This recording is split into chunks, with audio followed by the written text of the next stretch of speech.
Hey everybody, what's up? Welcome. We're live. Thanks for clicking. Playing a new game today. What? A new game? Are you serious? Another one?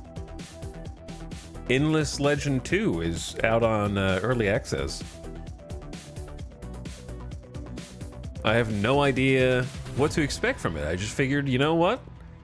Put myself in a position to try to find something interesting and new. So we're gonna just take a look. I don't know how content full or empty it is. The initial reviews are very positive, but you know, it's the first day of early access. I don't think people can really get a good feel in like a 1 to 3 hour period. But then again, sometimes I get a good or bad feel in a 1 to 3 hour period. So you know what? Maybe they're right. But I never played the first one. And I have the question of why, if the first Legend was endless, how is there a second one? Still haven't solved that one. It seems like it ended.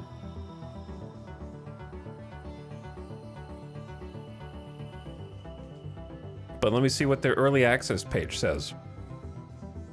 We anticipate that Endless Legend 2 will remain in early access for at least 6 months. Okay, I'm gonna give a very cold take. Every single early access game should be in early access for at least 6 months. Right? That should be a given. So I don't know that that tells me anything. What is the current state of early access? Okay. This includes the core gameplay systems, narrative quests, and victory conditions, functional diplomacy and combat mechanics, and 5 playable major factions. The experience is stable and enjoyable, but not all content is final, okay? Some visual assets, voiceovers, and balance elements are still in development, and there may be placeholder elements. The UI will be updated. Okay. I was informing you and myself simultaneously. But it's a turn-based strategy game with freaking hexes. I love hexes. That's also published by Hooded Horse, who has become a publisher who's made a little niche, carved out a name for themselves in the indie strategy game sphere over the last few years.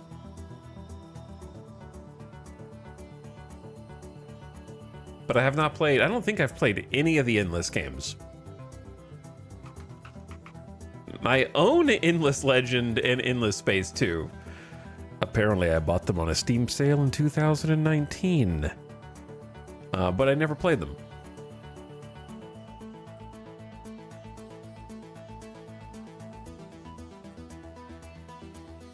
What's up? Welcome. Hope you guys had a nice weekend. I went to a baseball game in real life. That was fun. Las Vegas has a AAA team, so I actually got to see some baseball. I make a pilgrimage out to the baseball field at least once a year. I should go more than that. And the Aviators lost, so get them next time. I think they're going to the playoffs, though. Let me see. AAA playoff picture. Not, oh yeah, MILB. Minor League Baseball. Aviators clinch spot in 2025 Pacific Coast League playoffs.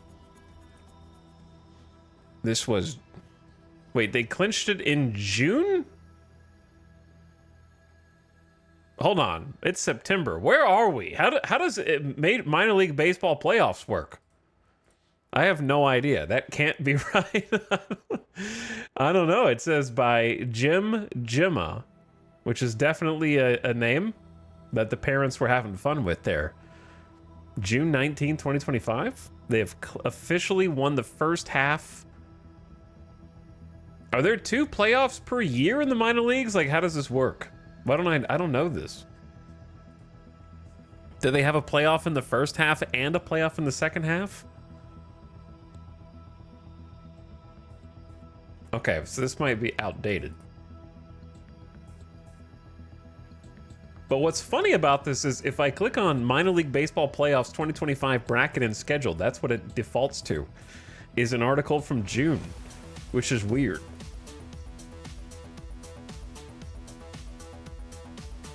On the official website. So I don't know what's going on.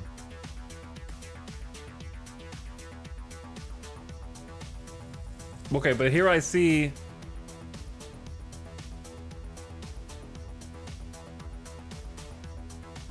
okay. I'm trying to figure this out. I'm getting really sidetracked on this. If you're winning in the first half, do you clinch a playoff spot and the playoffs are not until September, October? But you've just sort of bookmarked it for yourself until then? Because you played so well in the first half? I don't know, maybe. Because they're playing in the Pacific Coast League Championship Series. Best of 3 series begins tomorrow against the Tacoma Rainiers. So like they're playing a playoff game tomorrow. I don't know. That's very interesting. But they lost their last regular season home game. And they lost what's their whole record?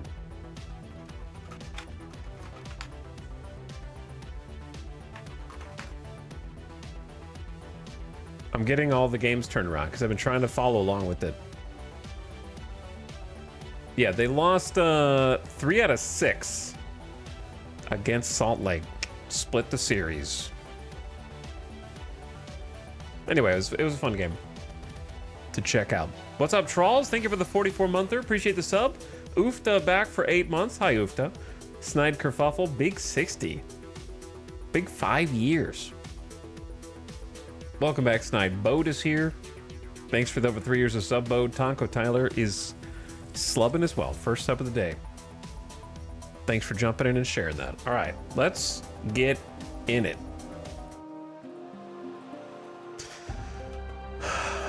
Do I skip the tutorial or not? Sometimes tutorials bother me. But sometimes it's necessary to just sit there and work your way through.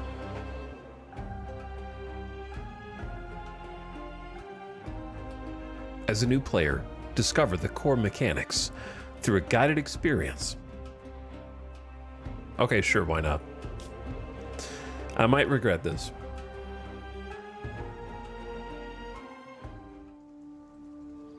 My friends and I played Endless Legend once thinking it would fill the Civ 5 hole in our hearts. Did it? Yeah, if it's like Delta V's tutorial, it might do more harm than good. But we'll see.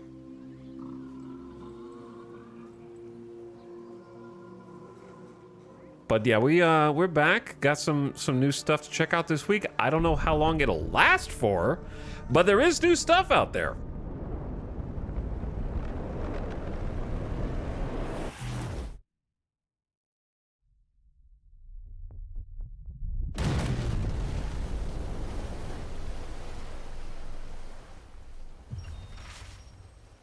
Months pass. In the aftermath of the Starfall, the kin of Sheridan are scattered and impoverished. However, they are a faction of proud warriors who still remember their origins among the stars. Now it's time to rebuild. Oh, there's like dialogue?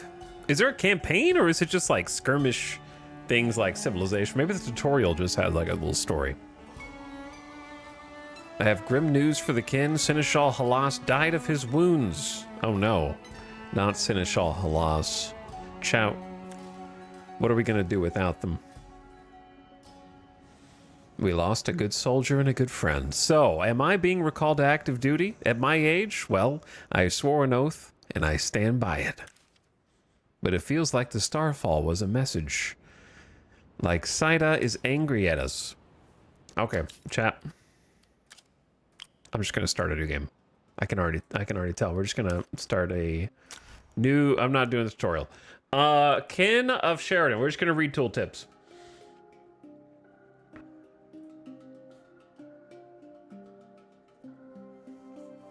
I'm not doing a tutorial for lore, brothers. I'm doing a tutorial to learn how to play the game mechanically because you know even after I finish the tutorial, I'm gonna restart it regardless. So I may as well just get out in front of it because it already looks like 2/3 of it is going to be lore that I don't care about.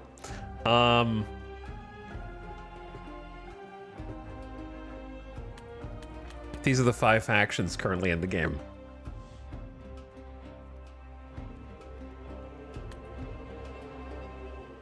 They do the paradox thing. I don't know if the first game did this as well.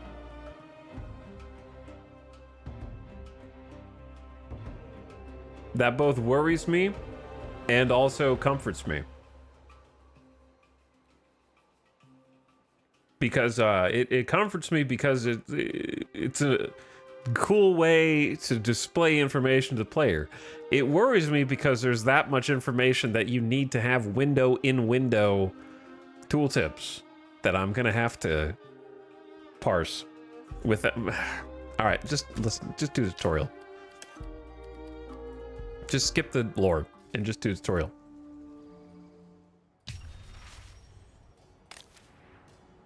Okay. Found your capital city. On society, you have to build your empire while facing other rival empires. Let's start by finding a nice place to found the capital. This is the army panel. Your army currently has 2 units on the map. It's represented by the most important one. Army shares stats. For instance, movement points for the turn deplete when crossing terrain. The amount is determined by the unit with the worst value. You can hold right click while hovering to see how far the army can move.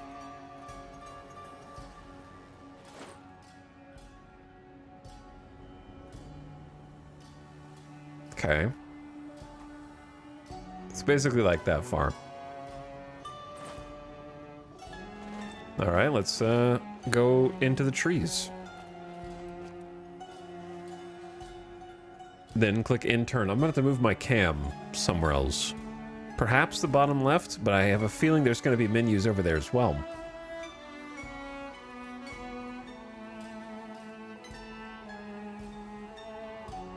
But maybe this will be better for now, so you can see all this stuff that's going on the bottom right.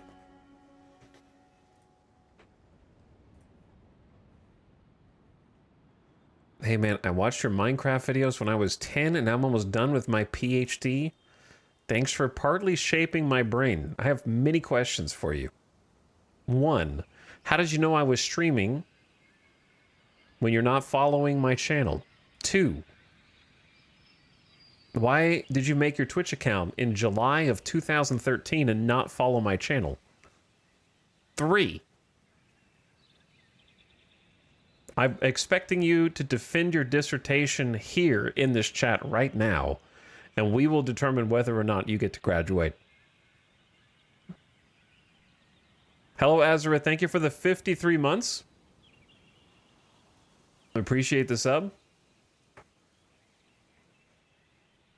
Welcome to the stream. I'm sorry or you're welcome, whichever the case may be. You can hold right click pressed while hovering over tile. Okay, I did that. Intern. For better map view, mouse wheel, okay? Yes, there's Fog of War. Each territory has a fixed frontier delimited. What the hell is delimited? I mean, I can use context clues to figure it out, but I'm having fixed boundaries or limits.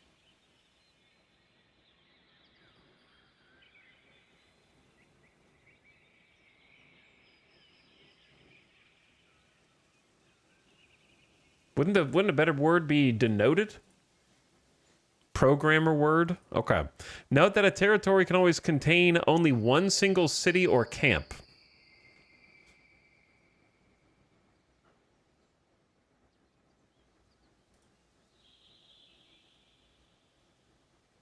Okay, one city or camp per territory. You can click on this button to toggle resources. Okay. Ideally, your capital should be founded in the middle of tiles with multiple resources. Let's found the capital within the limit of movement points you have for this turn. Click on the button.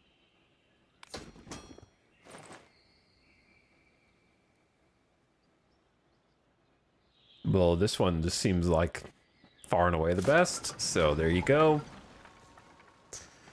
And it's in.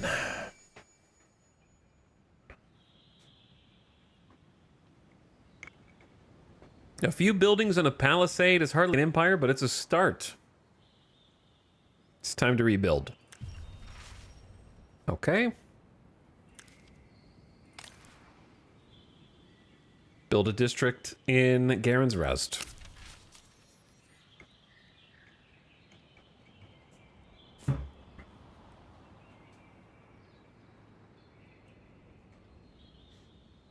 I was looking for a video in my liked folder on YouTube and saw the very first video I ever put on my watch later list was your water park video with Germa, so I watched it again, saw you hadn't uploaded in forever, saw a Twitch button, and now I'm here. Yeah, the reason I haven't uploaded a video in forever is because you stopped watching my YouTube channel. And I quit. I couldn't go on without seeing an email that said, Jalex Issam has liked your video. And when it stopped sometime in 2013, it took me 5 years of grief to process before I finally decided I should start streaming on Twitch. And now I'm here. So it's good that the prodigal son has finally come home. Good luck on your PhD and your 25 years of debt repayment.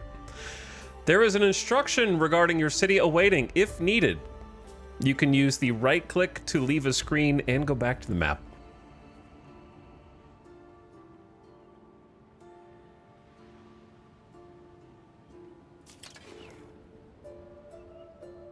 Oh, welcome back, brother. Times have changed. You now rule over a territory. This is your city view. Every turn, your city hall and the foundation tiles will exploit their resources.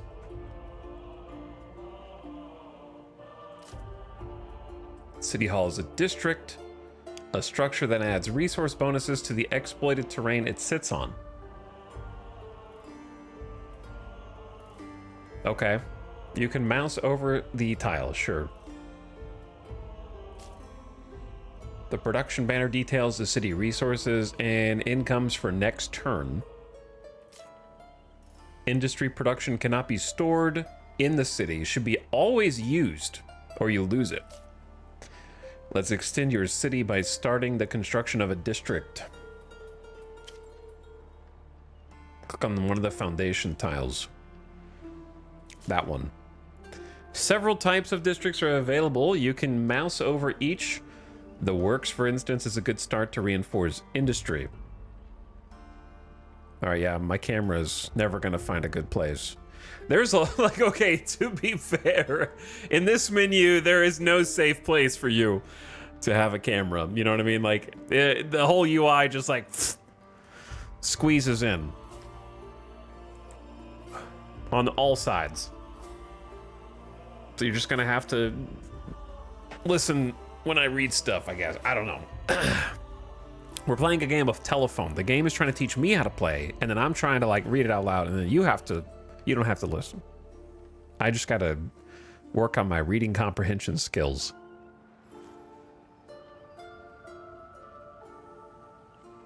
Well, let's start with the works like it suggests.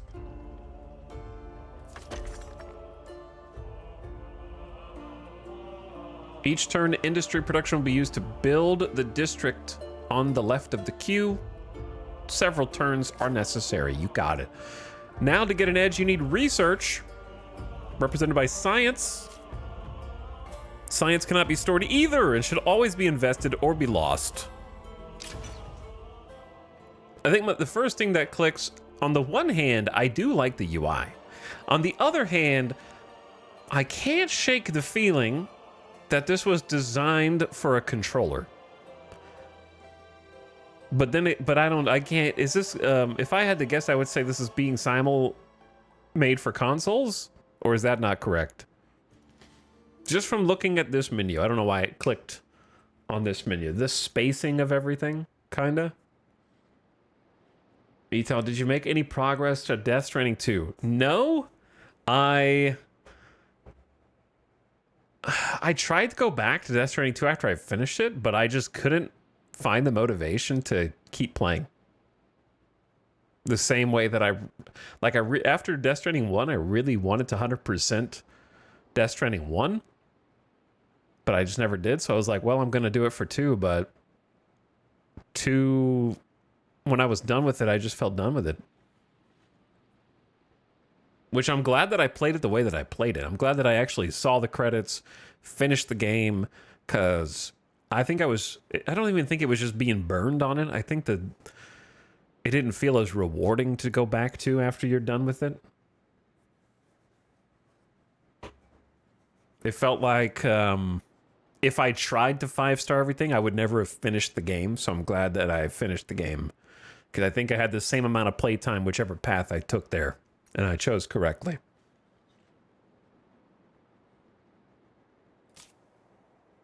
You are currently in the first tech era. To guide you in your choices, an era is always divided into 4 domains: defense, society, economy, and discovery. For a science cost, you can research tech, unlocking empire-wide powers, or bonuses and new structures. Okay? Make your first choice. This is generally a safe choice. Scientific Charter improves the rewards from curiosities, unlocks the district laboratory. Several tech can be queued to plan ahead. Several turns are necessary. You got it. Science costs increase after each research. That's it. Next turn. There is an instruction for your city. Please return. As with other resources, food is produced every turn. It cannot be stockpiled. It is always used in different ways.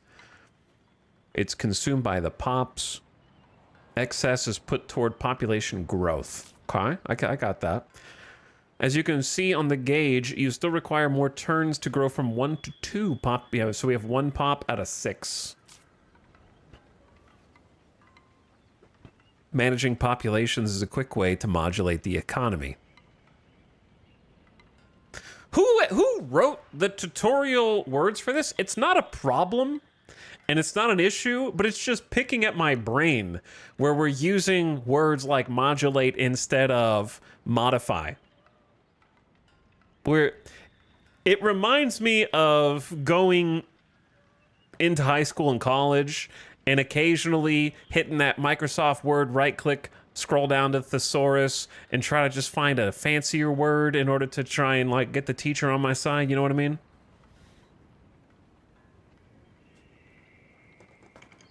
Like, it's not an issue. I understand what it's saying. It's just something that is picking at my brain a little bit. The other thing that's picking at my brain that I hope this doesn't mess you guys up, it's not a problem, but it's distracting kind of, is the mouse pointer. When I look at the mouse pointer, it's much more rotated to the left, and it's like a phantom limb in my right arm that feels like my arm is like turned more in order to make the mouse point that way. You know what I mean? I look at it, I'm like subconsciously adjusting the angle of my hand, even though that has no bearing on the orientation of the mouse pointer. Why would you say this? My shoulder hurts. Yeah, it's like... Does this game have multiplayer? I don't know. I think it's planned to, if it doesn't already. Just Mojo, thank you for the 83 months. Appreciate the sub. Hightown chat, welcome back. Yeah, I do not know about the multiplayer side. To the 2 people who asked, I apologize. Managing your populations. Yep. All right, populations. Each pop type brings its own bonuses to the city. Mouse over your kin to see their base effect. Huh? +2 industry on artisans. Hold shift to lock this. Yep. Artisans increase industry yield while generating dust. Dust is a form of currency and one of the 5 key resources, the Fidzi. The Fidzi is an acronym that references the 5 key resources, including food. Food is used to feed the empire. Each city generates cities or urban areas responsible for the growth of an empire. Empire is the sum total of the assets of a faction. Factions are the most advanced species on Saida. They can build cities and claim territories. Territories are a collection of terrain tiles. Terrain tiles are a basic irreducible element of Saida's lands in seas.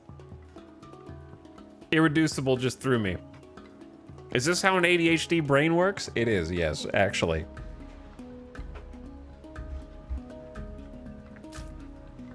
Moreover, citizens, artisans, and scribes are the 3 vocations to which populations can be assigned. Vocations grant different bonuses per population. Okay. By changing the vocation, you can reorient your city production. Okay. So basically, like, we got 2 citizen slots here that you can't see because camera bad. We have artisan slots and we have scribe slots.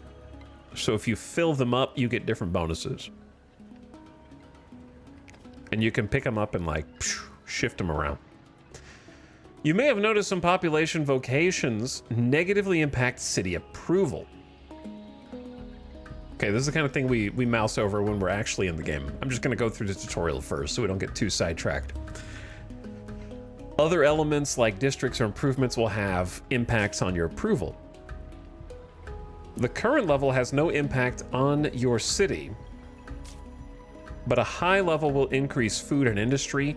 Low levels will decrease and lead to rebels emerging. Okay. Before moving ahead, always give your armies orders, queue up a structure or unit to use your industry, and line up a tech to use science. I think we've done all those things together, but I could be wrong. Actually, that's not true. I haven't given my army an order. Is it this one? Yeah, it's this one. All right, you guys go out there.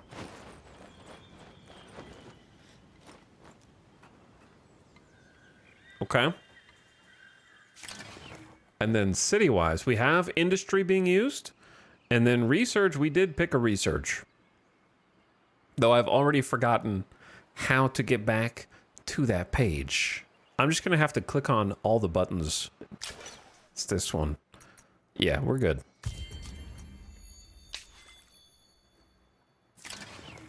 Let's talk about dust, the most precious resource. It can be exploited by your cities and is stockpiled at the empire level. Among a variety of uses, dust enables the buyout of the element at the very left of the construction queue to complete it immediately.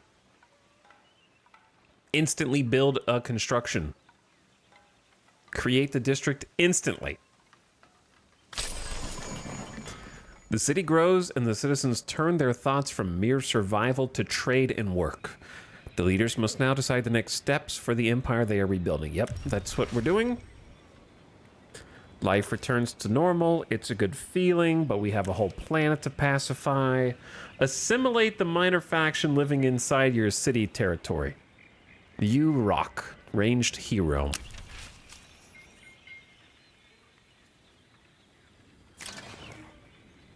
Recruit better units to explore the map.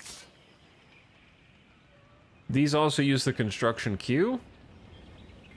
More will unlock over time. We want a sentinel. Okay. 2 units. Recruiting units also uses industry over turns. Okay, got it. There's army upkeep. They're going to cost money. Down there. 12 per turn. It's now time to make contact with a minor faction. Villages can create roaming armies that may attack you, but to limit this risk, but also for the economic benefit, you should think about pacifying them. Break their independence. They will no longer spawn armies.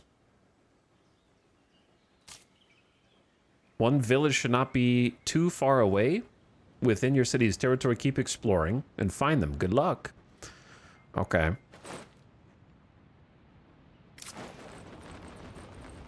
Is it these guys?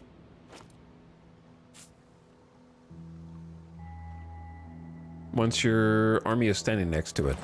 Okay, so we need to be standing, like, right next to it. I see them! The game's like, it's right here, you idiot. Okay. And then right-click. Once your army stands next to it. Is next to it on it in this game? And not actually next to it? Or, okay, there we go. You right-click it with the army. Not just randomly. The village elder can give you a quest. Once completed, will pacify all the territory's villages of that minor faction.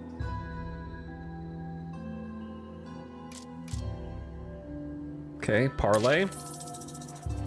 You trespass on Solisk Imperial land, Can of Sheridan. Failed to salute, and my battalion be forced to search you for contraband, which will be forfeited to the Empire as a tribute. There are no markings of your claim here, Commander. In fact, this looks less like an empire than a campsite belonging to highway robbers. How dare you address me so, peon? Imperial pikes, you are dismissed. I will deal with this cretin alone. Peon, cretin, we have nothing more to discuss, Solisk. Count yourself lucky we do not draw weapons here and now. Wait, let me explain. Discipline is slipping. Belief in our imperial glory fades. They must see the Solisk strength is no laughing matter. Show them that and earn my favor. You're not the first trespassers to saunter across sovereign lands. Some are persuaded to salute and some cough up tribute, but those who refuse, my pikes see them punished. So we shore up your troops' morale with a display of respect in return for good relations with the Imperial Pikes. Okay. You've accepted a pacification quest. For your pacification quest, keep exploring over the next few turns to locate the nearby bandit army. I'm confused. Didn't the guy just tell me just to salute them, or did he actually tell me to go... I guess he told me to go fight some bandits on their behalf? I don't know. Okay. Keep exploring. So they are somewhere around. Who this? That does not look like bandits to me. Chat, I'm going to be bad and not do industry and research back here if the tutorial doesn't tell me, because we're just going to start a regular campaign at the end of this, even if it lets me continue. For your pacification quest, keep exploring over the next few turns in order to locate the nearby bandit army indicated by the quest marker. Yep, got it. I'm on my way. Scientific charter research, laboratory curation. Where are these guys? Did you play the demo when it came out? Brother, early access is the demo. I'm playing it right now. There they are. Probably. Ocklings.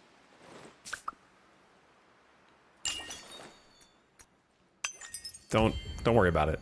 The tech doesn't matter for this.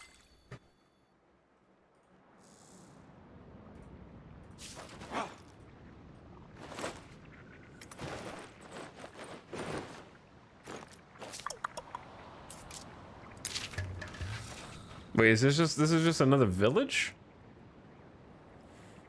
What do you want to discuss? We are not used to waiting.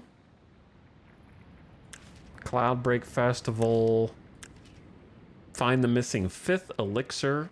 Look for it for us. Okay.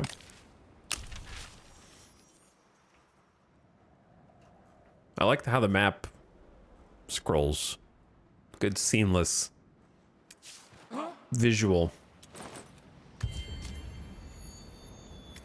I just need the battle tutorial. How do I rotate the, there we go. Oh, you can only do like a partial rotate, then it snaps back. Interesting.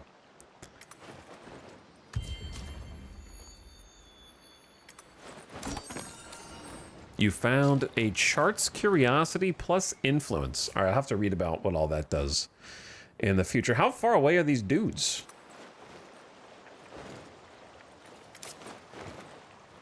We've discovered 3 minor factions already.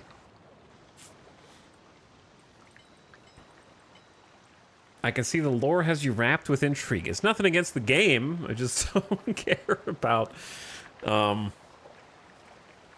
lore in a turn-based strategy game that I don't even think is going to have a campaign. I think it's just going to be effectively a skirmish, which is fine. That's what I want. Did you play a lot of Humankind? No, I played as little of Humankind as I possibly could.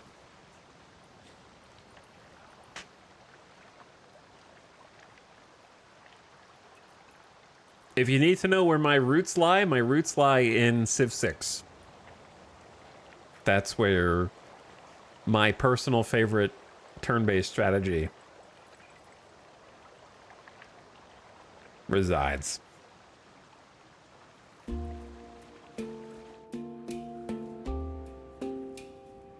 Located by the quest marker. I think the key is the quest marker.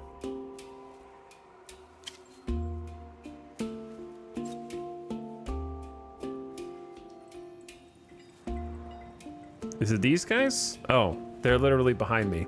I'm just gonna go. Okay, so we gotta go 5 turns to get back here because I didn't. What is a quest marker on this screen exactly? There's a bunch of markers, you know? I don't know which one's a quest marker or which one's not. Oh, we have another army, but these guys are not like. These are sentinels, which seem more like scouts. That doesn't mean that I can't send them in. Just to see what happens for the tutorial. Maybe they'll be weaklings. Welcome to the battlefield. It is delimited, we love that word, by the white border. Your units spread out across the tiles, shaded with your Empire color. Okay, so depending on how combat goes here, this could honestly make or break my feelings on the game, because as I recall, speaking of Humankind, the combat was my least favorite part of it. And was one of the things that ruined it for me. I see that we're modulating our borders. We are indeed. During the deployment phase. There's a deployment phase. There's phases. Your army units are listed, I'm gonna be patient, on the left-hand side, while the enemies are on the right. You can select your units and tweak their positions within your deployment area. What?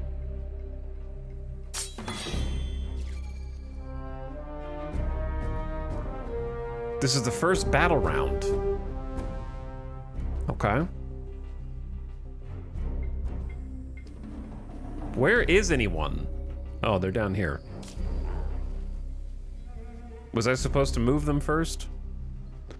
Unit battle statistics. Among the info on the left, there are battle stats, health, movement points, damage, defense, crit chance, and passive skills.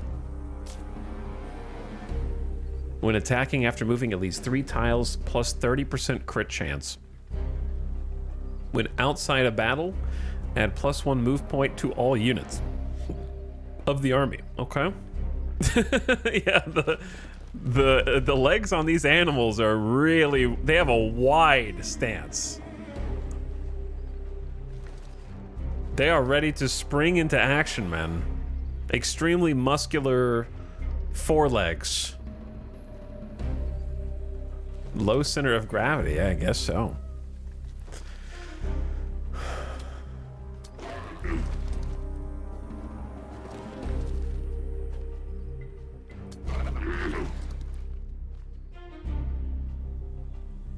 Okay, how far can we move? I don't really know if there's like a... We have 4 movement. I assume trees are maybe bad, but there they are. All right, I used all my movement, then enter a defensive stance. An additional defense.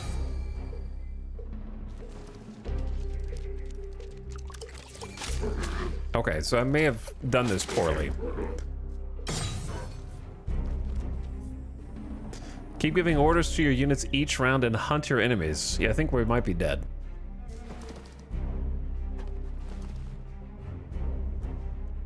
When attacking after moving at least 3 tiles. Is this going to be 3 tiles? Or 2? Because there's 1, 2, but is this going to be the third one?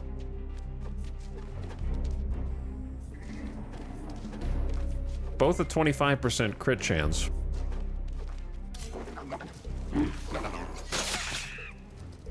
Well done. When standing next to their enemies, your units exert a zone of control. We're dead, bro. In this situation, the enemy unit cannot leave the zone without suffering an attack of opportunity. All units except range share this ability. Well done. It's up to you. Good luck. All right, I really didn't get enough info out of that. I'll have to learn the rest through tooltips.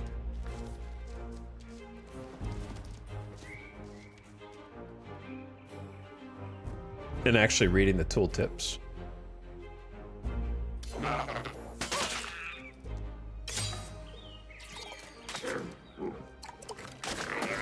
Rip. You lost. I acknowledge. Alright, well this would be good training because I need to figure out... well, there's another Sentinel already queued up, so...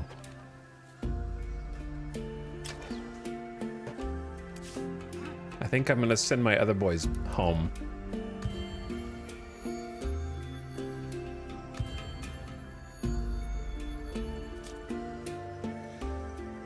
You're in a neutral territory, why not make it yours? You can found a camp to claim a territory before attaching it to a nearby city.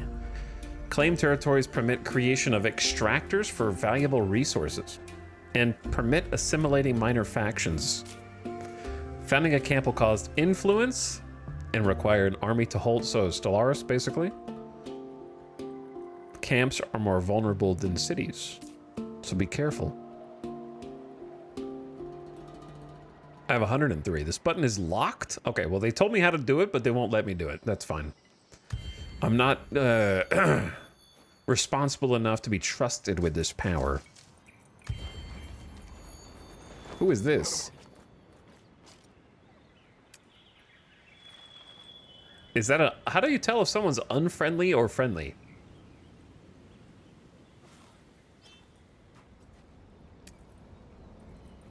You'd think these guys wouldn't be like a light blue shield if they were unfriendly.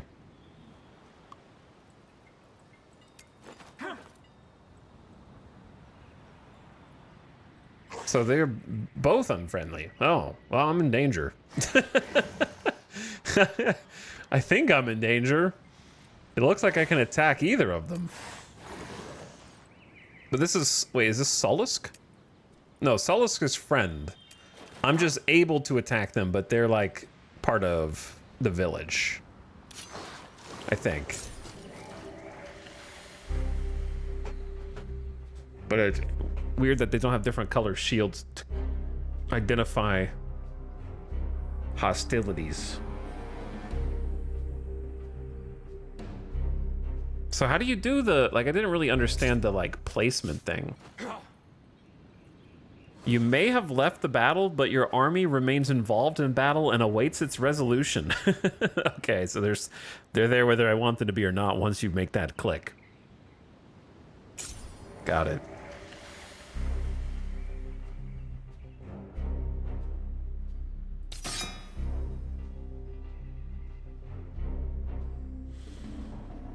The thing I'm gonna have to get over in every new turn-based game that comes out is the, like, battle phase. I'm gonna have to find a way to like it. Because there's not a turn-based game coming out anymore that doesn't have, like, some custom battle sequencing going on. But I'm a simple man. I just want the two action figures to just bump into each other on the map screen and decide who did more damage. You know what I mean? And then I'm on my way.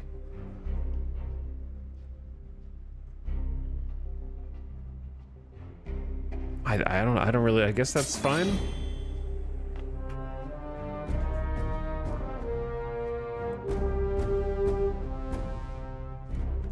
I'm not sure if I think the reason for that is because I don't know if hands-on manual battle. I know there's an auto resolve, but whenever there's a manual battle, you never trust auto resolve, right? Like that's kind of the way it works.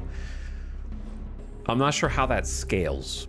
Where when you're in an actual like full war with two factions and each battle is that in depth, then it takes forever to get through a turn, right? I'd settle for it becoming a battle, but there's no movement involved. Just choose do this when you're kind of sitting next to them. Maybe. Yeah, obviously, I don't know any strategy either, so I'm probably going to get my ass kicked again.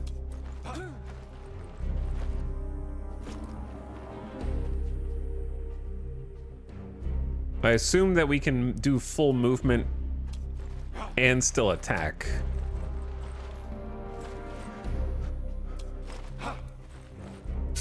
Since they're ranged, I might just stay here. Kind of see what they do. Okay, so they can shoot all the way back there.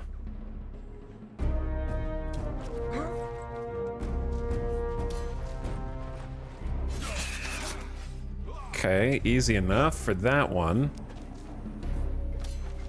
Pretty far movement, to be honest.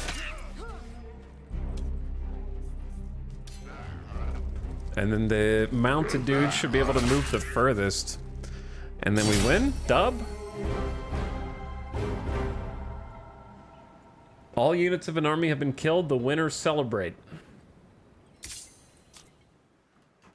Congrats, you've managed to pacify at least one village of a minor faction. You can assimilate them to benefit from their unique bonuses.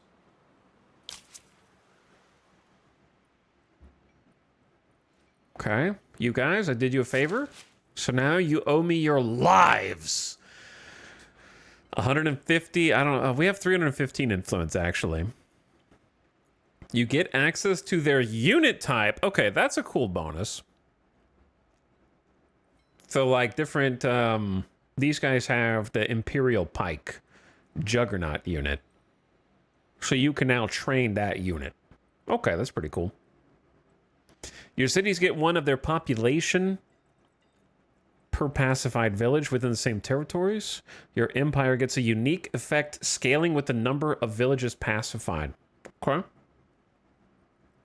Counselor trait. And I'll have to read all the tooltips on that.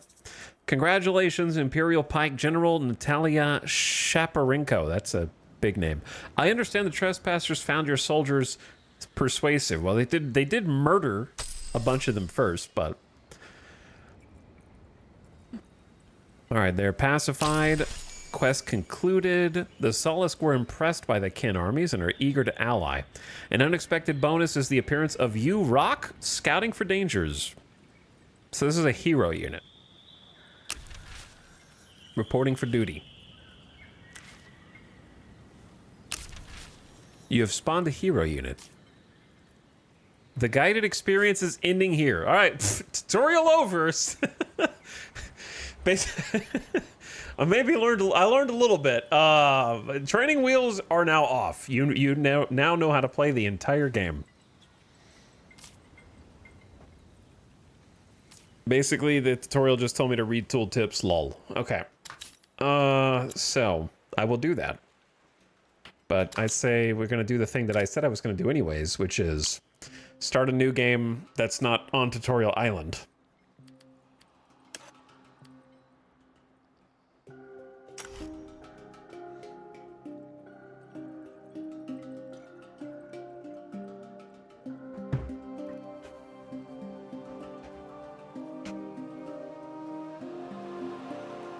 What's up, Gilmadesh? Hello, gamers that are just arriving.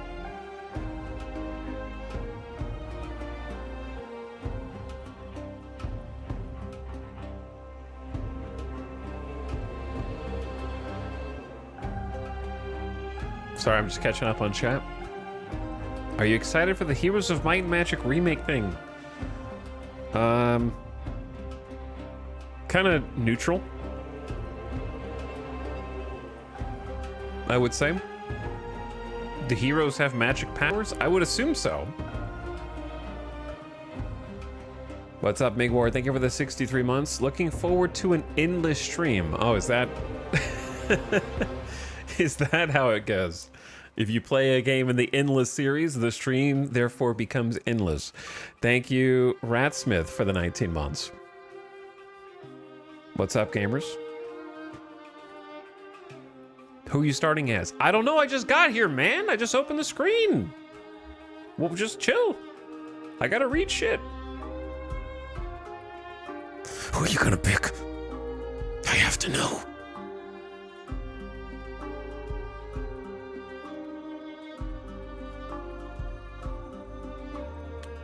There's a lot of things on screen simultaneously is what... like all the faction affinities. All right, we got 5 out of potentially 6 with a custom faction button that doesn't exist yet.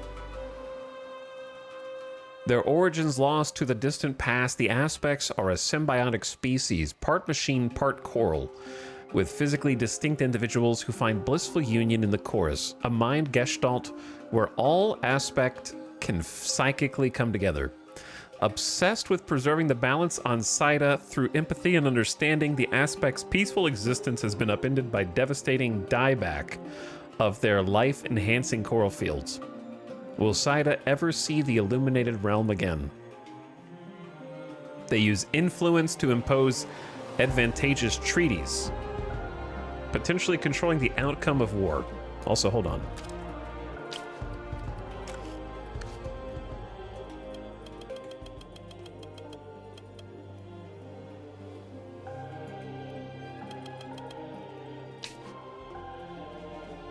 There we go. Maybe. Seems almost the same. The coral networks are grown from coral spores. Hastens movement and dust collection, improve diplomacy, and make cities faster to build. Other people are integrated into Aspects chorus at no cost. This special assimilation lets them easily take advantage of others' abilities.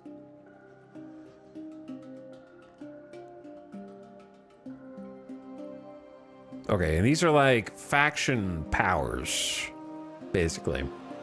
We're not going to read every one of these. I'm going to go based on vibes and then look at the affinities afterward of the one that I like the most. I'll tell you who I'm not picking, the Kin of Sheridan. For the Kin, their capital is the Citadel. The higher their total fortifications in the capital, the more holy commandments they unlock and the more chosen they can build.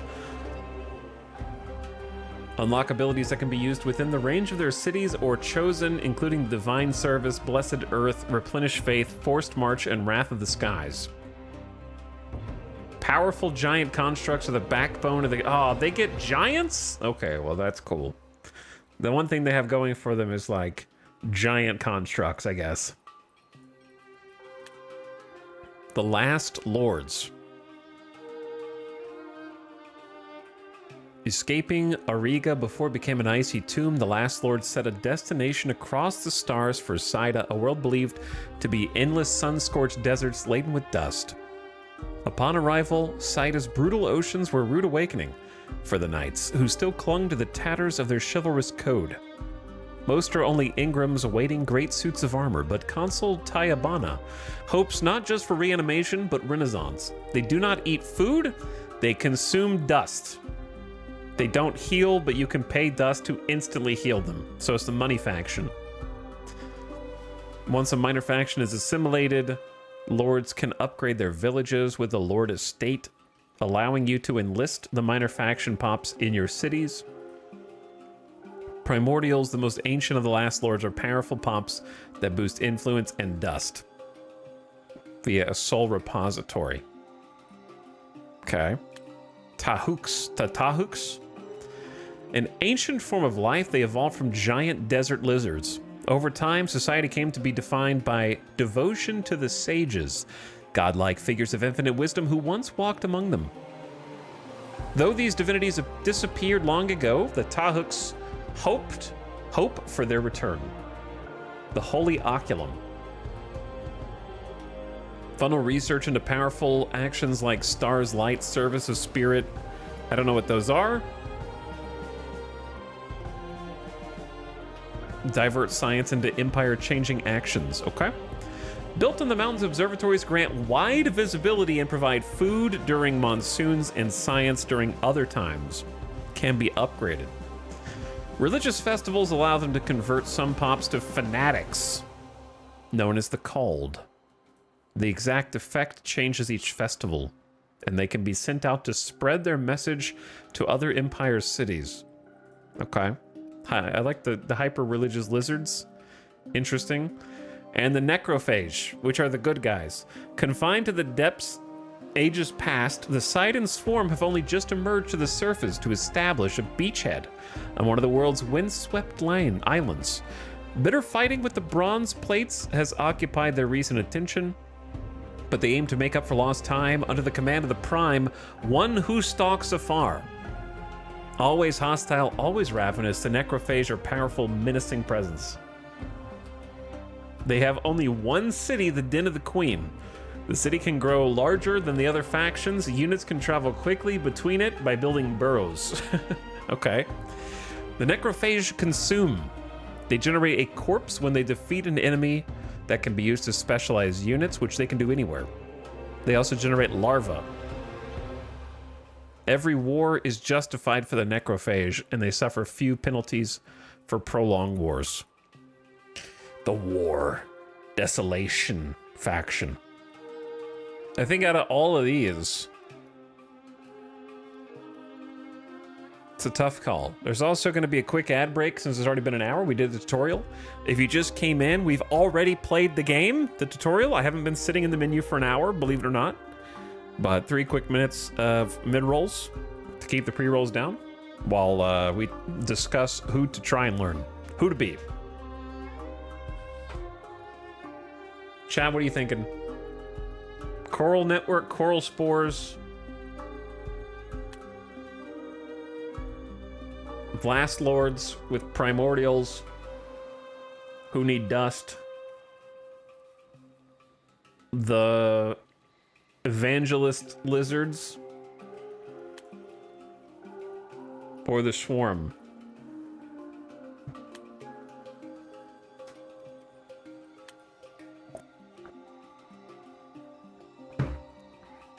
The Money Lords.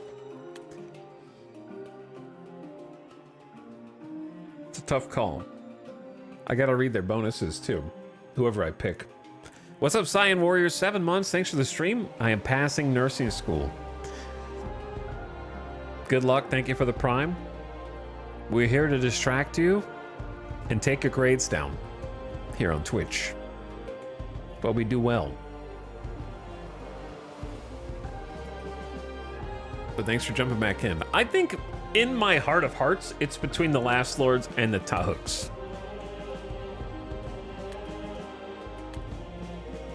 The abilities of the Necrophage sound really cool, but it's not my style usually.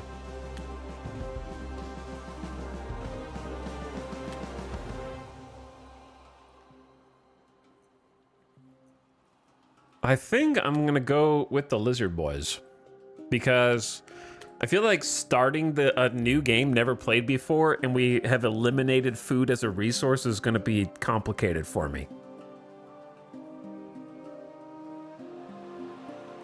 To go like all money and like eat the money and the units don't heal, I feel like that's going to be an extra challenge.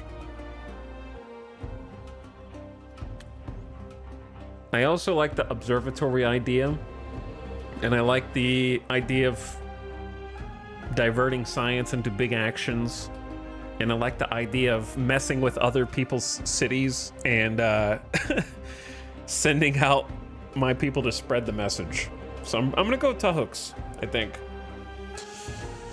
for the first try. See how it goes. I can customize them as well. A little bit, not much. Never mind. Just choose their circle.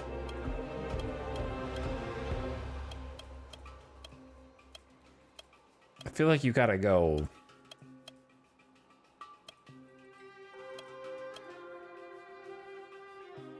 That like kind of pink think you gotta go with that pink. Faction icon. This is a test. Each one of these means something about your personality. Whichever one you pick determines something about you.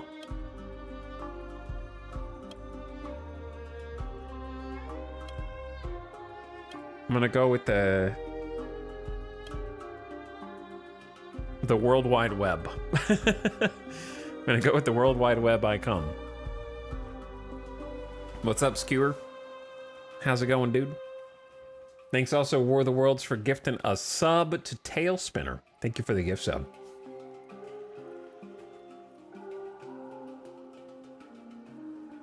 Humans suck. I agree, humans suck. I always like picking the non-humans whenever I can choose.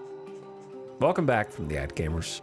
We're gonna be the Tahooks with the Holy Oculum, the observatories, and the religious festivals. Let's see what faction affinities we've got. Raised up by the old ones, ages past, the gifts bequeathed to the Tahooks from their long-gone masters still bestow great boons on the reptilian heirs. Sacred strikers with more advanced technology learned from the sages. Many Tahook units can strike from a distance. The festivals. You can now hold a festival, okay? Illuminated foes. Attacks apply illuminated status on the target, which will last until the end of a battle round. If a ranged unit hits that illuminated unit, you get an extra 20% damage. If a melee unit hits it, the attacking unit gains an extra shield. The illuminated status is removed on hit. Called populations are spawned when Tahooks use certain Holy Oculum actions. They are fanatical Tahooks who change obsession every monsoon, providing mostly weak effects and sinking city approval. Having too many called in a city could cause religious riots, okay? Oculum Authority. Unlock the ability to launch Holy Oculum actions with science. They have negative consequences to watch out for.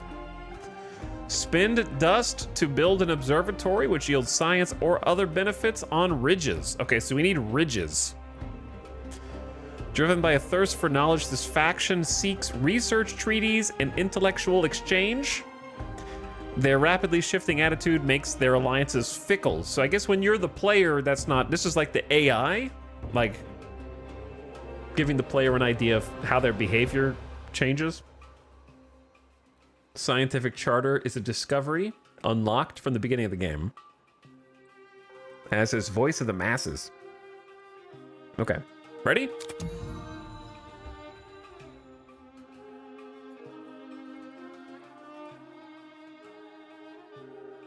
So, peaceful mode. No.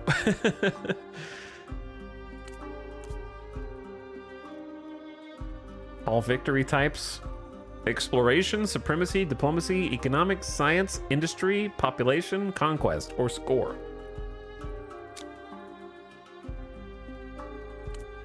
So we got Archipelago, Pangea, continents, random.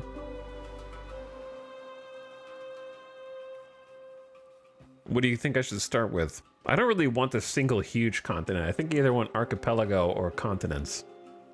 Let's start with continents. World size is either large, huge, or random. Recommended for 8 players, recommended for 6. How many players should I play with? Difficulty. We gotta go higher than this.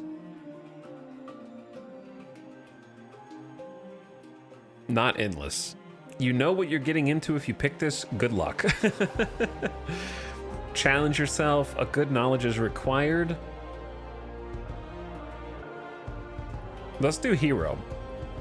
I'm not going to be good enough for it, but like I don't want to play on baby mode.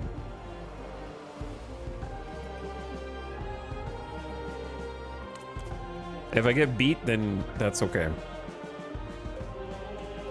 Double Necrophage AI Nation. I see that. How about 3 of them?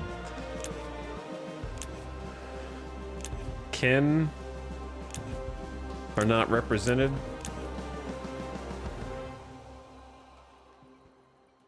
So let's bring the kin in.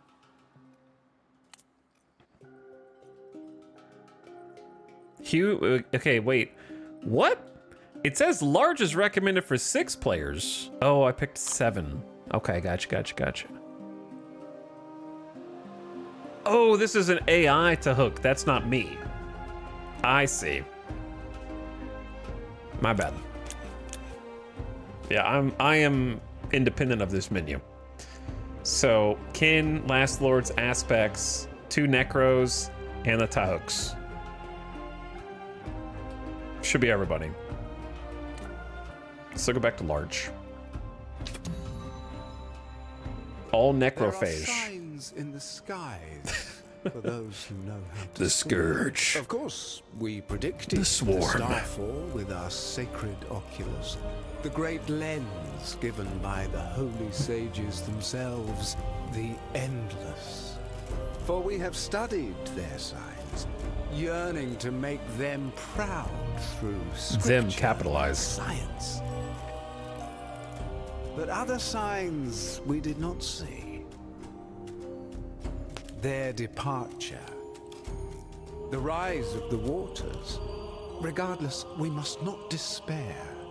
We have not lost the sacred oculus, nor our guiding truth. Little happy lizard. One day we will once more bask in their light. Perhaps even ascend to their heights. Flashbang. Prepare for their return. Tahooks! Turmoil has come to Saidha, yet in the heavens we have seen signs of their impending arrival. Stand strong, smite your enemies, and raise cities worthy of their gaze. When your faith wavers, Tahooks, remember the night is always darkest before the dawn.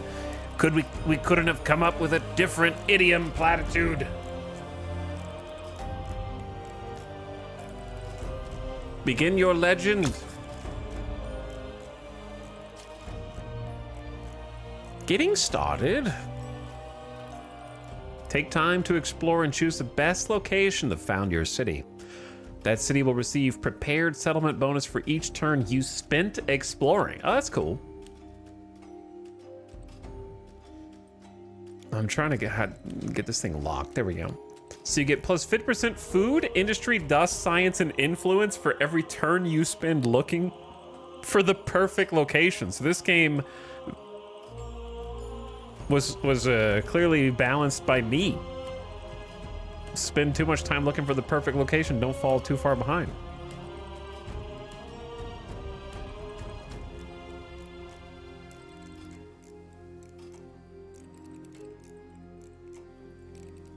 I'm just gonna spend the whole game looking for my perfect capital city and get infinite turn bonuses. So now I need to actually learn. You know, the tutorial was just them telling me what I needed to do, and now I have to actually learn. I don't have like a highlight telling me the perfect location for everything anymore. I assume this loops? Yeah. Gaunt. So we start off with... I don't know where my camera should go, brothers. Every single corner is important. Possibly over here.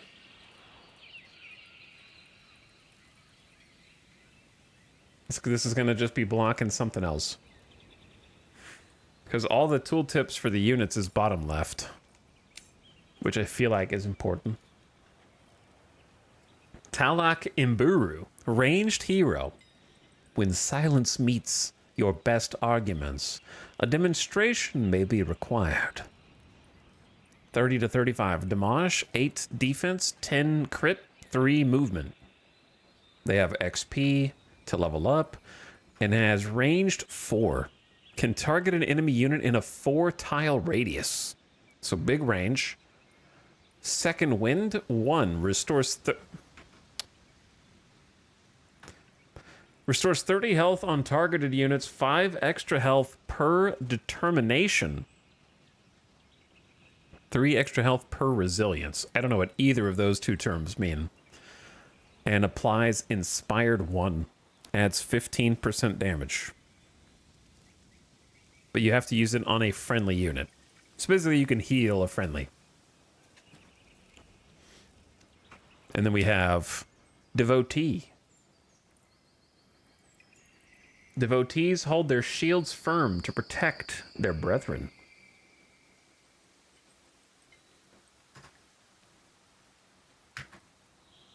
Okay. There we go. Hold shift to lock it. Main ranks of the Tahuk military forces, devotees hold their shields firm to protect their brethren. Incapacitating strike applies slowed to targeted units, which makes them lose a movement point. You have an option for the map to show resources. I know, because I did the tutorial. So, first time chatter, if you want to stick around here, I would suggest answering questions, but not unprompted random backseating. Be a good chat member. What's up, Salmon Roll? Late because I got some White Castle, but now I have something to watch. Why did you voluntarily get White Castle?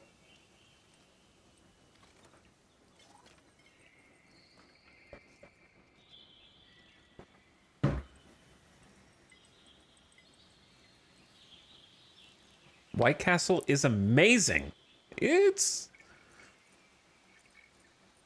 aggressively average, I would say. It's worth getting one time for the novelty of the meme,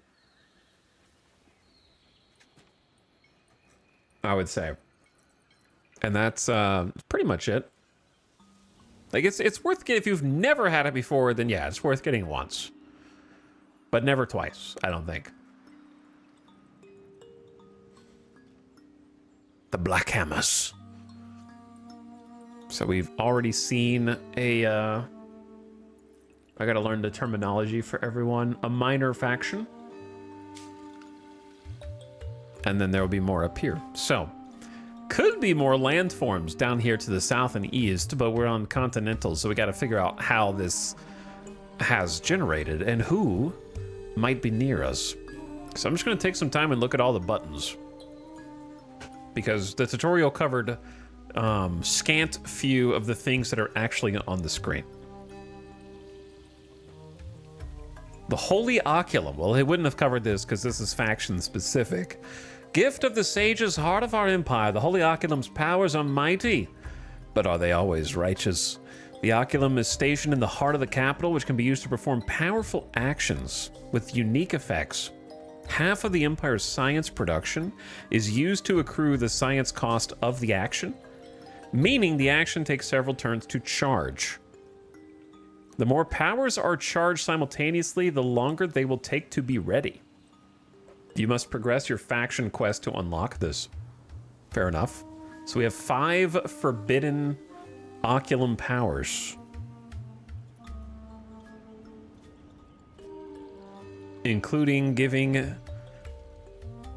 an observatory a strong influence bonus. The called populations are striped from their worldly possessions and sent to live in the shanties. They will produce more, but in exchange, a blind fanaticism status will be applied to the city.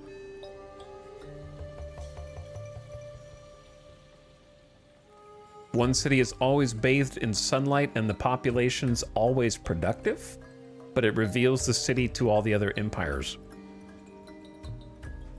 Transform every tile into glass, but there was a chance this goes overboard and opens a rift. 100% chance. there is a chance to open a rift. It's 100, but there is a chance. Esoteric delegation. Send all called population of a city to other empire cities. They will be equally distributed. Each missionary will grant economic bonuses and vision over their new homes. They're like spies. But this will give them populations. Okay, so it'll make them stronger, but give you information. And get rid of the called if you have too many. Progress towards victory. I assume 0. So you can either, to win the game, have the most populations that worship you, build wonders, research all technologies of Era 6, hoard wealth, convince other empires that you're the best. I assume influence, conquer territories, or clear fortresses. 300 turns remaining. Empire, or you can win with score if the time runs out. Okay. Wait for the Saida Awakening Path. Unlocks after meeting a key character. So there's other things here in the future. Cool. The quest journal, which should be empty, but maybe not. You can pin quests you want to follow. You can view the deeds for which you compete with other empires. Be the first to eliminate 30 units, +1 movement point on a unit. Be the first to have a city with 20 foundations, +3 pop slot. Be the first to have 30 of one strategic resource. All right, there's quite a few of these. We don't need to read all of them off the cuff, but there are different little goals we can do for perma bonuses. We have no cities currently, and we should have no protectorates. Establish a protectorate over an available minor faction to gain unique effects and access new constructibles. I think that's a cool mechanic. And then I need to learn the shortcut is minus. That's a very odd shortcut.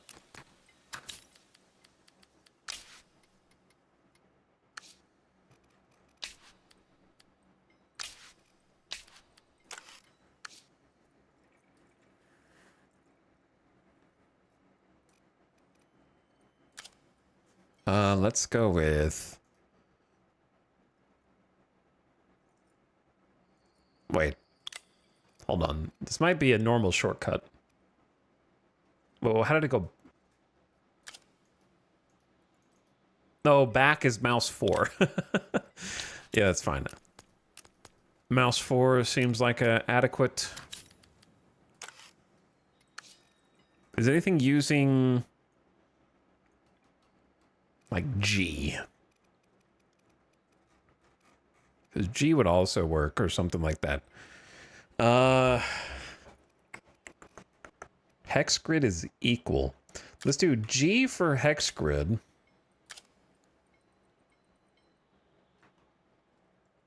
The key is used for the council screen. B. Okay, cool. What else we got? Diplomacy tab. We haven't met any other empires yet, of course. The heroes circle to manage your heroes. Taluk Imburu has no friend. That's very sad. We'll try and find you some friends. Counselor trait is +5 dust income per observatory. So more observatories is better. All right, let's... Here's the thing, right? I've never settled on my own, so I do not know where a good tile even looks like, so I'm gonna have to figure that out on my own. Let me see what these buttons do. Enter a guard stance. Automatically explore. We don't want that right now. Recuperate. Well, you shouldn't have lost any health. Skip turn. Found the capital city. Build an observatory for 10 dust bucks. Remove forest boosting industry stock, but removing the tile's industry yield. Define industry stock.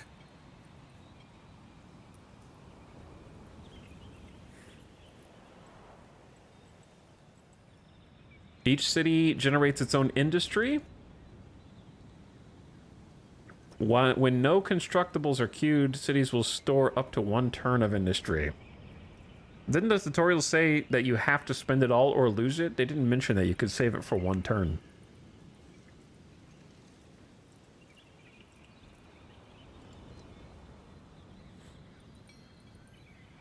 Reforest. That yields industries, plant trees. Okay. Clear a ridge, creating a passage and tile that yields science. But you have to get technology first to get these. So they're all locked behind tech. Transfer a unit to an adjacent army, disband them, locate them, go to the next one. But you can name them as well, so you don't lose track of them. Okay. What's this? Reminders.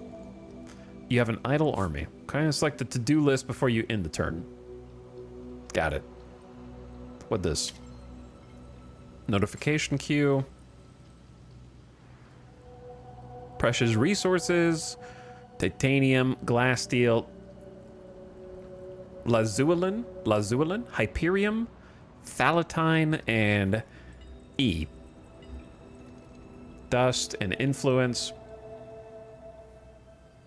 Okay, we gotta learn how all this fits together.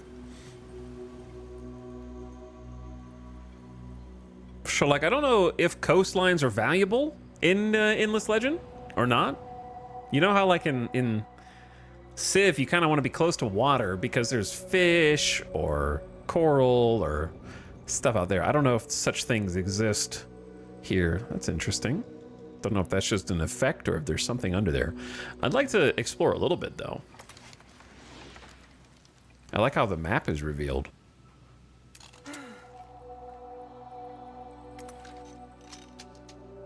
And we know that we want to be on ridges because observatories. So I'm assuming that these are ridges. I don't know why that glows.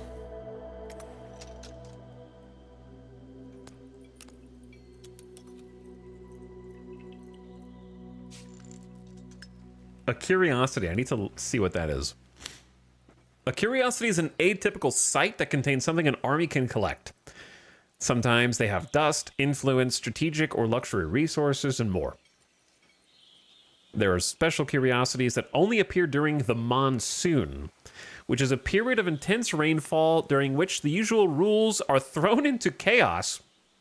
During monsoons, brambles thrust from the ground, impeding movement, while horrifying creatures rise from rifts and fortresses. Empire economies are impacted, and special time-limited curiosities appear. On the first turn of a monsoon, empires can reorganize the council. And at the end of the monsoon, there is tidefall, a periodic occasion where the seas go out and never return. Tidefall always happens at the end of a monsoon, reveals new land, new opportunities, and new threats. Explore enough, and the past may be revealed as well. Okay, so basically, like, there's water here now, but there won't be water here later, is the implication. Okay, that seems very important. Kind of cool, at least on paper.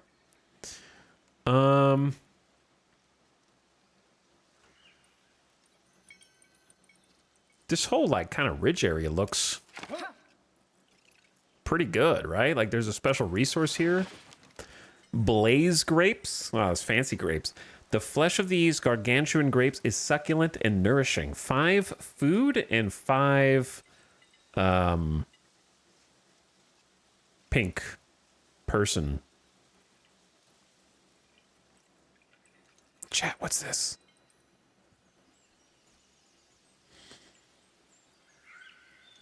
Culture, maybe? Yeah, okay, probably culture. Stability, city happiness. Pink is stability. Okay, so basically you keep them on the wine, and then they happy. Keep them on that wine, and they will be happy. Should I have sent these guys in 2 different directions? Can either one of them found the capital? Yes.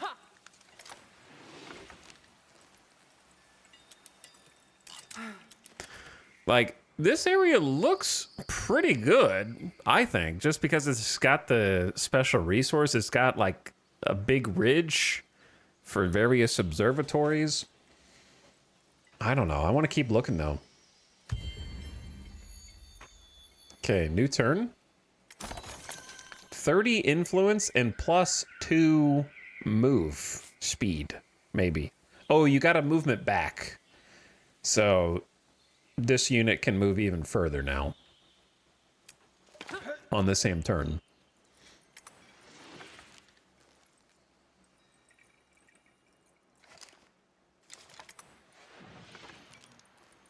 I'm not really sure how terrain factors into movement points.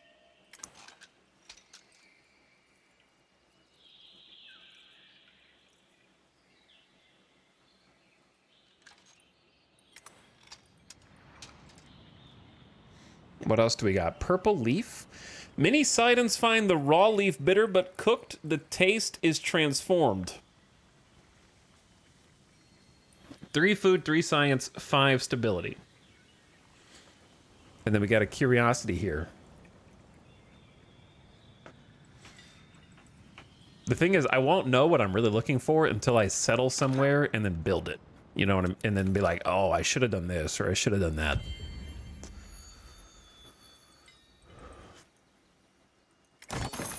All right, 40 dust and an abandoned site.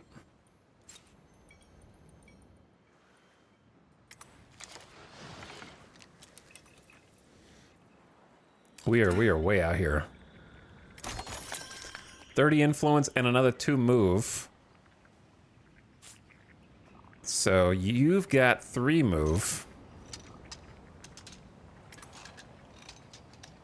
Can't see through the trees, which is cool. All right, so that blocks line of sight.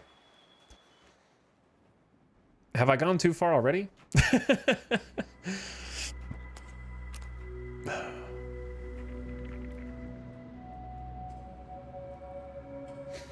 Like, this area seems like it has good special resource. There's something, a glass steel deposit off the coast. Build an extractor on this to harvest it. So you probably won't be able to get that until the water recedes, but it's still right there. So there's a strategic resource. Plus a lot of like farm area, plus a hilltop. I don't have a concept of how big cities get in this game either. So I don't really know how many like hexes it's gonna occupy.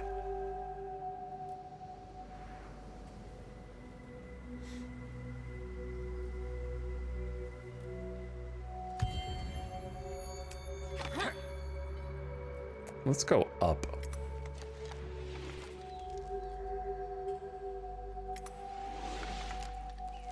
What kind of land is this? Dust load?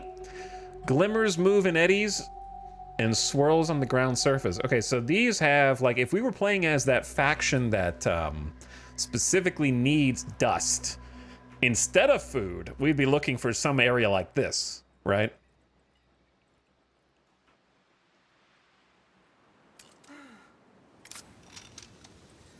What do we have here?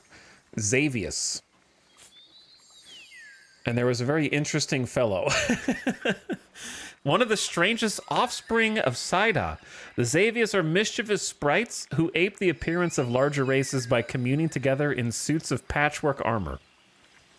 Bring an army to interact. Okay, well, I think we chill. I don't really know how this is going to go.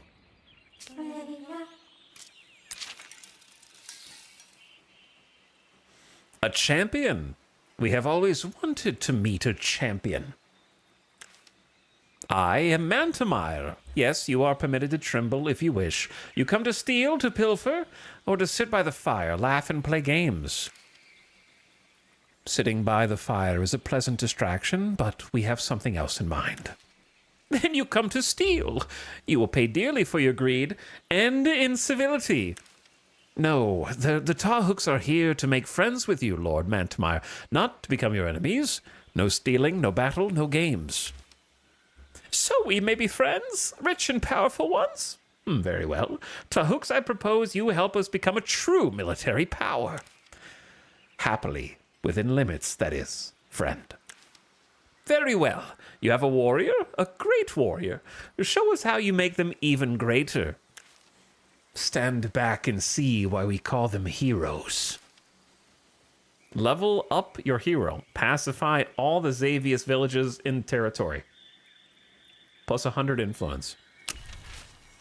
Okay, well, I will work on that.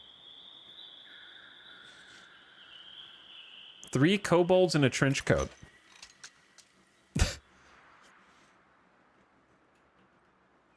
I need to pick somewhere, bro. Or do I? How many turns? I have 4 turns of bonuses stocked up. What is that? That's a ridge. Okay, see, here I'm glad I didn't settle too early. These are ridges, bro. Not this one little like height differential. So we need a bunch of ridges for observatories. So like our best area is actually where this dude is.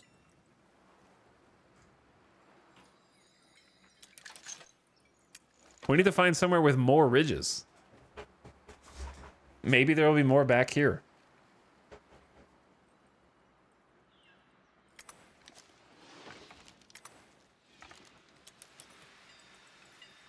An insight curiosity.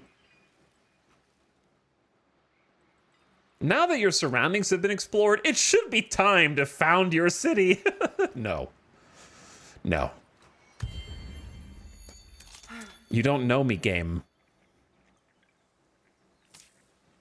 You have never known me. I need potentially more ridges.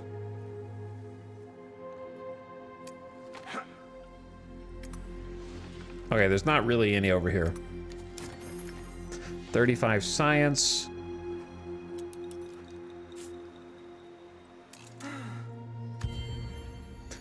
Is 2 ridges enough, man? Who's this? Pack of Hydracorns. Not even the Hydracorns know exactly why the Chargers with the most kills also have the most heads. Are these like random hostile units? What is the 2? Does that mean they're like level 2? And I'm level 1? What does the 1 and the 2 mean? It's 2 units stacked on top of each other. How do you tell if a unit is hostile?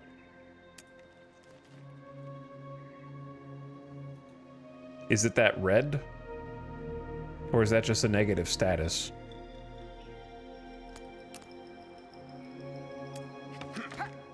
Like, I can definitely attack them. Not that I want to. We are super weak. Maybe we just go a different way. I'm gonna play it cautious. You've discovered another minor faction. They are hostile. Okay, yeah, no, it's confirmed. So I'm just gonna veer over here. Dude, I'm really not happy with like any of these starting locations. Who's this? The Noquinzi.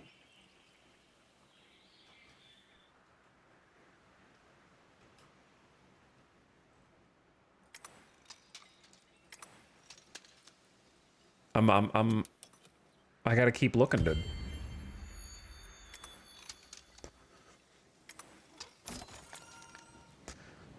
I'm never gonna settle. So there's 2 Noquinzi villages right there. And we have a troop of the Xavius, who we just met.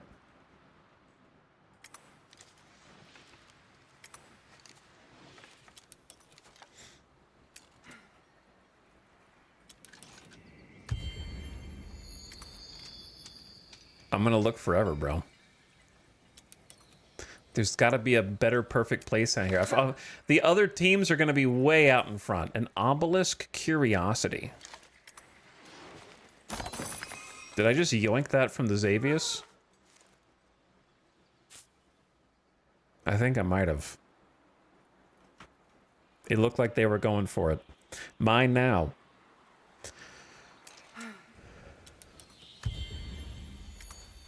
This is the game now. Wait a second. Okay, hold on. There's multiple ridges over here. This is the most ridges that we can currently find. There could be more up there.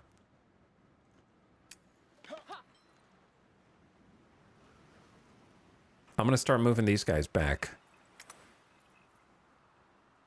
and get them home. Assuming that we don't... are these guys chill?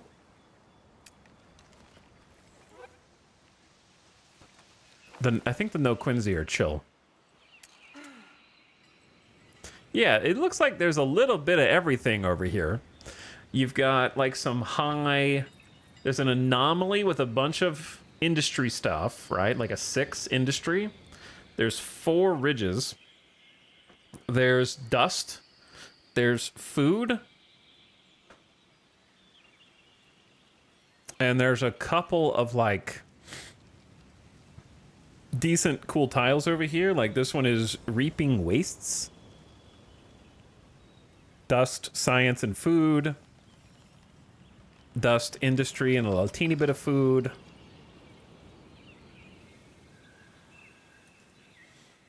All right, I peak this spot. This is where I'm gonna do it. Capital time. The game is like, are you sure? Yeah, but okay. But am I wrong in thinking that if I settle here, it's not the best tile, but it encompasses the best tiles? Potentially. Obviously, we have to grow into it.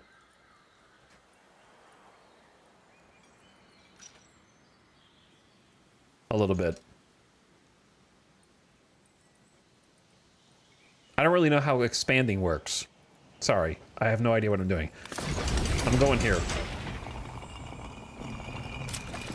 This is my home now. Now, since the tide is going to go out, we will eventually be able to move down here.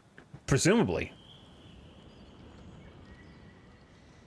You can also improve your city in many ways by building improvements. Wow. You can improve your city with freaking improvements. Unlike districts, improvements can only be built... I know you can't read this. Once per city and won't be visually represented in your city before making the choice. Mouse over them. Tahuk festivals can be celebrated in the cities in exchange for the lives of some of your city's population. We have to make Tahuk sacrifices? This unique right boosts the city's economy for a few turns while changing the bonus provided by called populations. You can mouse over to see it. 5 turns, a Tahuk festival gives an economic boost after the sacrifice of population. It will also change called population yield. This is faction-specific stuff. 30 approval, 10 influence, 10 science, 10 industry for 5 turns. Each subsequent use will cost more population. Oh no. And then improvements, we have sanctity of nature. Respect and understanding of the natural world enables it to give more to the community. Plus 4 food, plus 4 industry, plus 10 dust, plus 4 science, plus 4 influence. Once per empire. Here's a question. I only have 1 improvement right now. Am I supposed to wait until more improvements become available? Because did it say you can have 1 improvement per city or something like that? So choose cautiously is what it just said, I thought. But there's only 1 here. The city or camp does not have any available terrain to create a new foundation. Only possible on adjacent tiles to districts and anomalies. Okay.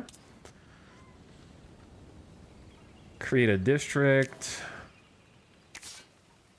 Units, pop. At some point, you may have sterile tiles in your territories, like barren, devoured, or sand tiles that generate no resources. You can restore it, which will take a few turns to make them fertile again. All right?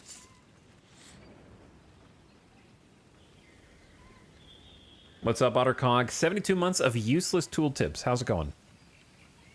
Thank you for a big 72-month sub. Happy 6-year subiversary. Seether D also for 60 months. What's up, Seether? KXZ, welcome back for big 60. Thanks for sharing. And the Vomish also here for 2 years. Lots of sub anniversaries right now. You guys are popping off a little bit. Okay, I don't know what I'm doing. I know that's clear, but Surabon's population has gained 1. Okay, we also need to... The cost of this improvement is 11 turns, so maybe we don't do that right now.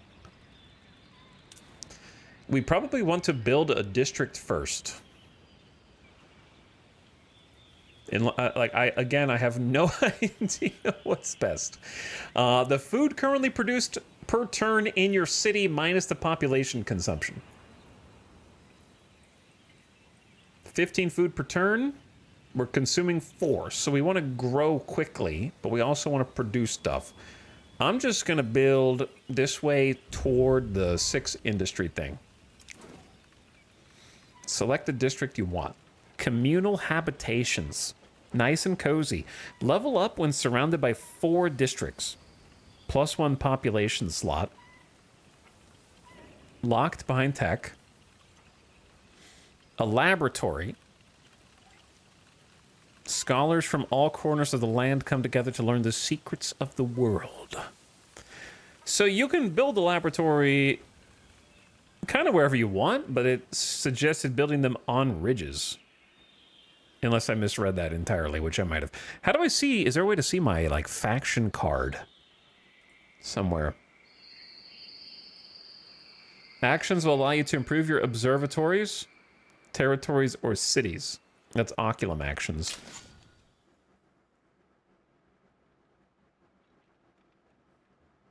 Cool screen. I like the screen.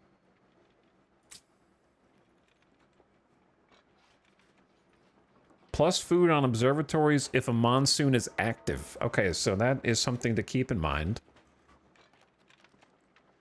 Ritual astronomy, +2 vision range on... I don't know what Sacred Flame is.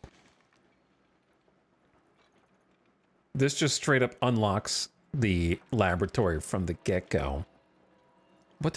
Chad, I remember reading something about ridges. Now I don't remember what it was. Or the forum. I have no idea what to build first. Maybe this is why I wasn't supposed to plant my capital down here.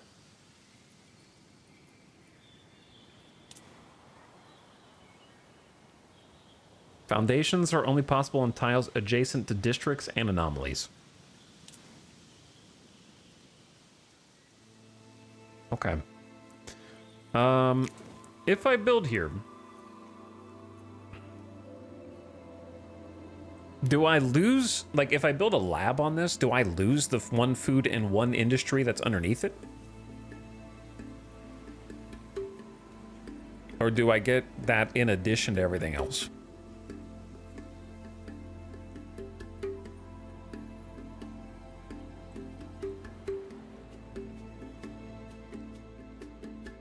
Because I'm thinking about just starting with a lab, since it sounds like we want a bunch of them anyways. This could be the worst possible choice. I have no clue. I'm just going to go for it. Or I should make a unit first, right? Let me see units. Probably want a unit. We got a cav. That'll take 9 turns. And an infantry that'll take 20. Initiate. Writing their signature land rigs, initiates can traverse the lands fast. So let's swap those. Let's make the ranged cav first so we can explore a little more. Yeah, the lab is different from the observatory, I think. Yeah. but plus science is good. Okay, then we have to choose a research, yes? Which means I need to read this as well.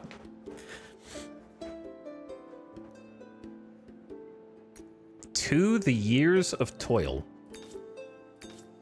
Oh, okay, cool. I was wondering about that. I was like, man, this is not the biggest text screen, but that's because there's other sort of ages that you advance to.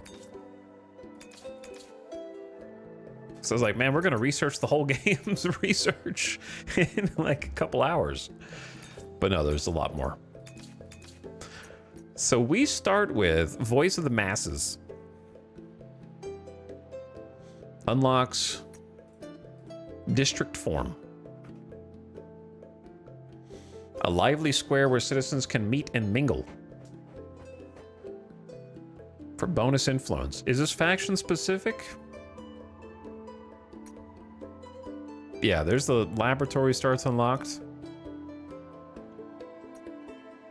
Okay. Then we have Civil Order. Unlocks the Traveler's Shrine Improvement. Plus 15 approval. Can be built once per city. Fencing. Unlocks the Farm. Which gives you bonus food. +1 on tile producing food. Plus food for each adjacent river, lake, or communal habitation. Adjacency bonuses are good. The Workshop unlocks the works, which I'm partially blocking. Apologies. Levels up when surrounded by 4. Bonus industry. Okay. So you got your industry build. You've got your +8 dust on capital for the money. You've got unlocks a bridge built on a stream or river and unlocks a dam. Celestial Scrying. +2 science on anomaly, +1 vision range on army. Seems useful. More battle spoils, more health and damage on your units. Unlocks the keep and fortifies the capital. With bonus vision range. Okay, I mean, maybe this is the Civ in me talking, but when I played Civ 6, I thought I need to get more... Like, okay, I think I need to figure out what exactly the pops are doing for me before I know if I want to get more of them.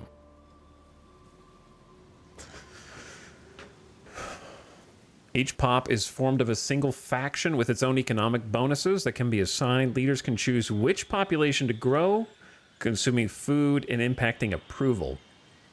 Bonuses unlock once thresholds are reached. So we start with 7 slots here. 2 for citizens, which increase food while generating dust. So okay, we can sort of think of citizens in this game as if they were civilian factories in Hearts of Iron.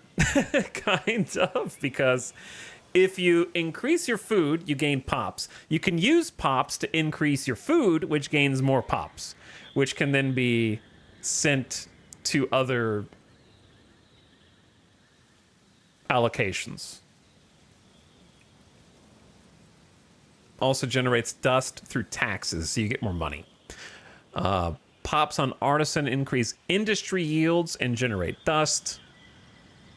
And then scribes generate science. So more pops equals industry, science, and food. Okay. Gotcha. So of these, the first ones that seem the most useful are obviously the one that increases your industry so you can build stuff faster, and the one that increases your pop via farms. I don't know if I have a preference yet. So I feel like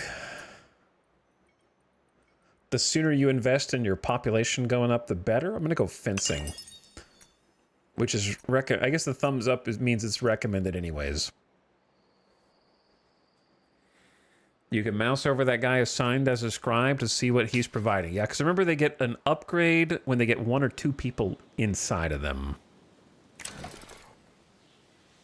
He's giving +1 science. And then each one you add sort of increases the scale of the reward. They also give 2 influence per scribe. 1 science, 2 influence. Per pop is 4 industry, 2 money, -3 approvals. So we're at 50% content approvals. So we need to balance this. If it goes low, we get rebels. If it goes high, we might get bonuses. We can have up to 2 territories. We have 400 fortification, which can be tested during a siege. And then we have 100 food stock, presumably to protect against siege starvation, which is a thing. Lots of things going on, which is good. Lots of stuff. I say let's leave everything as is.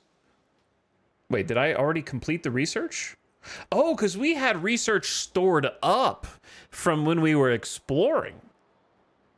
So we insta-unlocked this because we already had science reserves. We have 11 more science in reserves. Okay.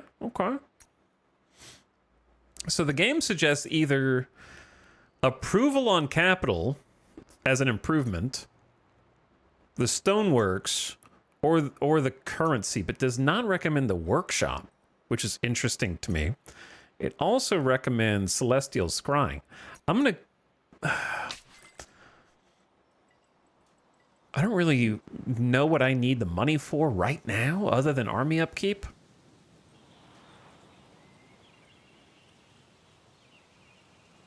How much does my unit cost in upkeep? -4. So how much does the horsey? 4. All right, so we should have enough money for now. I'm going to go against the grain and get the workshop. Yeah, I think each tech you get, it's said in the tutorial, increases the cost of subsequent techs, so your order kind of matters. But in theory, you should be increasing your capabilities as you go. All right, is there anything else I need to do before I end my turn? A quest needs a choice. In the time since Curator Ming, High Celestial Scryer of the Assembly, first spied a disturbance in the night sky, there has been much upheaval in the Tahook's devout and orderly society. While most believe the strange star to be proof that the Tahook's long-lost gods, the sages, were coming back, Curator Ming had doubts. This should be studied, not worshipped. But the perishing and the devastation that followed gave Curator Meng the chance to act. In the chaos, it was almost easy to execute a bloodless coup against reigning Ecclesiarch Ksana. As the Tahooks began to regroup, the Starfalls provoked fresh waves of disquiet. Officially, the Assembly considers them good omens, further signs of the Sage's glorious return. Unofficially, Curator Meng has more on his mind than portents and prophecies. Ecclesiarch Ksana, let me guess. Am I yet again in need of your guidance? How will you be helping me today? Praise be to them, Curator Meng. Time has not dulled that sharp tongue of yours. I have come to urge you to prepare for the sage's arrival. Think how soon they will be here. Wonderful. Consider me urged. Do not dismiss me. Bergie, I have prayed that as leader of our assembly, you will do what is best for Tahook's souls, and not just pursue your ambitions, but you ignore the fallen stars. Spoken like a true Tahook. We're the only beings on Saida who would rather chase sacred signs than find shelter. Surely the sages don't want us to starve. But then again, our faith is a powerful force, a source of strength that no halfway intelligent ruler should underestimate or neglect. Very well, we will seek traces of the Starfalls.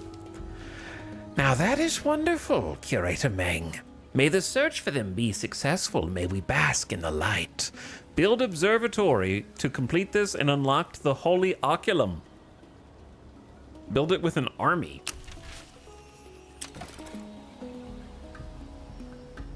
How? Oh, like this. Spend dust, your Tahook armies can create observatories on ridge terrain tiles anywhere. They will grant the nearest city a valuable science bonus that will change for food during the monsoon. More importantly, they can then be upgraded due to Holy Oculum actions. To build one, click on the button, and then a ridge. This unit is a hero, a critical asset. They can equip different weapons or items as loot. Moreover, when leveling up, they get hero points for unlocking unique skills. They cannot die, but they can be wounded when they are defeated.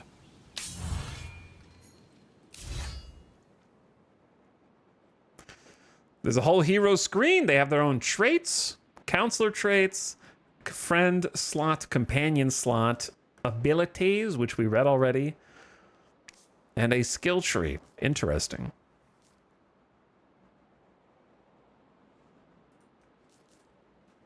We currently have 1 point in resilience, improves defensive skills, improve hero skills, improve leadership skills, and improve offensive skills. Okay, lots of stuff. So, I could have you go over to this and build an observatory right now for $10, which I think is gonna be highly worth. Okay, I think we can intern now safely. Imagine not making a save. He's still in the capital creator. Turn ended. We got 6 dust. 9 influence. AI's moving around the map.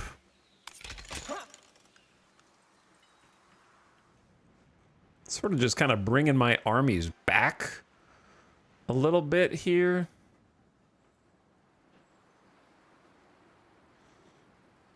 Just to group them up in case we run into anybody who means us harm.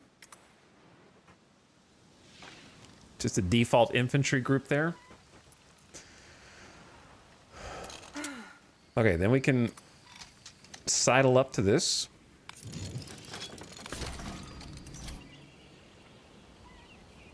And then I think I did it. It's just got to charge up for a turn. Is that right? Think so. Build an observatory 1 time with one of your armies. Give that a go. Ad starting soon. It's already been 2 hours. I'm learning. We did the tutorial at first. I'm going to take a BRB during this quick ad break. I need to get a drink and a snack. And everybody get up, stretch your legs. Come on back in 3 minutes. But it seems neat so far. Lots to figure out. I probably built my capital in a terrible starting spot, but at least I got to choose where it goes. Yeah, the games where you have to pick a capital spawn right when you start the game, I hate that. Where it's like, here you go, pick it right now. I like being able to wander around like in Civ. So I enjoy that. Tuna Man says, hi, what's up, Tuna Man? Thank you for the 66 month. Appreciate the sub. Good Monday evening. We'll be back here in just 3 quick minutes. BRB, thanks for hanging.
music? Or did I come in right when a song ended? Perhaps. There we go. Welcome back.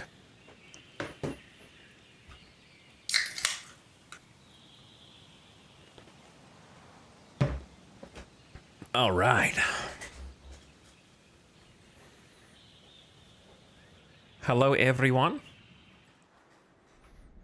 Look how big the map is. There's 5 other factions scattered. Ooh, actually, I do see we might have some early game conquest. There's someone right there. That's close, man. I assume that's another like full on faction and not just the minor faction. Okay, can anybody move or do anything? I think I've done everything. Our efforts to locate this... Oh. Well, you have encountered Prime, one who stalks afar. It is good to meet you, for we are always hungry. You've encountered a new empire. Yeah, it says peace right there. But this is the one we don't want to meet first, probably. You're at peace. Skirmishes are allowed in neutral territories without needing to declare war.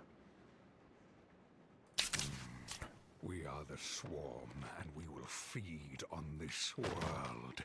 Don't know why the... Stand in our way.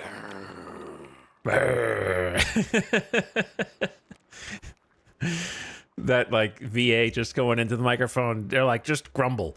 I don't know why their voices are so quiet.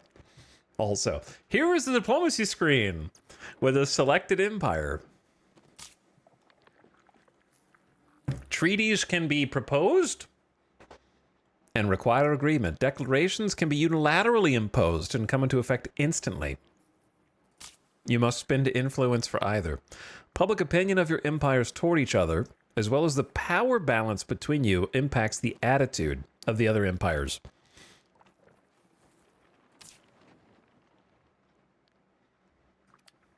So we got public opinion, 0. Public opinion of their empire. Okay, so this is our public opinion on them, their public opinion on us. So this is just like our relationship with each other. Okay. When it said public opinion, I thought it meant like we had a reputation to uphold amongst all factions. As one united rep meter. Non-aggression pact, shared research and cartography exchange. We can also declare open, closed, justified war, or unjustified war. So the traditional strategy game, don't cross through my land. Cass's belly. All right. So we just kind of like acknowledge diplomacy's down there. Gotcha. Observatory built and observatory successfully evolved. Here it is. Upgrade an observatory into a library or a sacred flame. They require a technology to unlock to do that. That's kind of awesome though, right? That's like 10 dust for us to get 10 science per turn? Or is that not per turn? It should be per turn, right? They generate a steady stream of science and provide a big vision radius. I think that's my favorite aspect of it, is I like having information. I like having intel. And so if I can find ridges and put these observatories on them, I can just see what everyone's doing. I want to know what you're up to.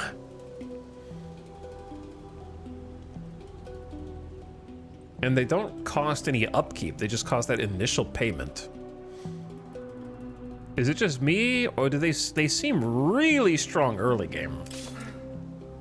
Is there a way I can reach this one? Oh, they're not as strong because the next one costs 40. I see. And so my territory is can anyone explain how territory gets delineated? or delimited, as the devs might say, because like the pink outline is our current territory, but my is it? Oh, it's probably because of the these dudes. Oh yeah, it's the dotted lines. That's what it was saying. Okay, okay. I didn't really understand what it meant, but now I do. Huh. So every region is sort of separated into these. Gotcha.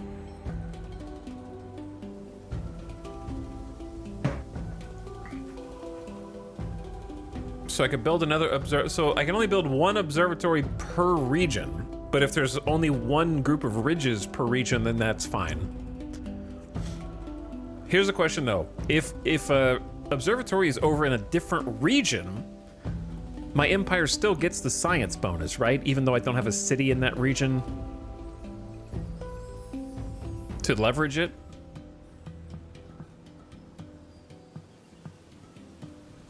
I might have put my capital in a different place if I firmly understood the region thing.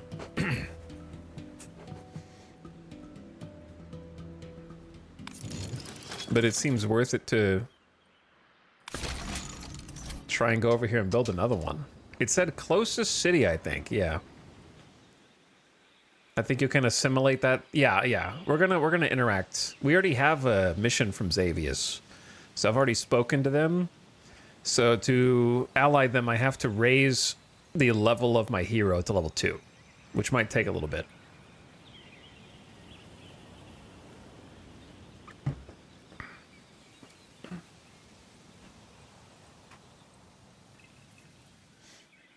But we can just hold there for now. Okay. So we got 7 turns until a cavalry ranged unit pops out. And that is kind of the only thing I think we can do in the queue right now, other than move the population around, which I actually am. Let's move the scribe, who is giving us more influence in science, since we are getting the science now from the observatory, over to become an artisan to kind of push that industry yield.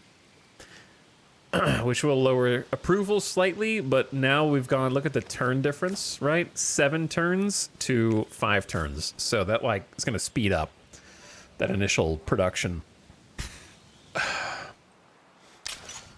And then research-wise, we're like 1 turn away from workshops.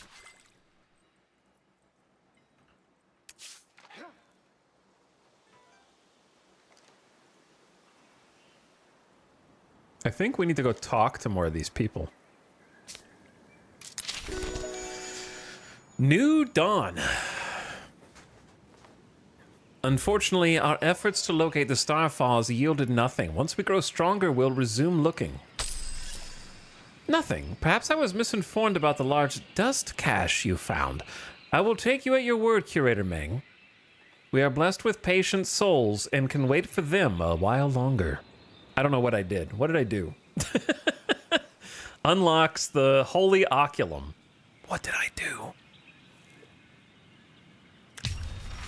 Hunting for Starfalls has renewed optimism in the Tahook's fledgling settlement. Every heart swells with pride at the sight of the Assembly's most cherished prize, the Holy Oculum. For Curator Meng, who spent many long and lonely seasons watching the skies, it is a particular preoccupation. Very unusual to receive visitors in the Holy Oculum construction site, Curator Meng. Profane, even, to use the greatest of their gifts to us this way. I observe the sign, and I've always wanted to explore the Oculum's power beyond celestial scrying. After all, the sages want us to learn, to follow their brilliant example.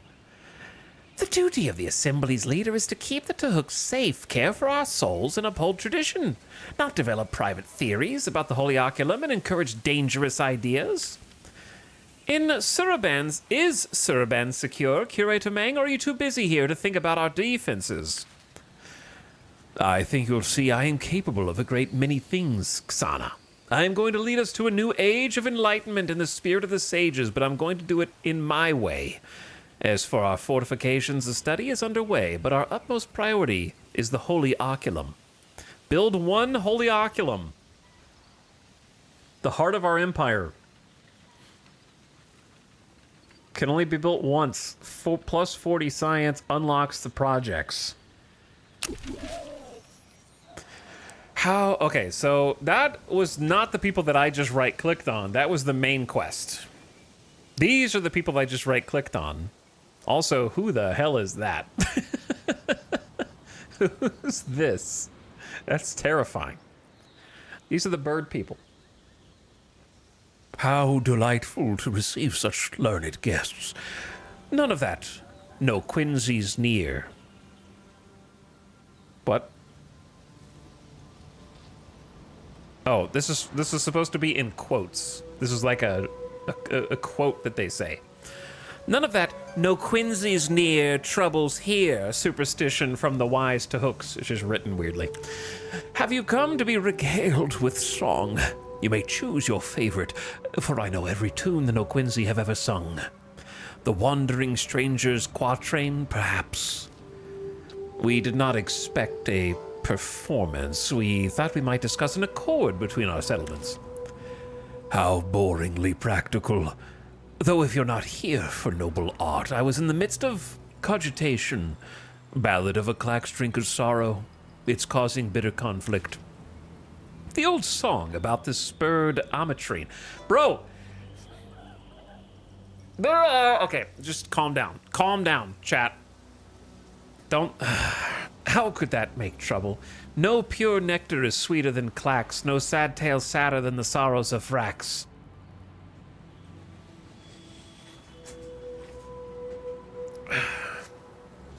When writing in a book, the more jargon you use at the beginning of your story, the more confusing it is for the reader.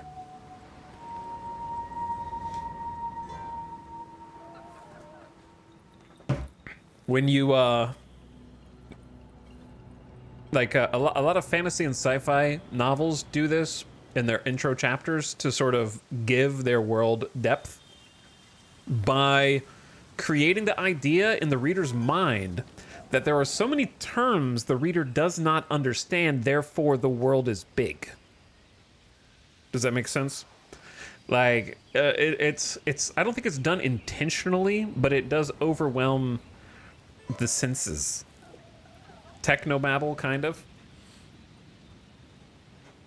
You see in the first chapter, my main character gets tested by a Bene Gesserit. But the thing is, in novel form, like, I've read Dune, partially. I started reading Dune. And it really wasn't difficult to follow because the internal thoughts of the characters give context clues for everything. But when you're not a novel, and you're putting blurbs out 3 or 4 at a time, there's not really any room to explain all those things. So therefore, there's no context, right? I'm getting hit with... I was in the midst of cogitation, ballad of a Clax drinker, spurned ametrine, Clax and Vrax.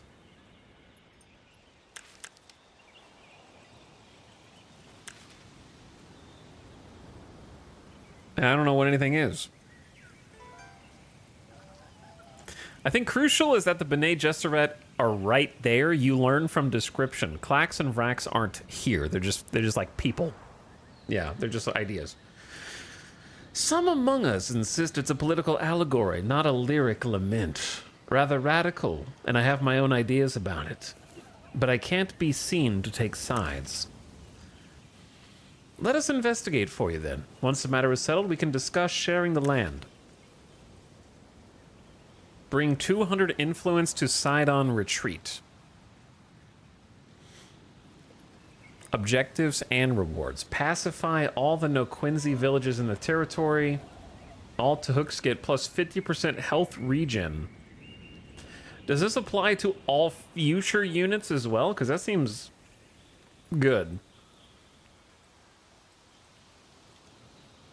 The Bene Gesserit work because we know what Paul knows about them. You gain more information as he does. Yeah, I mean, it's a POV thing.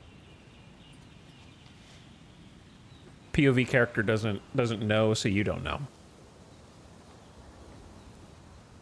Oh, it's 10 turns. Okay. But you get a Harper. A flying ranged unit. The best instruments are both musical accompaniment and weapon. They have flying and ranged 3. Can fly over obstacles and enemies. 3-tile radius. Apply inspired 1 to adjacent friendly units. So it buffs nearby unit damage. So I have to bring them 200 influence. So we only have 163. And it'll pacify both of these. As long as they're in the same region. So no one ever talked to the Black Hammers down there. Someone needs to go talk to them. Perhaps my hero. We should have talked to them at the beginning. Most likely. And there's a Xavius. We need to explore west. So let's go head over there. Chat, I just realized my ranged units are literally riding mono-wheel scooters. I thought they were just moving around, but no, they're actually riding mono-wheel scooters. Why are they so cool?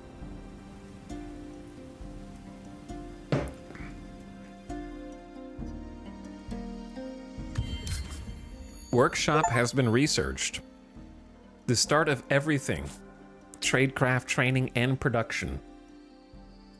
Okay, it's not really a quote, but so much as it is just a statement of fact. Open the technology screen. We can now remove forest and create works to buff industry. It gets bonuses for each adjacent ridge and communal habitation.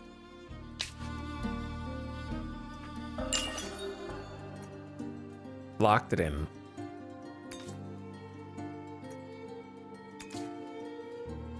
So we need 8 technologies for the second era. That's like 80% of these. So these all are pretty mandatory. This needs 16 total, 24, 32, and 40.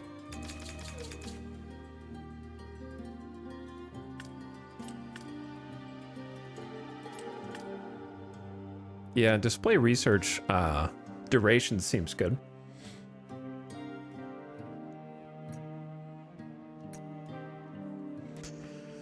The game recommends stonework for the district keep and civil order for an improvement. Also recommends the money one. And keystones to build bridges and dams. And so it's basically like, it's gonna we have to have like all of them anyway. Maybe...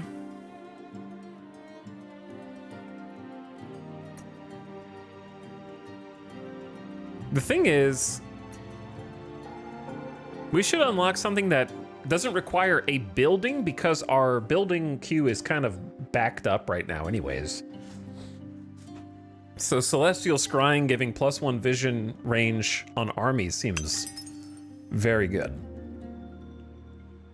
What's great about this early research is since we built an observatory out of the gate, all of our research is going really fast. Just like a couple turns. I like the song too.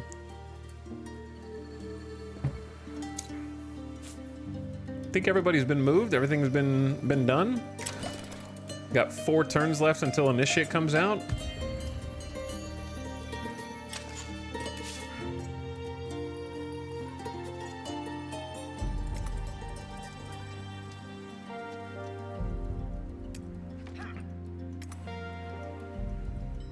Oh, this is actually a dead end. For now. Which is useful for us. I need to go collect this loot. There's also an anomaly. This is a curiosity. So the anomaly is just going to be good for resources.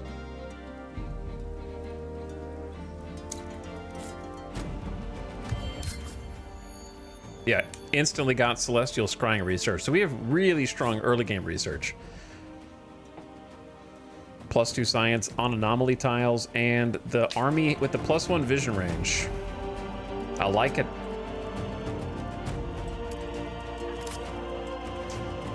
You found a provisions curiosity? I don't know. Oh, those are, one of those is like a special resource, titanium, and then +10 something. I don't know what that symbol is. Hydromiel. It's a resource booster, costs 10, and you get 15 turns of +20 dust on the city.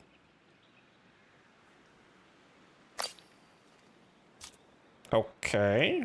You've accumulated luxury resources. I know, I found it already. Produced in cities by an extractor or obtained as rewards. Each can give you some turns of unique boosts. These sticky combs are filled with temptingly delicious, rich substance, but the dust particles inside are worth more than a snack. So the choices are...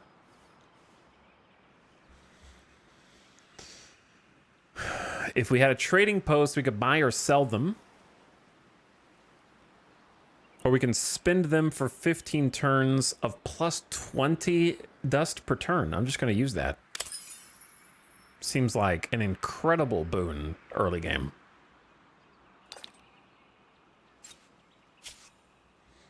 Unless I am misunderstanding. I'm just gonna throw it in, and because we went from plus like 10 or 19 or something to +39.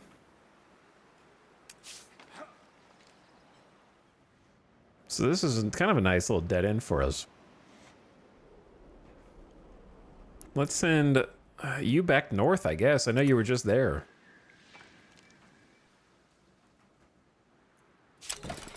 Two turns left until we get our cav. Celestial Scrying. Oh, I forgot to pick a new research. Good call. Good call.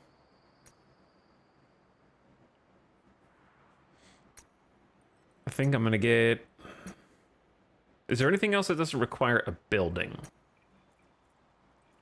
Or something that takes turns? Like, this is just scavenging plus gains on battle spoils, health and damage on non-heroes.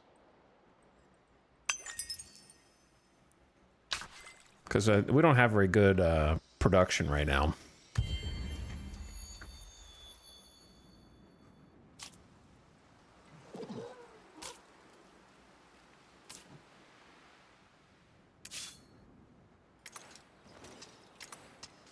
Trying to go say hi to these dudes. Hopefully they're not hostile.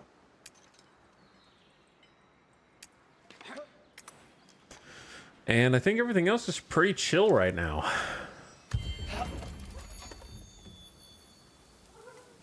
What's that? Oh, okay, it's a good thing. It means our unit just popped out. So we have a new unit. The Initiate. Riding their signature land rigs, Initiates can traverse Sida's lands fast. Basically a scout. They are aware, sets vision range to 3. No obstacle can block its vision range. Can hit from 3 tiles away. So we should be able to explore a little better with these guys.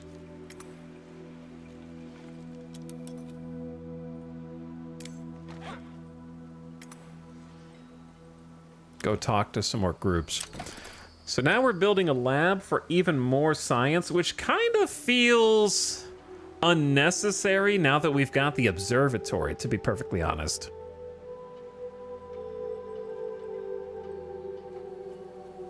So perhaps we move instead to either food or production. I'm gonna say production. Because we have some new basic building types, right? That we didn't have. We also need to build the Holy Oculum. That's like our main thing. But it's going to take 17 turns. So I don't know if I want to do that first. I think I want to do the works. Levels up when surrounded by 4 districts, plus 2 industry, plus 1 industry on a tile that produces an industry, which is this one. So it'll be plus 3 total. And then it gets bonuses for adjacent ridges, which are here, but would take up the tiles that are currently giving food and coin.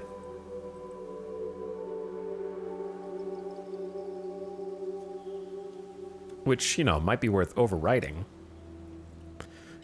But this is a plus 3 as well, so it kind of doesn't matter. May as well just do it on this one.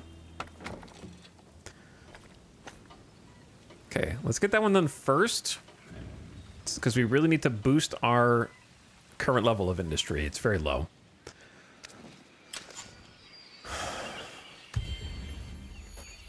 The passing muster. Or maybe they are passing muster, but they've been interrupted because scavenging has been researched very quickly. More battle spoils, more HP for non-heroes. Legendary indeed, Curator Meng. Truly, you create heroes as we create tricks and games. Oh, did our hero level up? Maybe? All Saida shall hear of this. Of us? Oh, of you too, of course. Our new friends. So we get a plus 100 influence. What gives XP outside of battles? I have no idea. Leveled up our hero, and we therefore pacified Xavius villages in this territory. Okay, so now that they are pacified...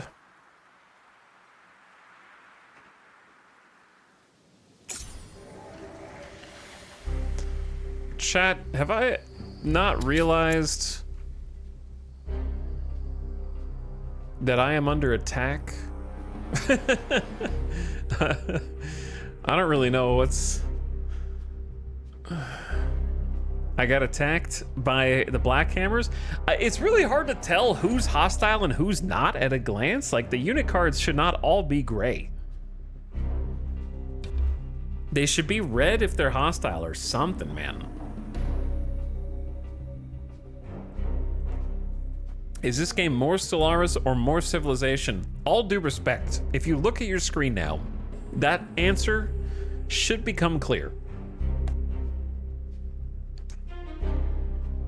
I'm not sure how you see Stellaris anywhere on the screen, but it is indeed more like Civilization.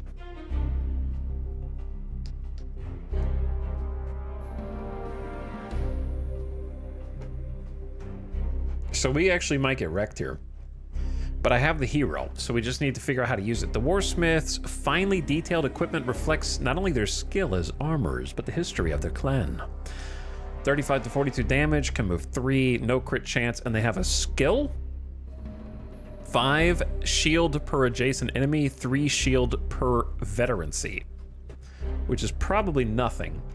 And then we have a ranged hero, which can restore health on friendly units. Does the devotee just accompany the hero?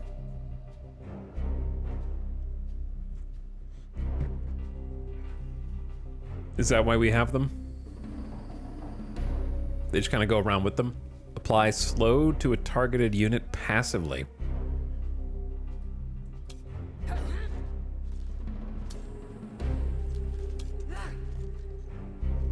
So they can move 3 tiles, 1, 2, 3. So like theirs should be good.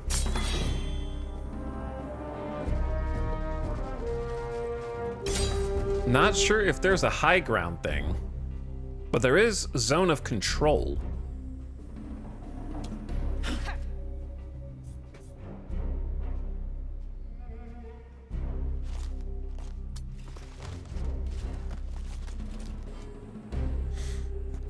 There's an upper ground bonus. 40 to 50 base damage plus 15% upper ground, no crit chance. And they have plus 10 defense, plus 10 defensive posture, and some forest cover. So it seems like attacks being turn-based, you do all your damage, they don't attack you until your turn. So this is a great spot for our infantry because it should block both of these guys from getting to our backline ranged hero, I think.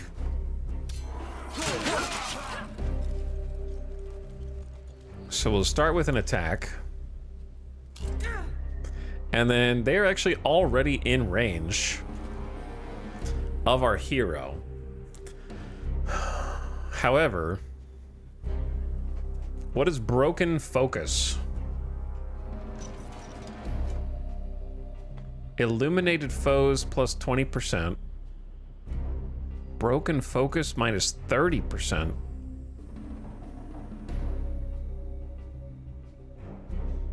Tree is in the way.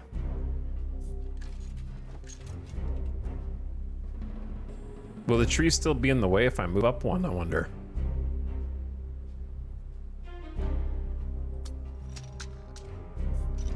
Yeah. I'd have to be here, but then I'm scared of them kind of like somehow moving over. Because I don't really know. I know there is zone of control, but I don't really know how the zone of control works.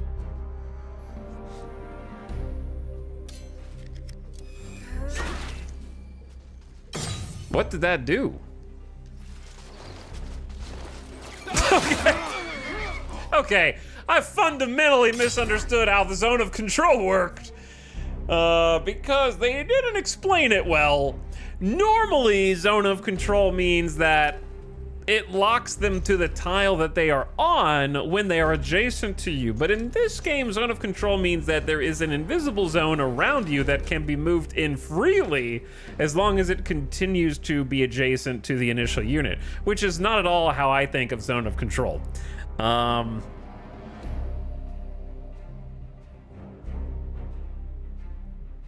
So this is probably just gonna go badly. They also have a freaking shield, which I don't even know how they get that after attacking me.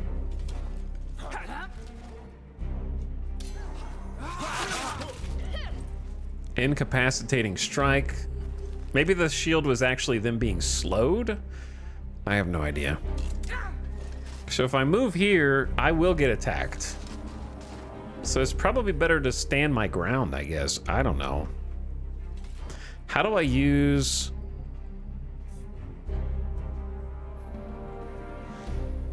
That's a 30 HP buff. All right, let's just attack them, I guess. Their attacks should get weaker as a result. Theoretically. Okay, so we did get a zone of control attack, but I have now been surrounded. And it looks bad. They're focusing my hero down.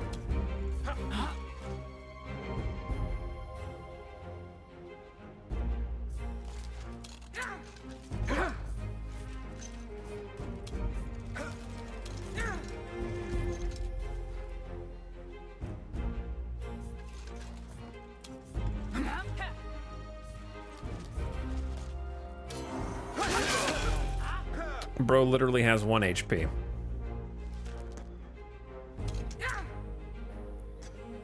I can enter a defensive stance, or I can kill this guy.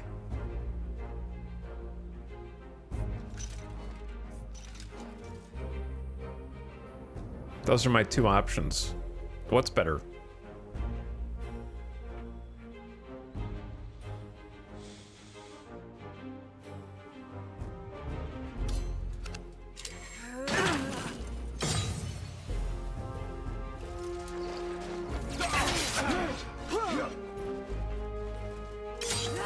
I don't think we're making it. I don't think my hero's gonna make it out of this one, brothers.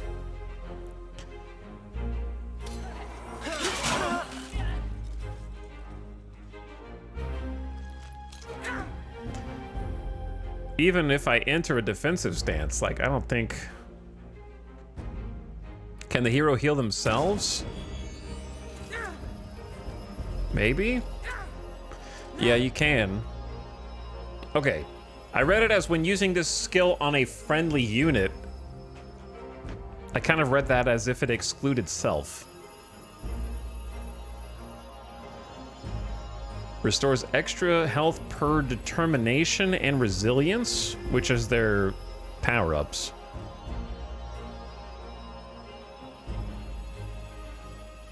Damage, lose 10 to 35% damage as health decreases. Yeah, let's heal self.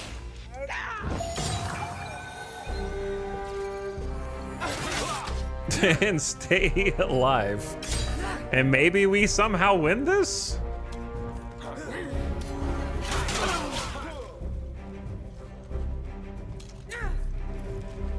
I mean, that looks like it kills them, but I don't know how to interpret the bar.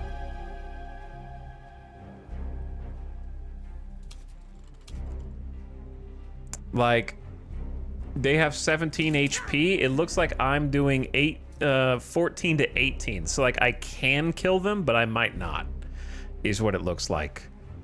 However, I can't use the skill more than once per battle. So I may as well just attack them, right? And just hope for the best. Damn. I missed it by 1 HP! No! Come on! Dude. Screw you guys, man. I deserve to win that.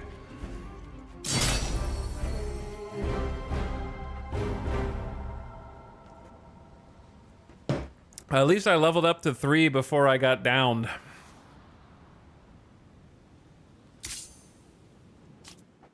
Don't worry, your hero isn't dead. They will spawn at the capital city in 6 turns, or you can pay with the capitalist healthcare plan to put them at the front of the line. Insurance is not covering this one. So you either wait until they heal naturally, or you have to pay for a medevac helicopter to take them in for 430 gold. All right. Well, what are you guys doing here, fighting me and stuff, man? In exchange for a bribe, this village will grant a minor faction unit and be pacified, which means they no longer spawn roaming units. You killed my guys, dude. Start a battle with the minor faction in this village to destroy it. I have no clue how strong a village is, but I only have 1 unit, so that seems bad. Yeah, I just did that to show you the defeated hero tutorial. That's right. I lost on purpose. Hear the silence, Tahooks. Not good. Never so quiet since we left the kin camp. We listen for the sound of armor. Every one of us. I listen too. I'm in no mood to talk. You fear approaching armies. Enemies. No. I fear that those who went out may not return. A scouting party left on my orders a dozen days ago. No news since. I killed them. I just killed them. We can spare no one to search, and so we wait. If we looked for these missing scouts, perhaps you'd be more interested in talking. I'd be amenable. We are alone here, Curator Meng, and the world is full of dangers we do not understand. Even a single absence hurts. Painful as it is to say, I believe they are gone forever. We are warriors. We sing the song of steel and beat the drum of iron. Blackhammers fight and win, except that one time, just now, where you beat them. And they come home, again, except for those 2 guys that you just killed. Those who attacked them may still be prowling these lands. Am I just pretending like I don't know that we just murdered one of their scout groups? Destroy gutless bandits and get the sledgehammer of the 100, a weapon, as well as pacify the village. Okay. I don't know where those people are. Hello, Propulsion. Thank you for the 43 months. I appreciate the sub. Thanks for coming back for another one.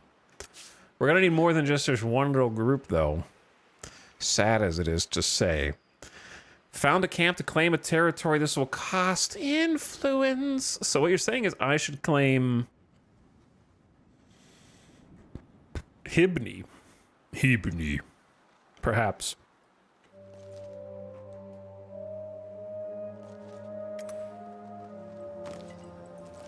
Well, I found the Gutless Bandits. Though I fear I am significantly weaker than them. So let me back up a little bit. I don't know if there's such a thing as stances when you're not in combat mode. There is an army without orders. Then I shall give them orders.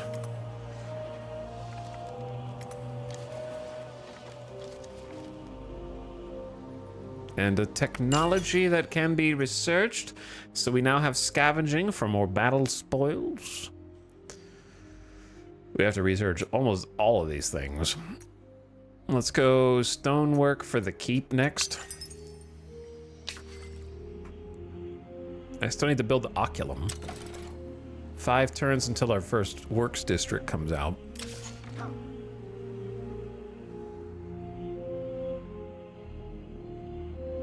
So now that I'm like friends with this Xavius group, what do I do with them?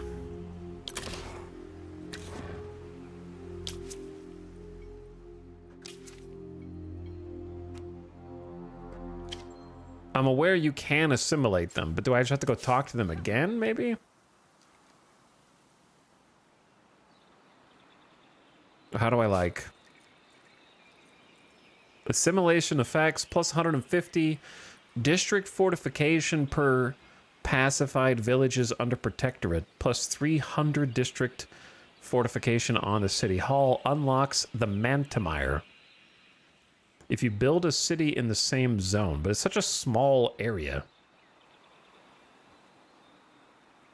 Like, if I build a city where the borders literally encompass this building, or if I build it down here, will it still work? Did Etel ever play any Civ or Total War games? No, Gerbil the First. In my decades of playing strategy games, somehow I have never played Civ or Total War. I've also never played Pong or Tetris. Or RimWorld, for that matter.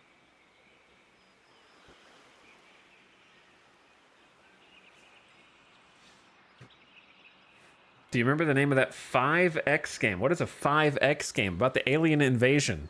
Yeah, it's Hooded Horse published as well.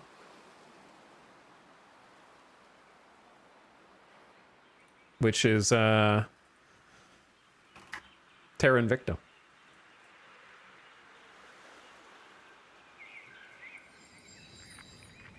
"5X." But anyway, no one answered my question.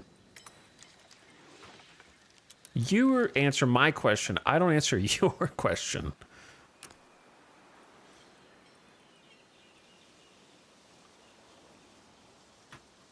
Minotaur Monk, we made that joke at the very beginning of the stream, but you're welcome to make it too. I kind of would want to settle down here where the, like, anomaly is.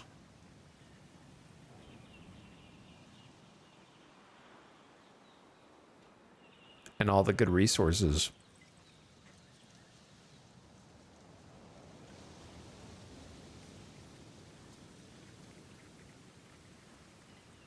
So I'll head down there.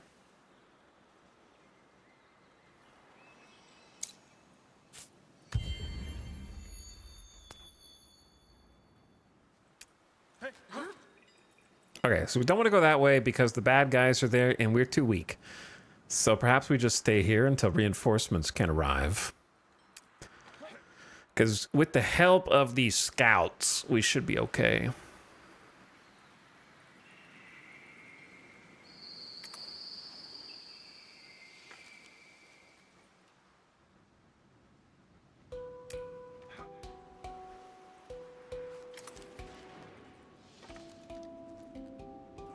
Are you guys chill? I don't know how to tell. Like, do I just have to fear every neutral unit? Like, I'm not really sure if all of them are...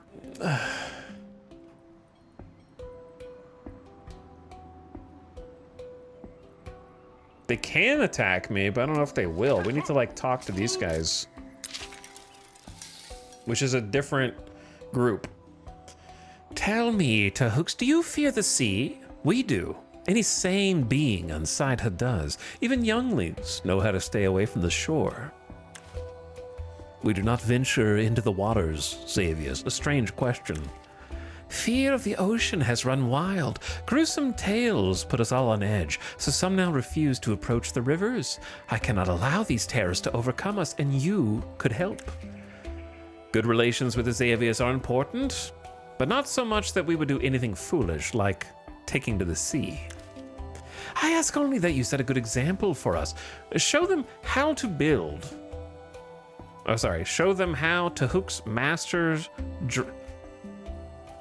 This sentence is confusing the hell out of me. Show them how a Tahooks masters dread of the waters.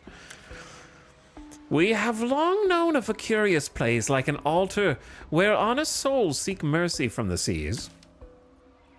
But the location is lost to us. There must be signs that point the way in the wildlands. Would you help us seek the altar so we can send prayers to the deep? Chat, I don't know. I'm reading all the dialogue and I don't know what the hell's going on. I may as well just skip it and get to the point where they tell me what they want me to do.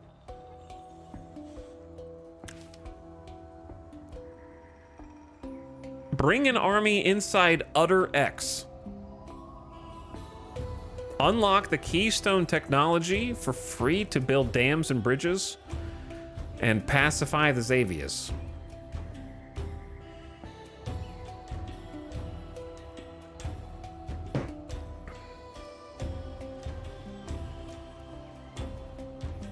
What do I have to just bring an army inside Utter X? Where's Utter X?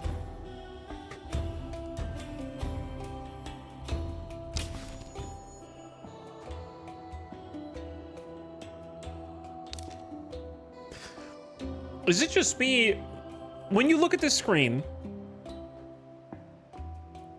visually, I find it fairly pleasing on the eyes. However, when I actually look for information on it, my brain starts to panic.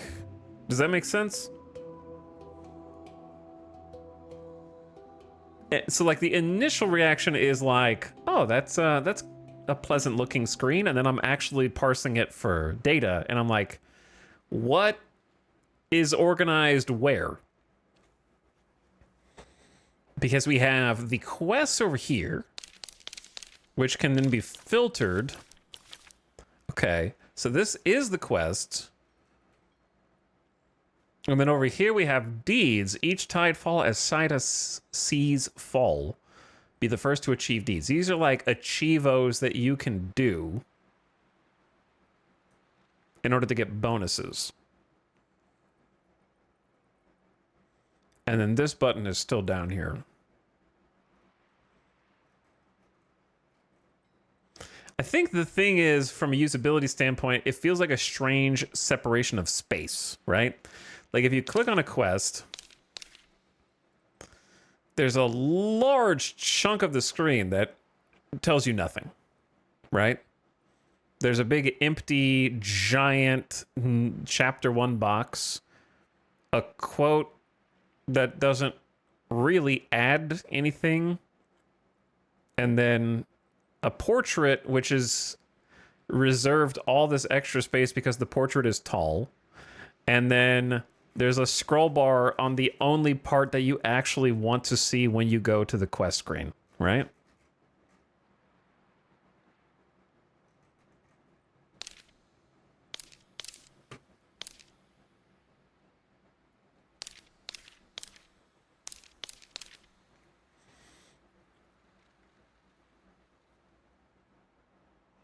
And the objective and reward section needs more explanation. What is the objective and what is the reward? Yeah, it's just kind of like both of them are in there. Like the objective is build a holy oculum, and this is presumably the reward underneath it. which for some confusing reason has a horizontal scroll bar, which I hate horizontal scroll bars.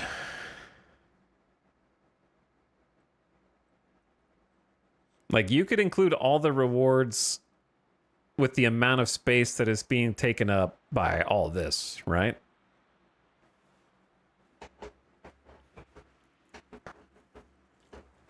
And just put the tags stacked underneath it.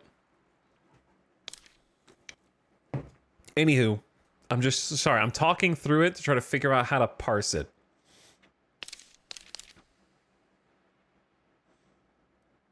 Where is utter X? What's utter X?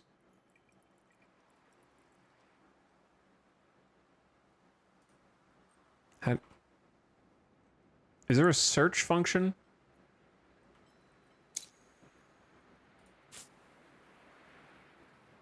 Is it the name of a town or something?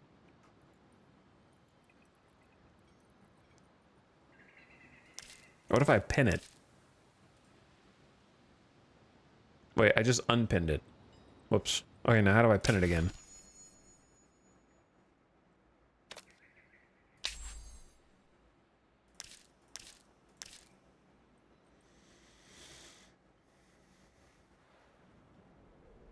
I don't know. Does the location pin marker on the quest screen the with the what?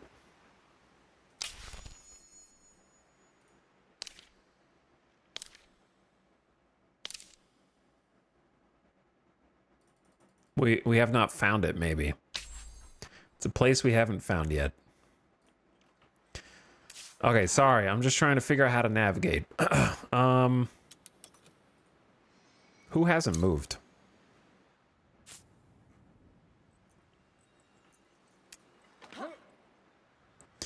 I also think, from a UI perspective, things that would help me, because a lot that I like about the map and the way it looks and such, but something that would really help is differentiating army unit cards from not army unit cards. Like, this is an army, but it has the same banner as this, which is not an army. It's just an observatory, right? So why is the observatory perma-marked? And the same icon as the capital, which is just a larger flag. The only difference is that these have a 1 inside of them to indicate that there is a unit, whereas this doesn't have a 1. But it's like when I'm looking visually and there's going to be, you know, like 12 different things on screen, it's going to get a little confusing.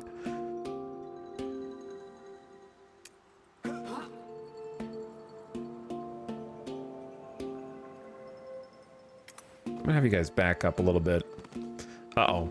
All right, you're surrounded by gutless bandits. And you might die.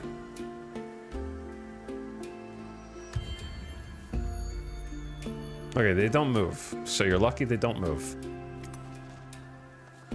Question mark. Herbal remedies. Pyroxana.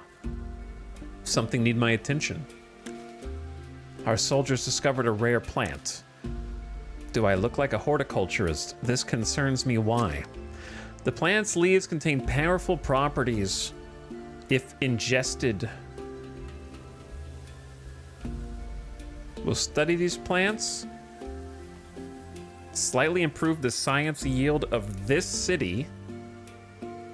Or let the soldiers use for medicinal purposes. Get an extra movement point for 10 turns. So it's 10 turns no matter what.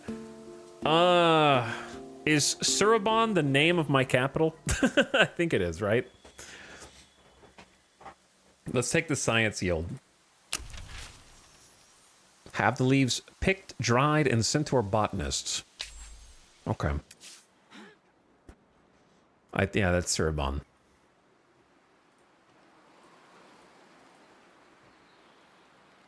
You guys just chill there. You guys group up with the other guys, and we gotta go kill these guys.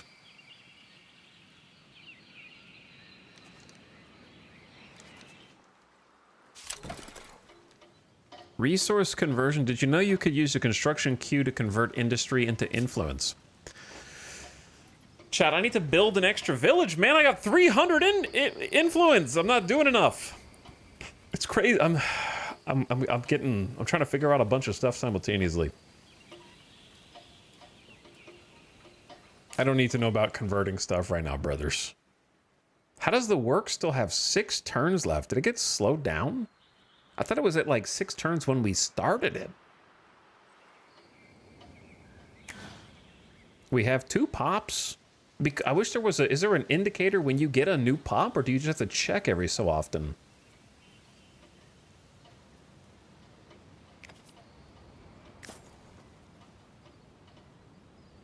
Okay, I definitely want the extra artisan to speed up the works.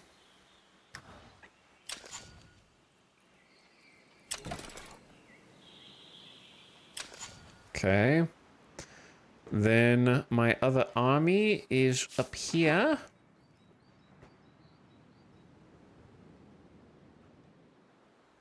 It's the bar under your city's dust.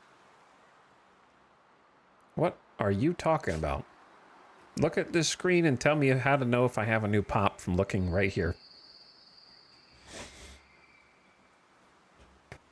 I don't think you can. Are you getting a good sense of whether you'll win or lose before an engagement? No. I know that they have like a power level, so I'm just kind of looking at the power level. But to know that, you would have to know what every unit is and what their powers are.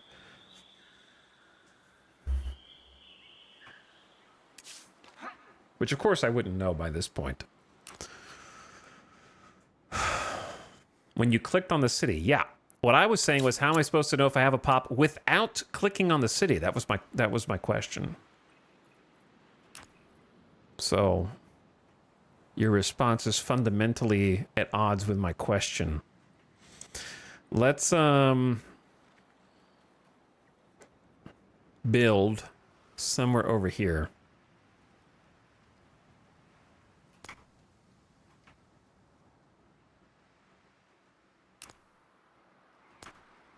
I need to build here because we got the friendlies.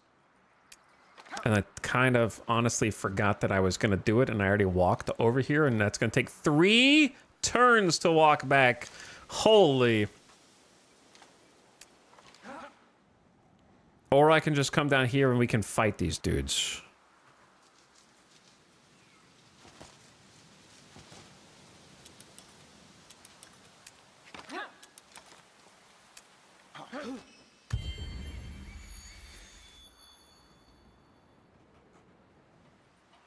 I don't know if you guys are good or bad. I have no idea. These guys have a little leaf next to their power. Not sure what that means.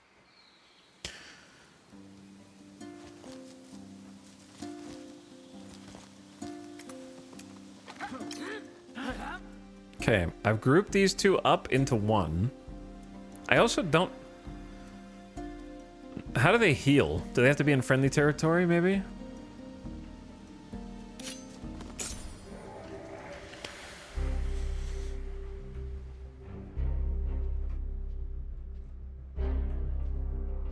So they're gonna pop in somewhere down here, and we're gonna pop in somewhere up here. We have an infantry group, and we have a ranged.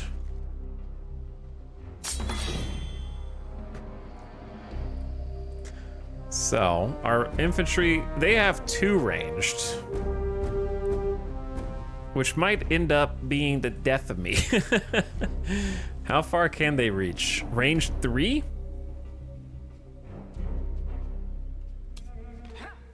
So they'll be able to hit me from here. But like, I have to close the gap.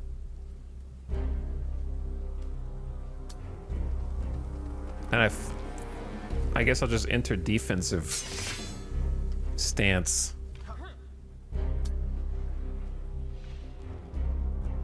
I should have started my range a little closer then, I guess. Because they're just going to stand back and poke while I die. However, they gotta be really squishy once you actually do get into range. We have a plus 20% bonus for efficient against ranged. They get a small buff for forest cover.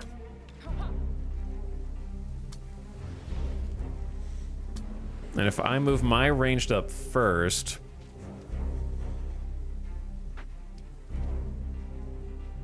we have broken focus just because there's like, what, my unit is in between us?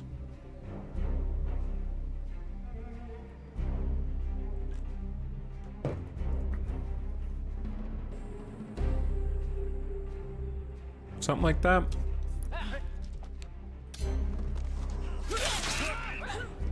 Okay, broken focus and incapacitating strike, which is a slow, but they're in my zone of control, so shouldn't really matter. Also, they're illuminated now by my melee, because that's one of our special abilities as a faction, I think. So it should do bonus damage for that. And the weaker they get, the less damage they'll do. I'm not sure what Opportunist is. When attacking a unit, being not adjacent to units of its army. Oh, because I'm not next to it. Okay, so I could have prevented some of that damage by simply moving up. Unfortunately, we can't kill it with the range, so I have to kind of waste my infantry attack on it.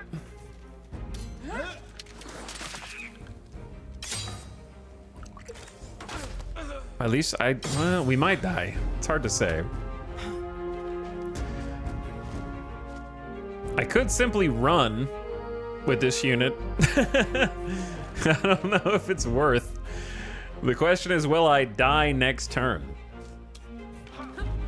If we 1-2 punch him right now.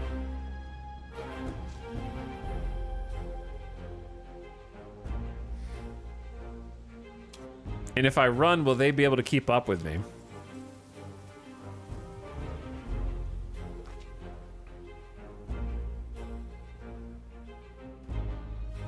I'm gonna try this. If I run back with this unit, move up with this unit, I don't think they'll be able to get into a spot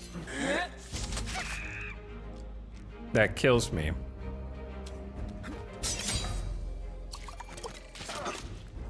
But what if they just kill me first with superior range power?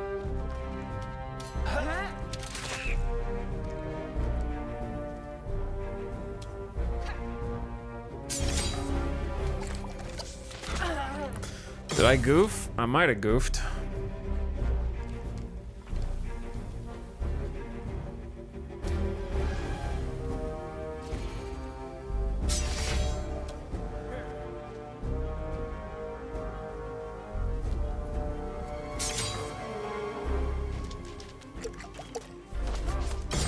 Okay. I drew them out of the forest. And should be able to put the finishing touches on now. With the high ground bonuses. 15% more with the high ground.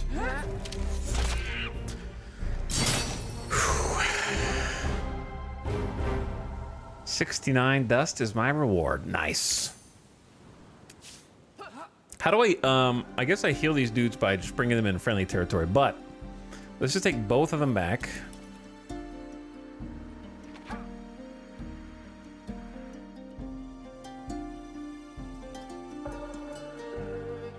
These guys are just scouting, but the swarm, this dude has 483 combat strength. I am gonna get wiped. The swarm is here, man. I'm just gonna walk away. I don't know, they technically can't attack me without diplomatic consequence. So I'm just gonna back off. They're so much stronger than me. It's gonna be restart time here in a second. But that's okay. Because maybe I'll have a better idea of what I'm doing. I still feel like I'm sort of guessing turn to turn. I do not feel in control.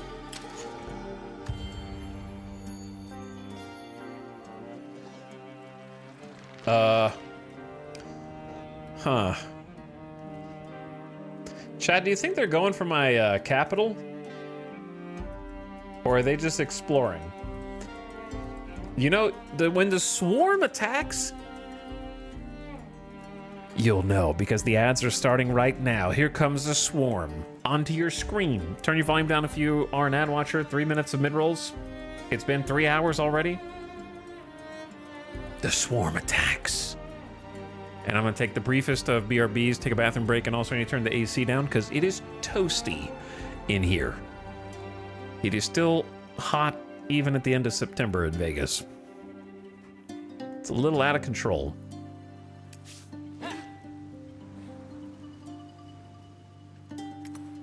But once the ad starts, I'm going to step away for just a moment. I don't know where to send these guys. I'm like actually cut off. I'm going to just chill over there for now.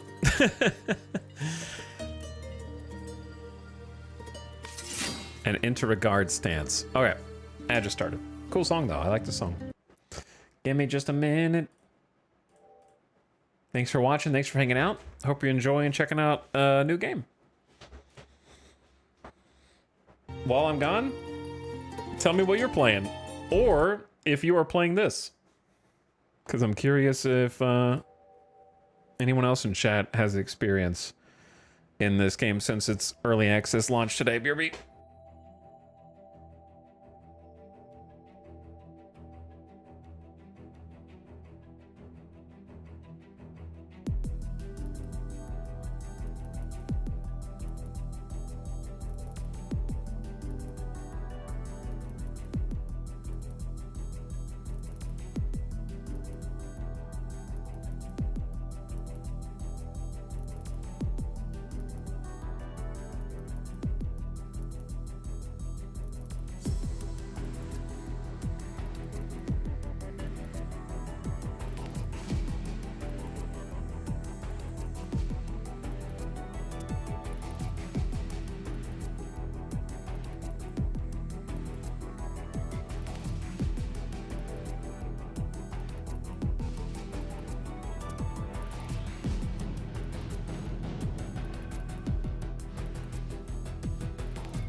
And I'm back. Asks chat a question and then leaves. Yeah, it's because you're slow typers. And guess what? No one even said yes. Not one of you said, yeah, I'm actually playing this game right now. Only one person said, I was gonna try it. Well, there you go.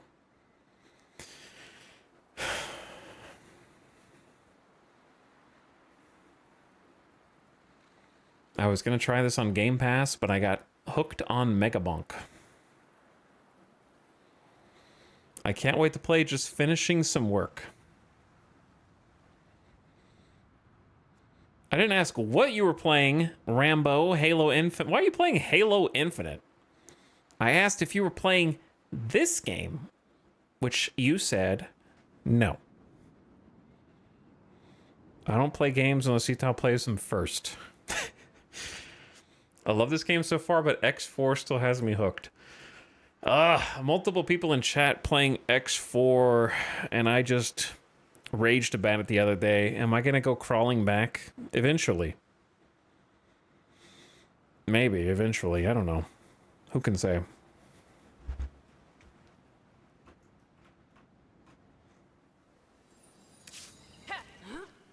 I turn the volume is kind of fluid up and down.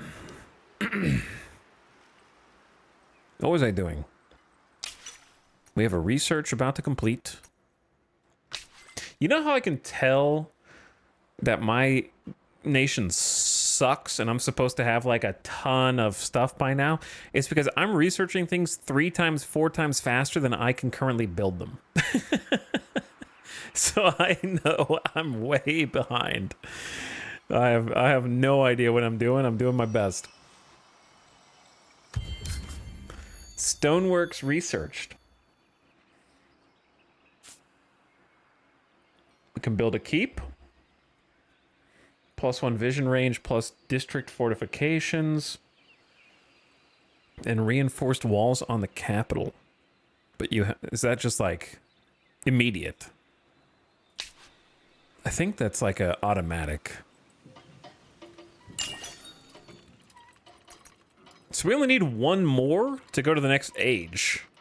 We might be able to get keystones for free with the quests.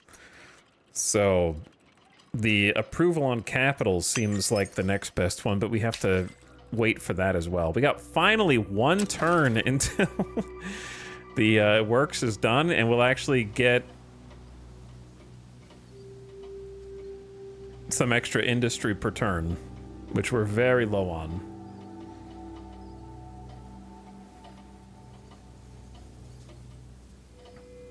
What is X4? Yeah, it's a space sandbox empire builder. That is kind of more of a spreadsheet simulator after the initial early game. Lots of menus. Which can be good or bad, depending on the person.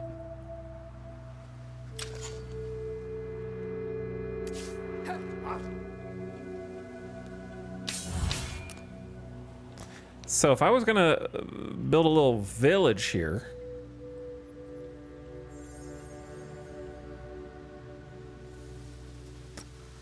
what happens if I build a village next to their village, or a camp next to their village?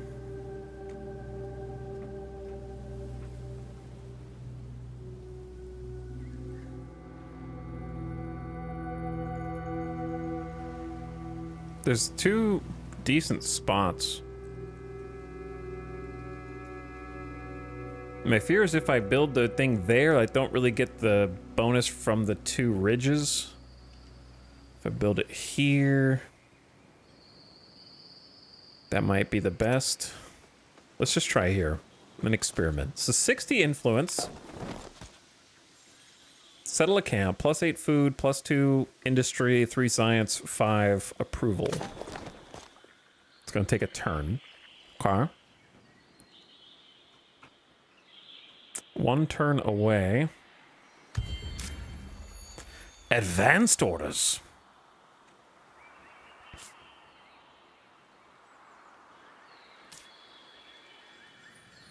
Ah, there's recuperate. Restore 20 health per turn to each unit.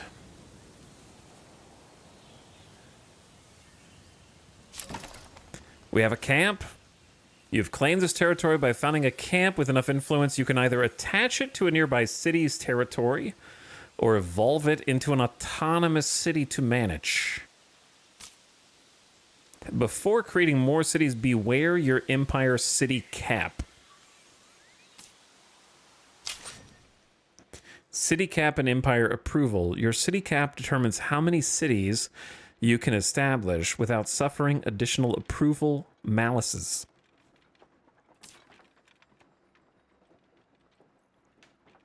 The approval of all cities in the empire. From mutinous to jubilant. Population scale bonuses. So, like, we have another city right there.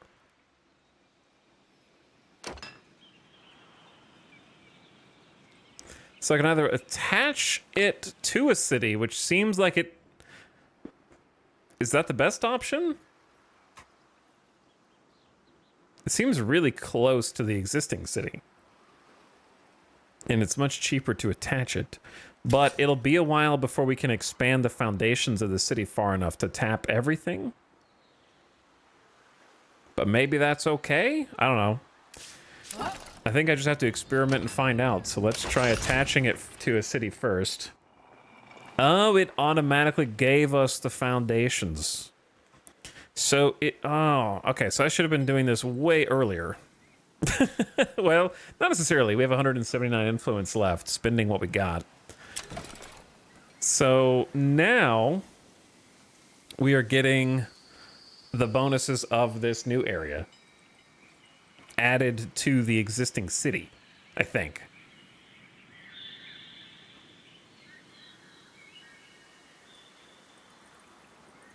Though it's difficult to tell what comes from where.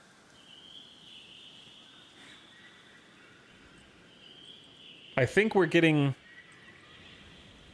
all the resources, like 1 food, 2 food, 5 money, 1 food, 2 influence, 2 science. And then we also tapped this purple leaf anomaly.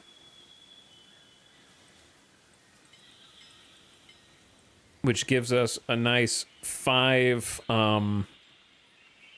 approval, 5 science, and 3 food.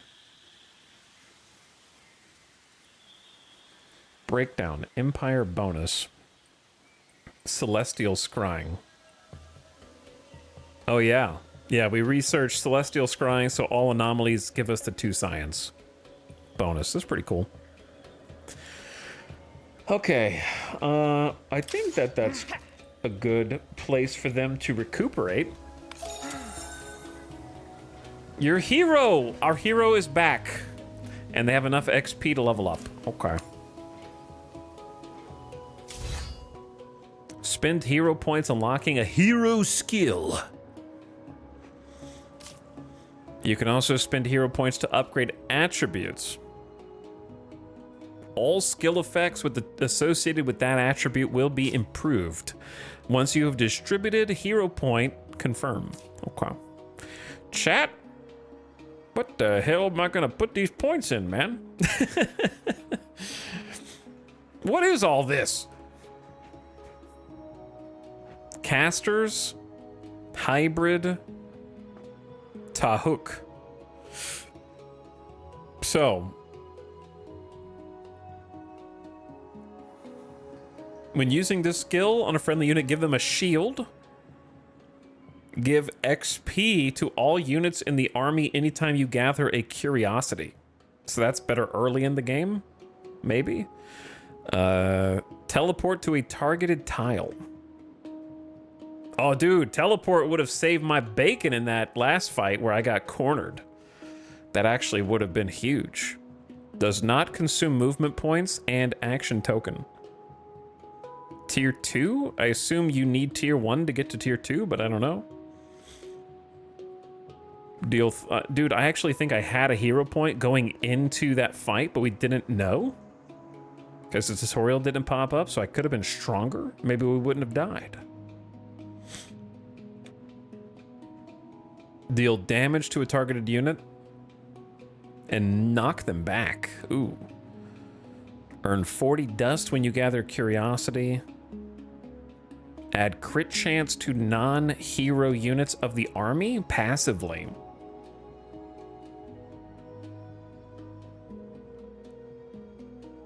Fear of God. When attacking a unit with a negative status, apply the same negative status to adjacents.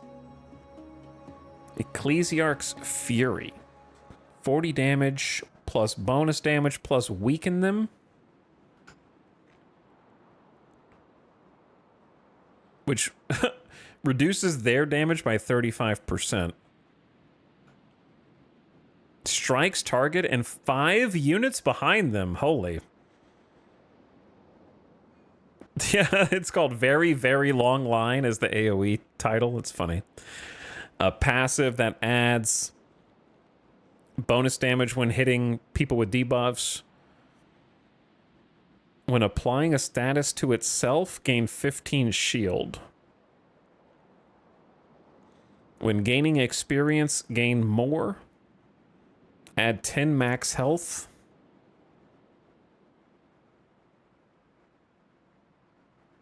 Apply indestructible and immobile to targeted units.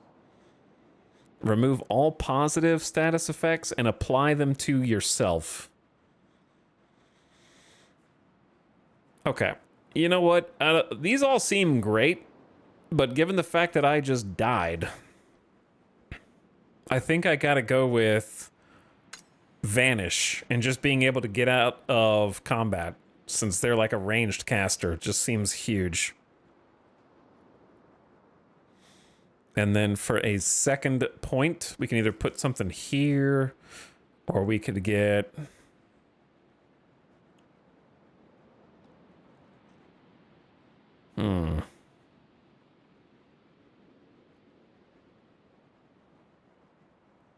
The one that's just like a damage buff plus weaken seems pretty decent. When attacking a unit with a negative status, add an additional bunch of damage.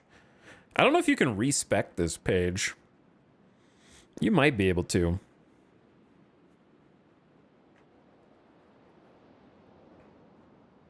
But this seems like a debuffer kind of situation, because yeah, Fear of God is just like basically spread negative statuses to others,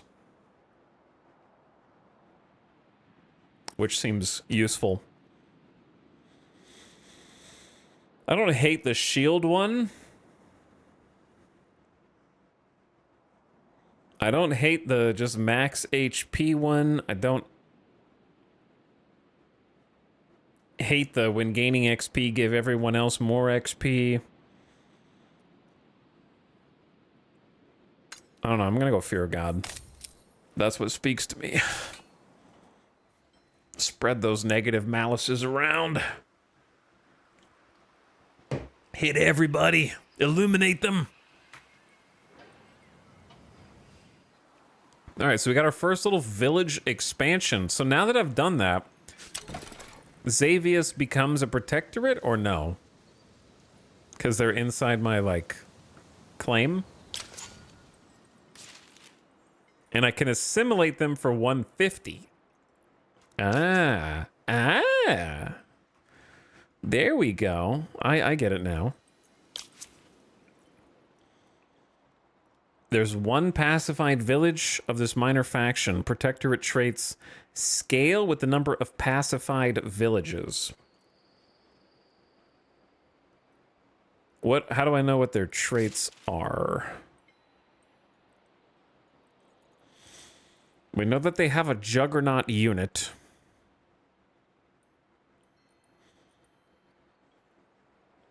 $30 to 38 damage, 15 armor, 160 HP. When defending, add 5 defense, and when defending, give 20 shield to this unit and adjacents. That would pair well with our ranged focus.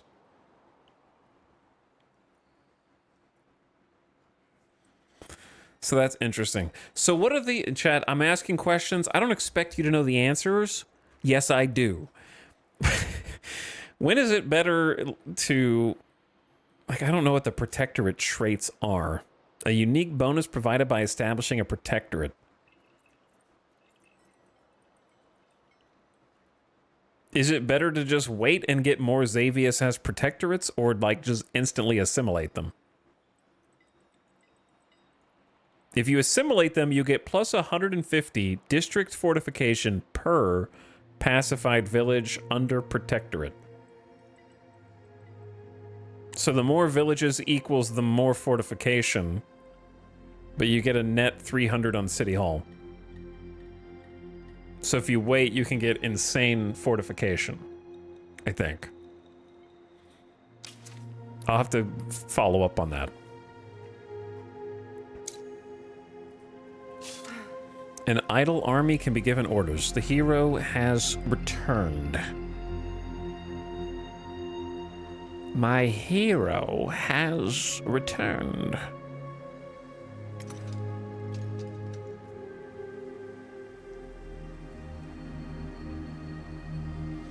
What is Talek Imburu's kind of power level compared to everyone else? According to, I don't know how to see their like power level unless you're mousing over someone to attack.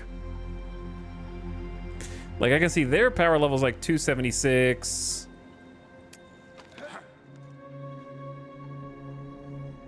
$144 middle bottom. Okay.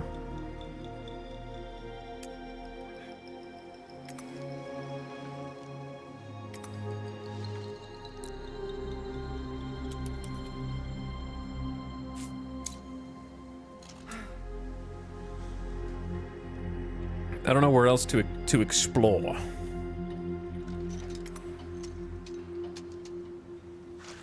Well, there's the worms,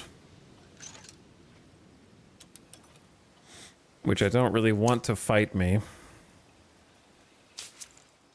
Oh, I have to slot them in? Slot available for choosing a minor faction protectorate. How choose?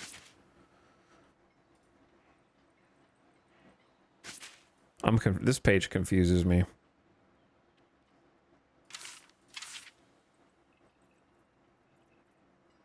Maybe I have to talk to them? Take an army to a village in your territory, then bribe, parley, or attack it to pacify it. You click assimilate and it fills in the slot. Okay, so assimilate... I thought assimilate was separate from an active protectorate.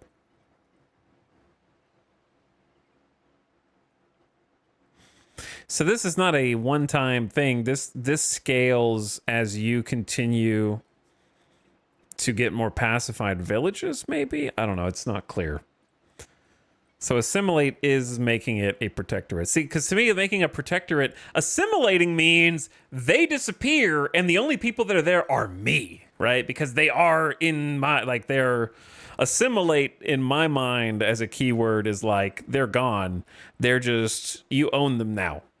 You own that whole town or village, which feels opposite of a protectorate. So to me, it seemed like these are two different things.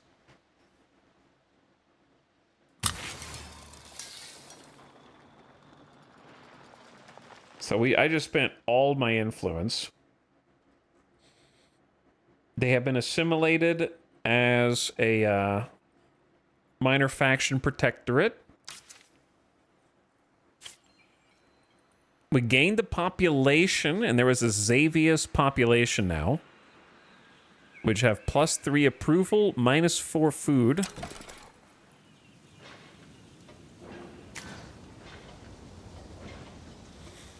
You have populations of different types. And you can click on the growth gauge to choose the next type you want.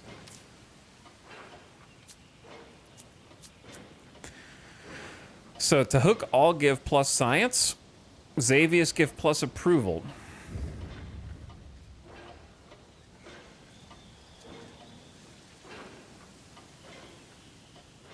Yes, your distinctness will be added to our own. You are being assimilated.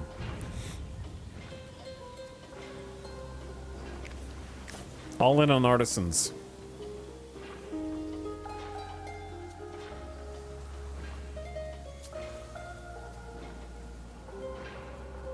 So why? Okay, that's just saying how many we have. I wouldn't mind another Xavius. Like the approval seems pretty good. So let's bring another Xavius in. Kind of counters the negative approval from making them all artisans right now. I think that seems good.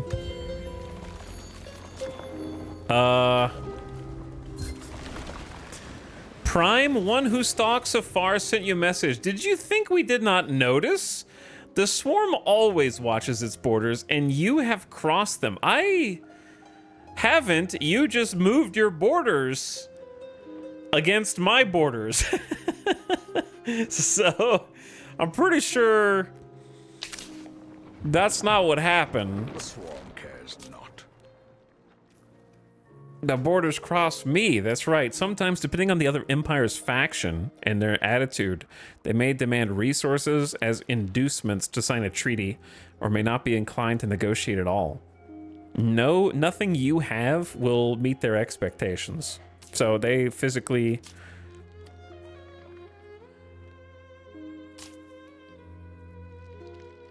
Your empire's public opinion toward the other impacts the influence cost of actions. A high public opinion reduces cost of beneficial actions and increases hostile. That's kind of an interesting system. But yeah, they will literally never do a non-aggression pact. They just went right here. They skipped Unshul and went right here, brother. I'm getting boxed in by the AI already.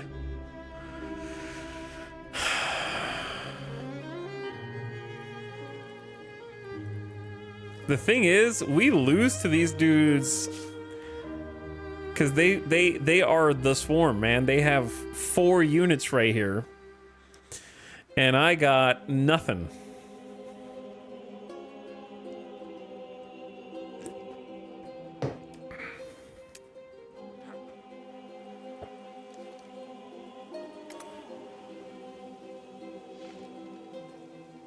AI is so sweaty. I am playing on a higher difficulty, which I expected to lose, but it'll be a good demonstration of what they're up to over here.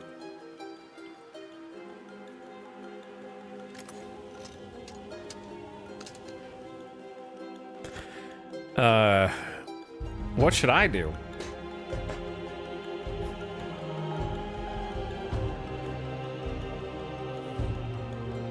Got 600 dust in the pocket. It's true. Music got loud suddenly.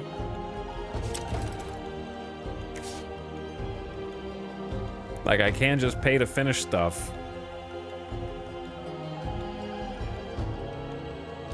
There's the new Juggernaut that we can get. 14 turns! We need another infantry.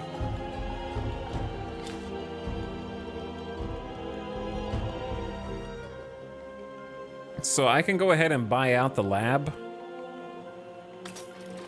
And then it's 450 to buy a devotee. But at this point, it seems worth it. Units take pop away. Oh. Yeah, that was in the tutorial. But I didn't lose one because I bought a building, right?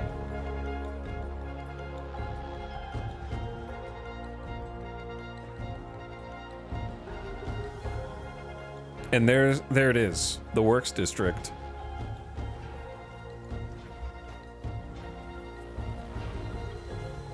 It's adding an additional 3 to industry.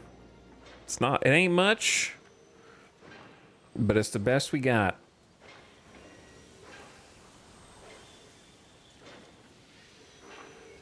Yeah, does it mention that you lose a pop for getting one? I thought that it said that. Well, we can find out. Let's just save and find out.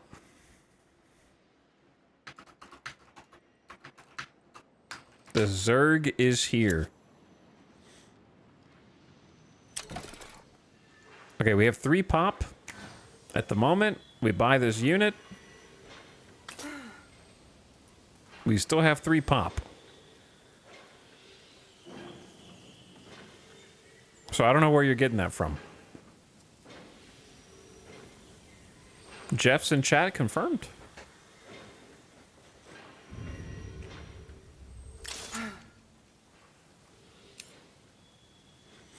Okay, the main ranks of Tahuk military force. Devotees hold their shields firm to protect their brethren. Got an extra unit here to kind of go with our hero. And I'm bringing these dudes back soon. Okay, we need something else then for the city. It feels bad to wait 14 turns, brother. For one jug. However, I could pay influence, which I just spent all my influence, and get these extra foundation tiles. Okay. Okay. Which we would want for that +6 industry over there.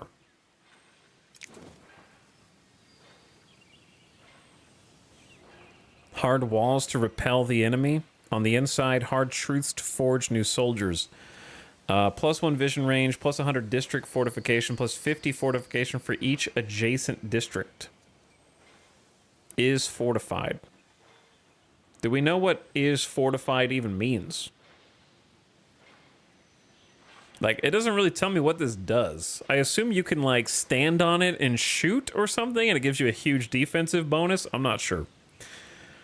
The forum buffs influence. We just buffed science. No. We just buffed works. No, we did both. We have a laboratory and a works.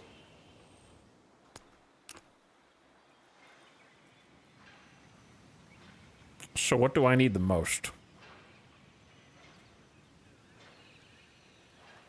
We need the Holy Oculum. Like, we still haven't even got that, and it's supposed to be the literal heart of the Empire. Minus 25% industry cost on the lab. So if I built that first, it would have been cheaper to build the lab. Yeah, my influence and my food is definitely the lowest, but it feels like it takes forever to catch up. I guess it's 4 turns for food. It's not what I meant to do. Probably like on the one that's already got 2.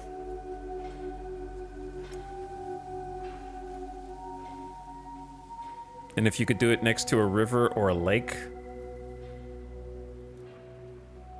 it'll do more.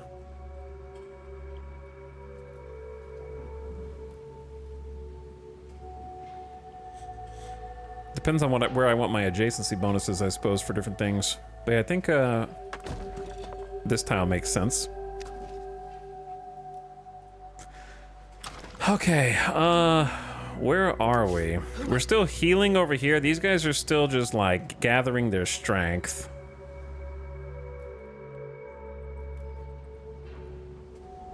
So we do kind of have like a city wall, but I'm not really sure how that works.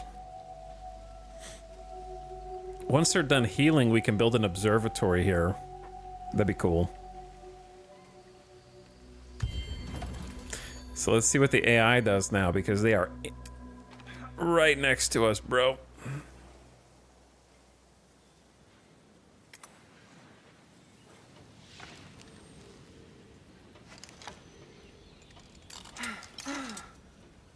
All right, we now have a group of 3. We have Cav range, we have infantry, and we have the hero.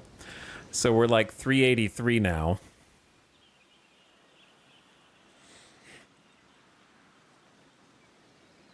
Pop use for units was a humankind mechanic. How dare you conflate 2 hex turn-based strategy games? They're completely different.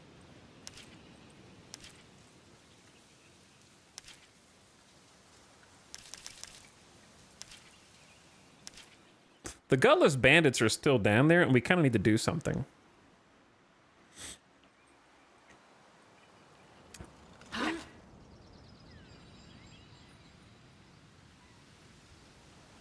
But since I don't know what they're going to do, it feels weird to, like... Yeah, I think you guys just keep recuperating. It takes forever to heal up, though. They've just been sitting there. Maybe I'll go ahead and build the observatory. Maybe they can do... Maybe they'll heal and build the observatory since we're in a home territory now. I feel super boxed in. Where I'm not really sure... It feels bad to abandon my capital to continue to move around and explore over here, but we do need to keep claiming new regions, but we can't do that anyways without additional influence. So it may as well, I guess, just like kind of stay put in a defensive posture, more or less. I'm sure the bugs will respect our borders. Absolutely true. Okay.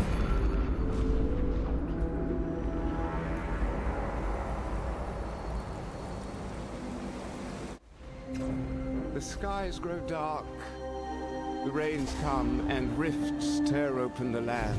Oh boy. Stand strong, Dahooks. One Dahooks. day they will lead us to salvation.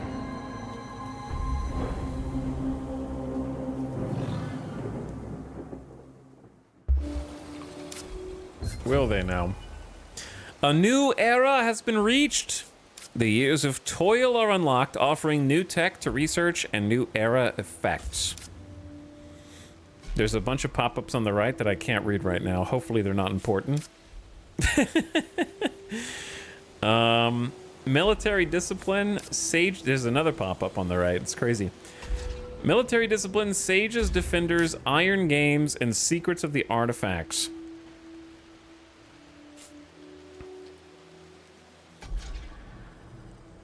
+1 unit slot available for each army. We didn't have a chance to maximize our current unit slots. Unlocks the Relic Keeper.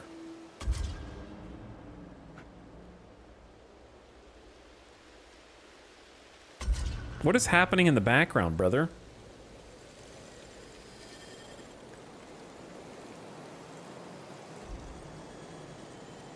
Prepare your minds and bodies. Draw a hero from a draft of 4. Unlocks Relic Keeper unit specialization.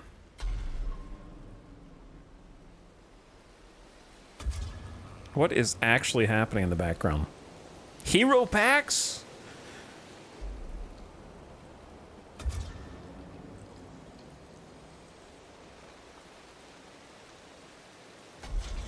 I guess it's just a new ranged unit I can get.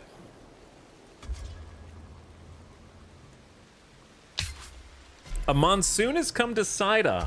As twilight falls across Saida, the monsoon marks a time of disruption. Beware. New dangers and rewards will appear. Note, temporary bridges could be destroyed. Minor factions become enraged and will attack anyone nearby. Oh. Plus 100% gain on battle spoils. -1 vision. Plus 20 health regen on units starting in non-allied territories. So you just heal outside of your allied territory. The monsoons are coming in, bro. Spooky.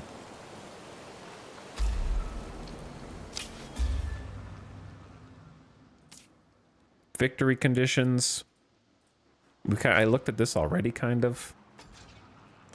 Chad, did you know we're in last place by score? And first place is our neighbor?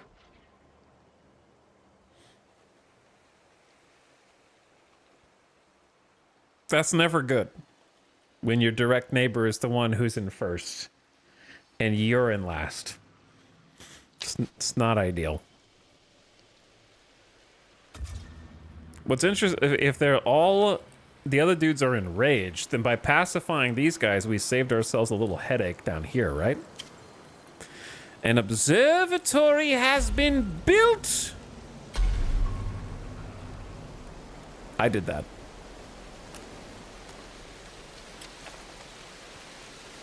That was me. And then our specialty is when it's a monsoon, they're transformed into something that yields food to the nearest cities. So we should be getting 5 food per observatory. It should be 10 food. Council seat unlocked. What is this screen? Appoint, revoke, and move councilors. The council will be locked again at the end of the current turn. Select a seat to appoint a counselor from either your empire or your heroes. I don't know what those noises are, man. It's got to be the monsoon.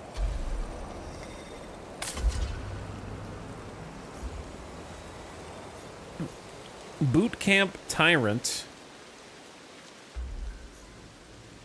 Oh, plus 100% XP on new units on cities. What does on cities mean?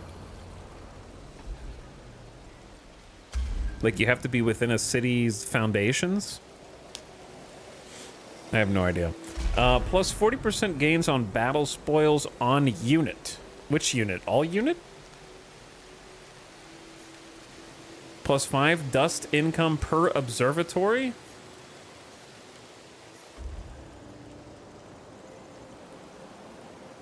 Plus 50% food consumption on galvanized called. I don't know what that is. You get more by reaching the second and third monsoon. And then faction quest. When you build them on purpose instead of getting quest rewards. Like whenever I build a unit, they get plus 100% experience. I think the income per observatory should be the first one. We only have 4, so I mean I get to choose 2. And then I'm just gonna go. I guess I'll do the boot camp one, and we'll be training some units. Okay, there we go.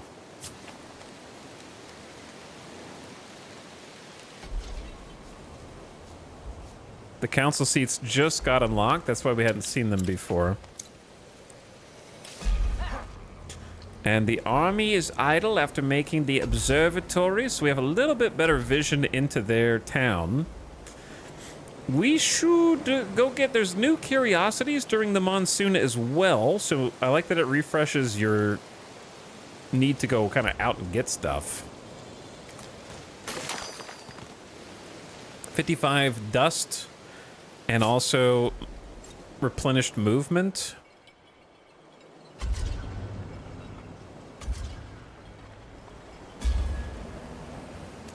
There's another one over here.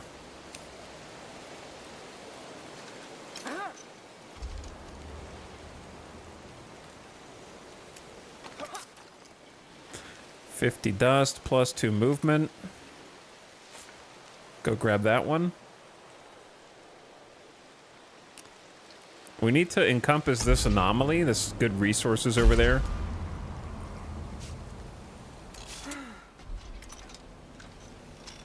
I don't know if that was a visual bug or what, but when I split this unit off, this unit moved into the center, but it was actually still here, so I'm not really sure what that was. But that's okay. You guys just kind of, I think, stay put, because I don't really want to trespass into their territory. And, like, if we start a war with the most powerful faction, I'm in trouble. But I feel like we should take the leader, like the hero, out and go do something.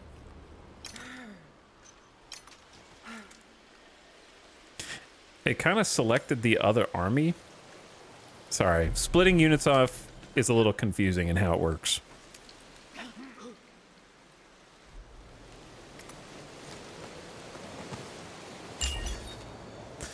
So we just researched Civil Order, which allows us to unlock an improvement if we pursue it. But most importantly is that we unlocked a new tree, the Years of Toil. So where's the Relic Keeper? Ah, there they are. So this is a proper ranged unit. Not like our scouts.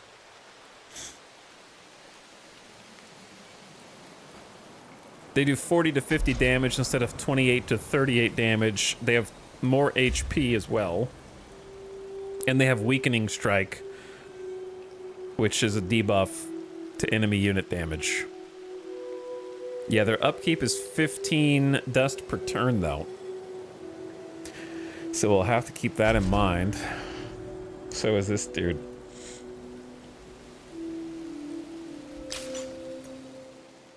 So let's see what all we have available here. Lots of new tech. Common Rights unlocks the Scriptorium improvement. Plus influence per population on scribes.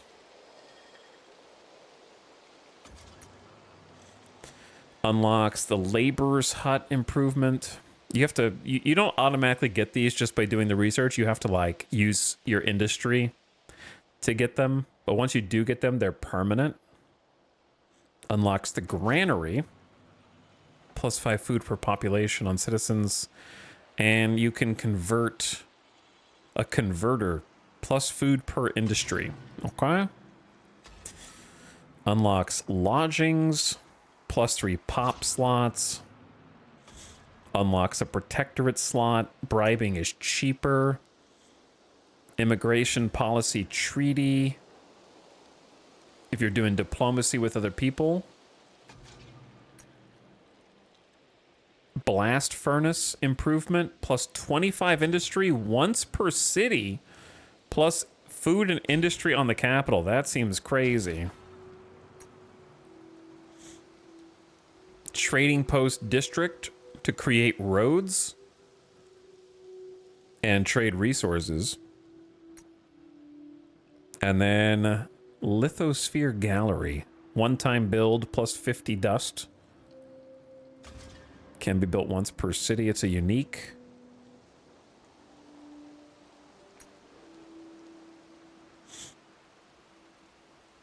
Science on observatories. We're already doing observatories. That just makes them even better. Precision for season predictability. Don't even know how that works. Bonuses for rivers. Geology. Founding camps is cheaper. That seems useful. Material science. Geodesic dome. Laboratories are better. More value out of scribes. Celestial guidance. Once per empire plus 1 science on population. Which is all pop equals more science. Unlocks unit specs for apprentice, the vigil keeper, a fanatic, and an illuminator. So special units. Shock tactics gives you a garrison plus 500 district fortification. And then the city hall and a ministry are stronger. Okay. So out of all of these, the one that really seems good to me is the blast furnace. Like, just get the super industry bump right out of the get-go.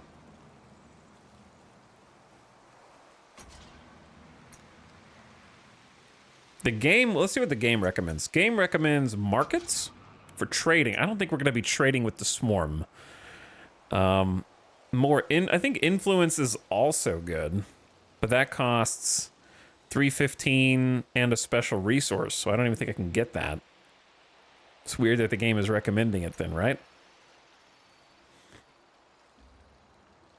It recommends the new units, which I think is good, but we still have units to build that we don't have yet, that we need first.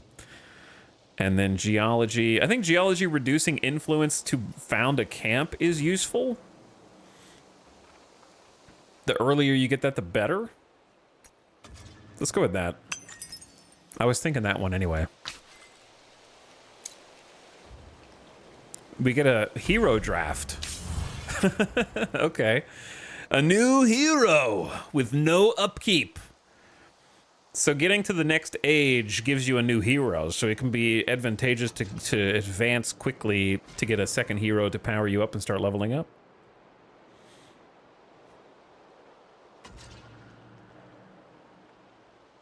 Are you familiar with Endless Legend? Nope.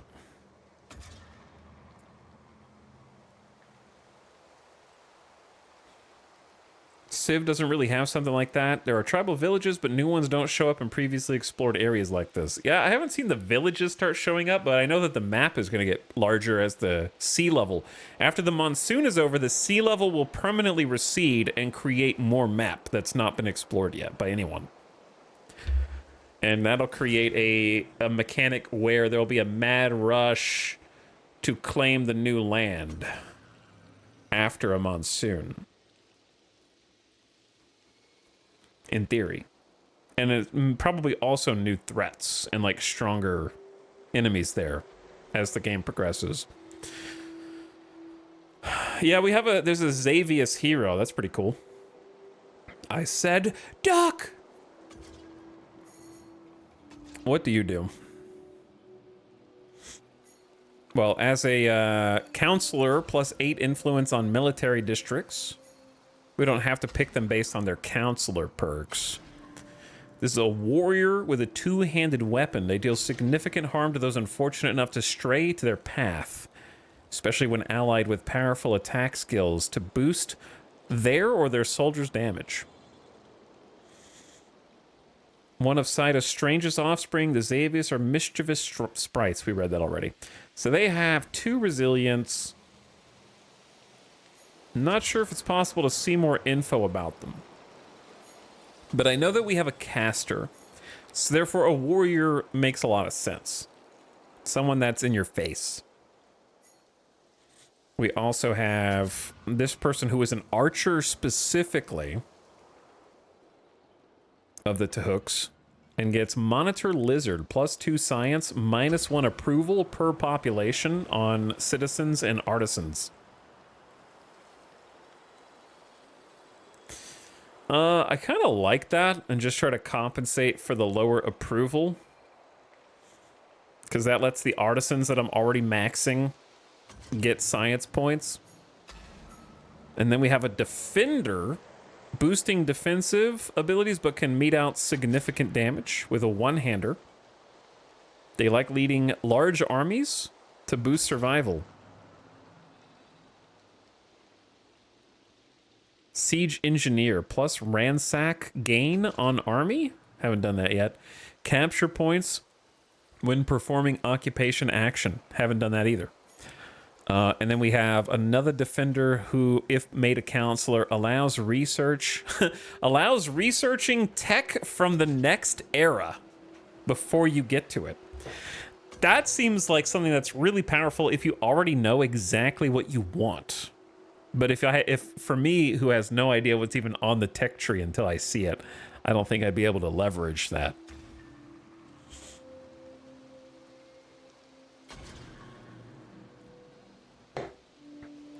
So IDK. Of these, I think we either pick the Monitor Lizard Counselor and just get an archer, or we take the warrior of the Xavius, just because it's a different group. What do you think, chat?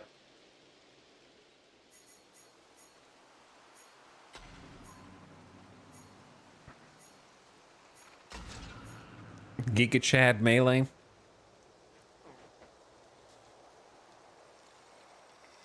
I think one of your quest rewards is a two-handed mace. That's true, but that's assuming I can still do it with the swarm right next to me.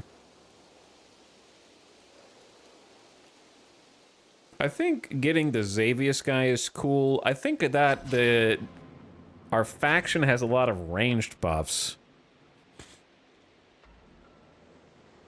So I could see it both ways.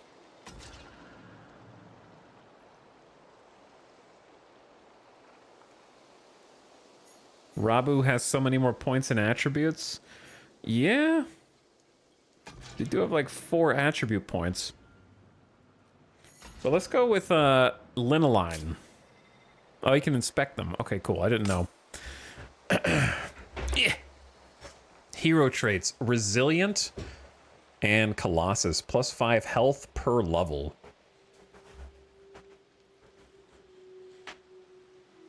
Among the Xavius, Linoline boasts the strongest weaponry and the sturdiest armor. The crew is also a hand-picked bunch of brawlers, making Linoline formidable in battle. Suffers from a lack of coordination when they lose focus. Linoline will need to prove itself by going toe-to-toe against Sada's greatest warriors. If it can keep the chaos inside under control. When sieging, add 50% damage to breach. Oh, it helps with sieging as well. When attacking an infantry, bonus 20% damage. That's what it gets by default. Friend, companion, and nemesis.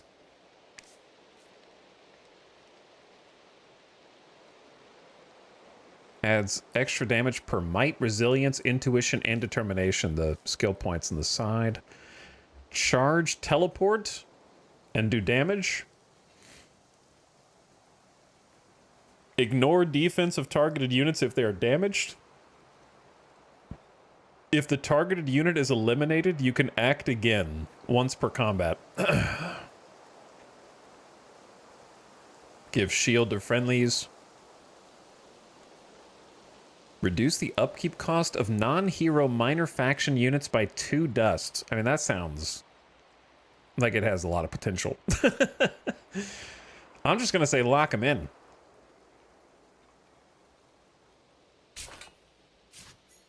But just for thoroughness. +2 determination, +2 food per hero level on Haven. Comes with cavalry. When attacking after moving 3 tiles, add 30% crit chance. That's kind of weird on a ranged unit, is it not? Oh, they have that like surfboard that the other guys have, probably. That's kind of our thing, is like a ranged cav. When in battle, add 5 damage to non-hero ranged units. See, like this is, yeah, you get a ranged hero that buffs all your ranged. So if you want to go big ranged, these help.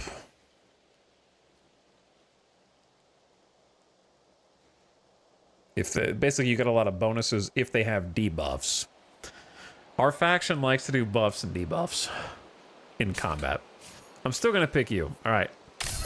Lenaline, you're freaking in. Welcome aboard.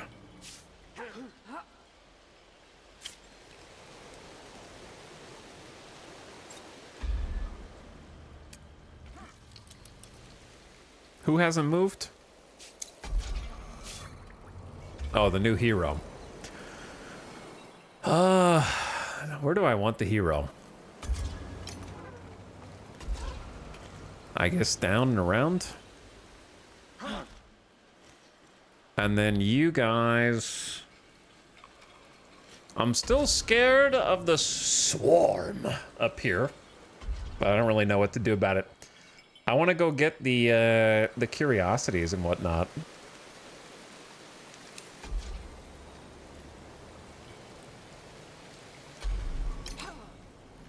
Whoops. All right, you guys just chill there. Oh, they already came with a skill point. They're level 2 automatically? Oh, man. Straight up, just level 2 off the cuff.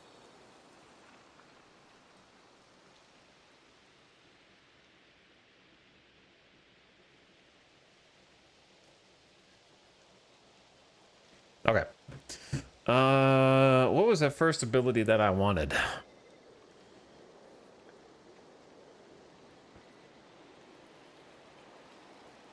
Deathblow seems crazy. It's an active skill, ignores the defense if they are damaged, deal 40 damage, deal bonus damage per might and determination, which of course you don't have any of. You do have 3 resilience though. So you could give a 45 HP shield. Or you could get a bunch of extra max health. Or you could get the bonus damage, depending on your, like, training. Or we could put more points into that side. I don't know. The Deathblow just seems cracked. But we don't have either of the traits for it.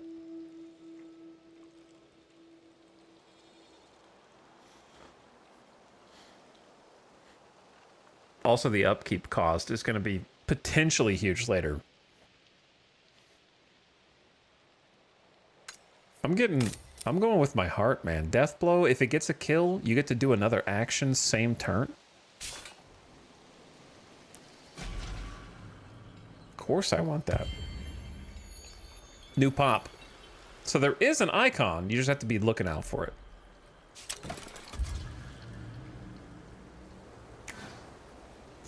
So I think leaving them... this is for food, right?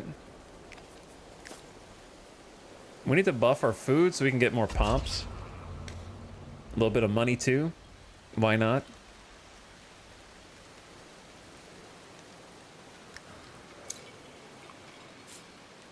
And then in one turn, we should have our farm for even more food to get more pops. Also, they're getting happier. Approval's going up. I think approval goes up because they have extra food to use, right? Current value. Oh, no. While they're happy, they're giving us extra food and industry. Base approval 40. Civil order. Oh, okay, I'm stupid. The improvement traveler shrine is independent of the 12 approval. Gotcha. Wasn't counting that. And then we got an extra 5 approval on one of these foundations. This one? Okay. Sorry, just trying to put all the pieces together. Like, I do want to get one of these ranged dudes. But I don't know if that's what I want to do first. How's it looking? I don't know. I feel like I just started playing. I have no idea what I'm doing. But it's been interesting so far. I feel like there's a lot to take in for someone who's never played Endless Legend 1 or Endless Space.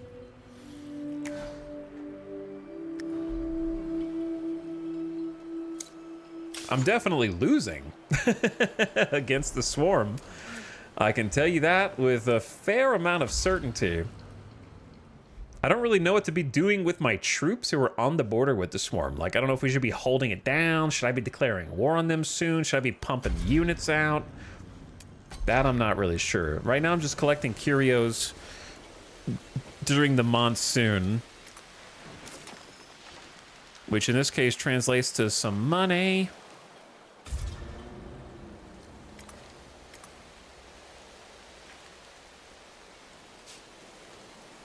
And then there's more.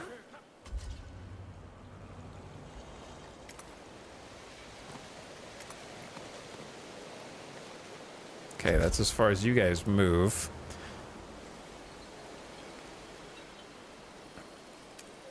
I'm gonna try and get one of the hero boys to kind of follow you. Since he just popped out.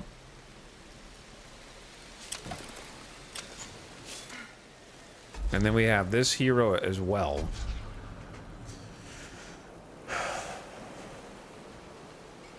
But yeah, I feel like I don't know what to do with them. But I'm going to kind of send this hero over here, I think. Maybe try and go snag that.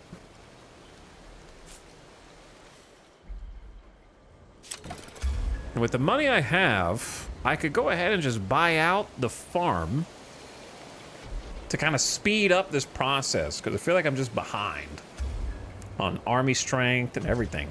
So we got a farm going in right here.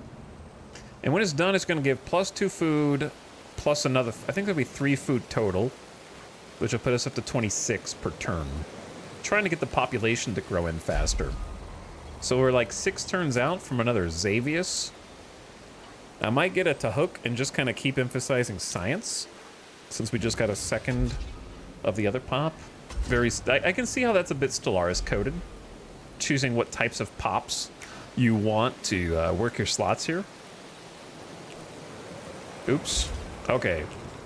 I didn't realize clicking that, what that was gonna do. But I see now.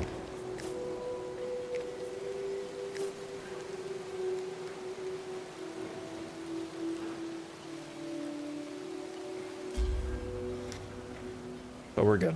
Wait, no, it was artisans is what I wanted.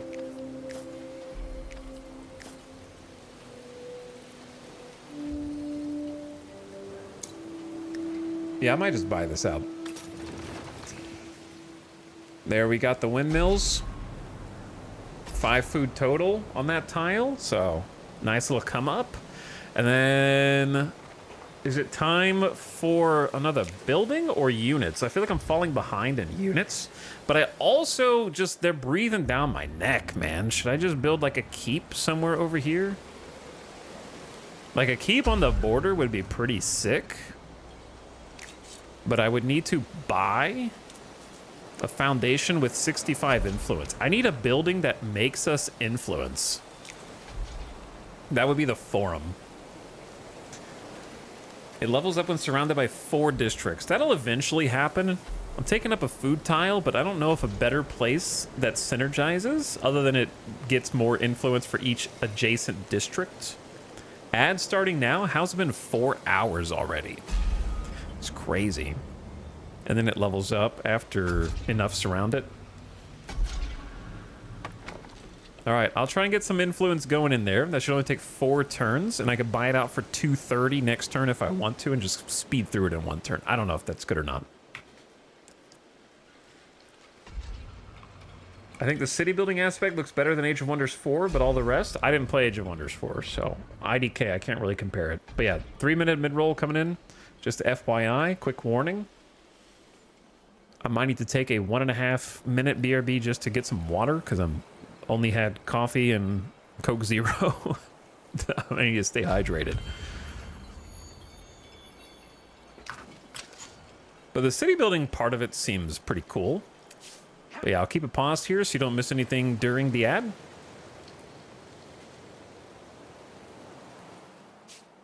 But it's visually pretty neat. I don't know how do you tell how long the monsoon lasts? I like the depth of the hero interactions with the council and the trees. Yeah, it seems cool so far. Complex, but trying to figure it out. All right, give me 1 sec.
Yo.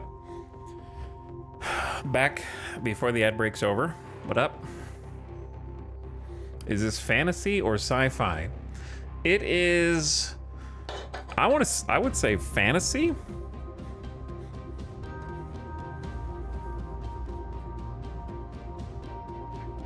With sci-fi elements.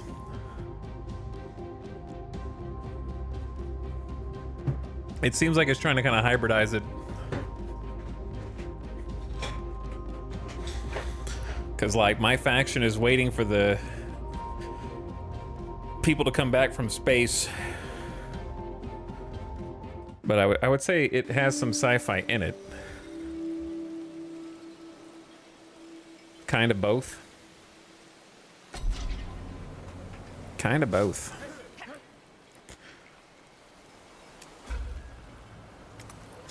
Might wait a turn for the hero unit to merge.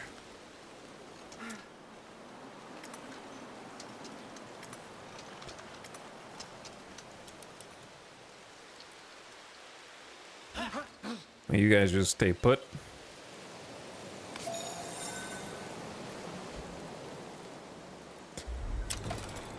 I might go ahead and buy out the forum and just get it fast.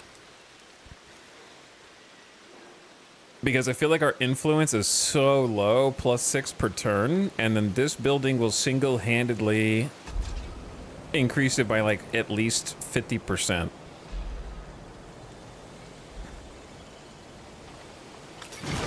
Okay, did I say 50%? I meant triple it. I'm gonna be honest, I'm not sure how it tripled it. Because this says 6, but this now says +18. So I'm not really sure where the additional 6 came from.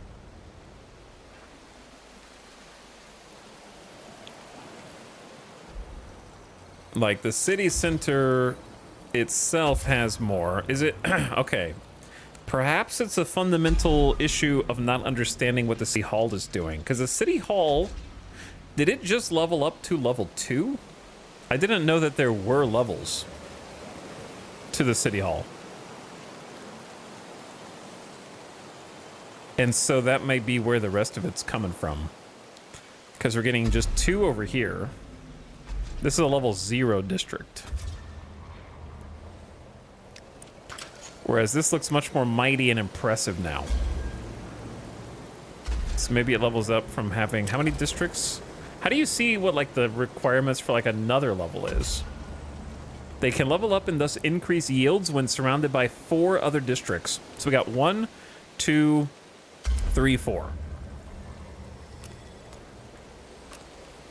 All right, well, that's a pretty substantial upgrade then, because it just giving us more science, more food, more income, and more influence. We just tripling that influence is kind of crazy.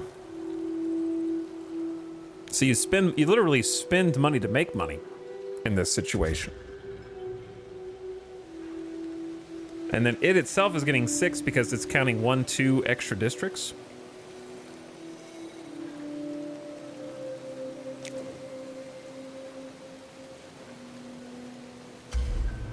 Adjacency bonuses are a +4.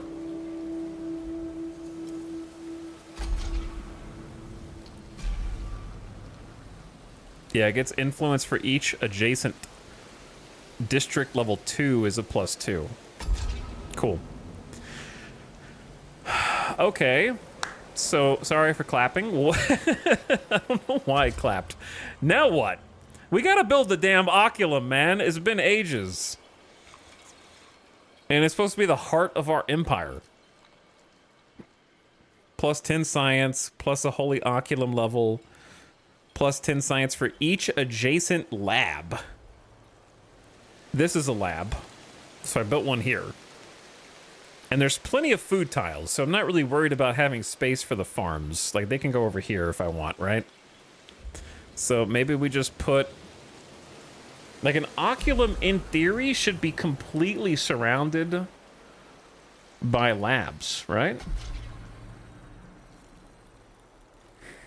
Because +10 science is nothing to sneeze at this stage of the game. But I would have to buy a foundation further out in order to surround that tile with labs. And the difficult part is we're bumping borders with another group.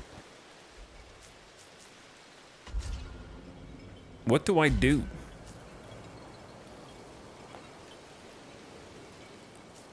Do I wait on the Oculum until I get the perfect positioning? Or do I just build it so I can start doing the things that it allows me to do?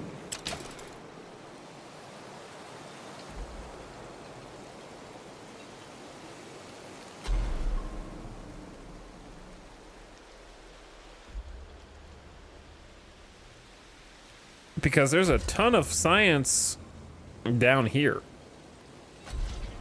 that we could eventually build into. But I don't know. I guess I could always... Can I destroy the Oculum later and rebuild it? Is that a thing?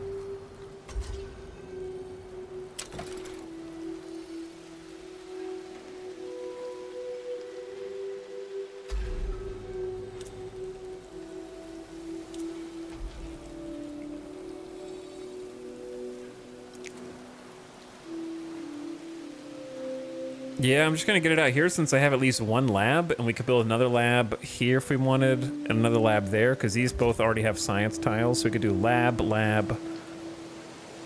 fort, something like that, right at the border. Okay, let's try it out. Gift of the sages, heart of our empire, the Holy Oculum's powers are mighty, but are they always righteous? This is our faction building, can only be built once. And it takes 9 turns to pop. Which is why I have been trying to boof our industry. And to boof the industry better, I think I'm gonna pay 65 influence to Foundation this tile to get the 6 points underneath that. But we do that next turn when I can afford it.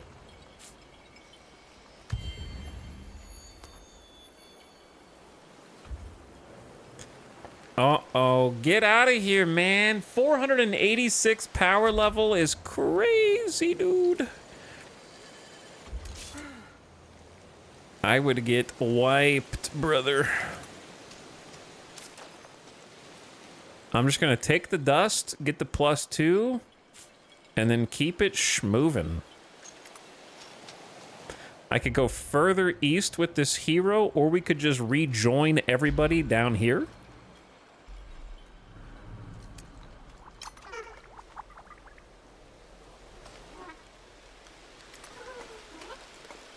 On the following turn.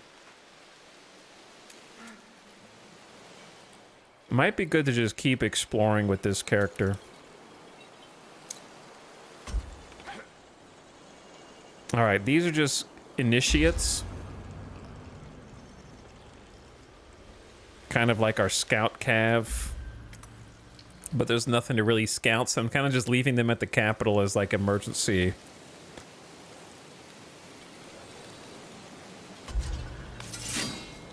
Emergency defense and such. What did we just research? We just researched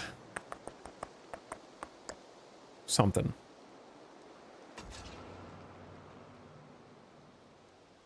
Am I stupid? Why are none of these highlighted?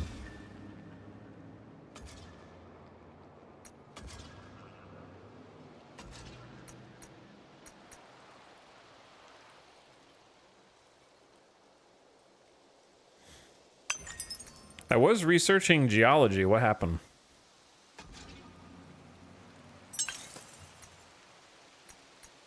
Did I accidentally, like...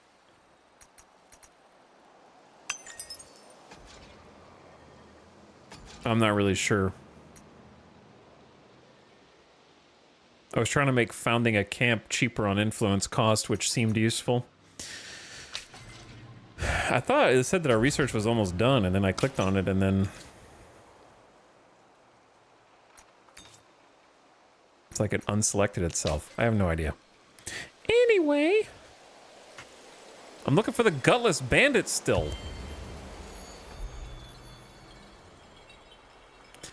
What are you guys doing inside my city? Get out of here.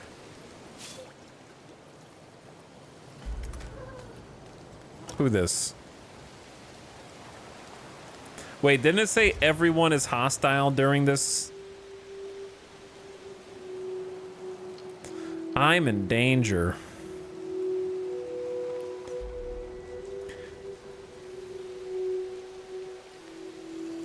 Do I stand here and just hope that the company here doesn't attack me? If they do, then we just get free XP, I guess, because I outnumber them. And we get to use our new dude. Just gonna take a guard stance down here. Hello. Levitation's curiosity, a lightning rod of the season's strange energies. All right, we are getting some money, dude. And doing a little exploration simultaneously.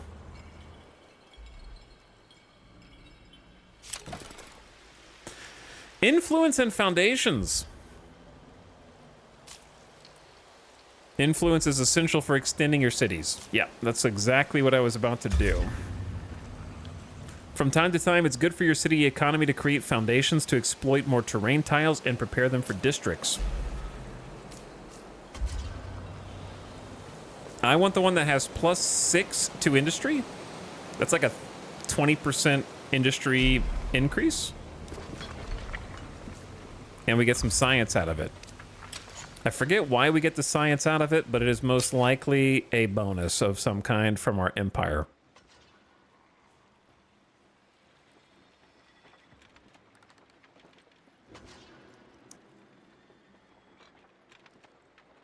But I don't know. I don't know where the 2 science came from. It might be something to do with the observatory or laboratory. I have no clue. Either way, now we got 37 industry, so Oculum is going to be done in 5 turns. Nice little come up there.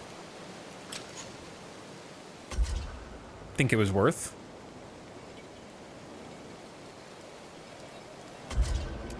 And then I don't know, I guess I'm just going to leave these scouts where they are. Or I can move them up just so we have vision on the enemy city. Well, it's not, they're not enemies yet. They might become enemies shortly, because they are the swarm, after all. Let's see if we get attacked down here. Damn. Okay, well, at least I brought extra firepower. So if I can do instant resolution and we win, no problem. But I may as well fight it myself and just see how the new hero operates, right? I didn't move my troops at all. That's okay. I think we'll be fine.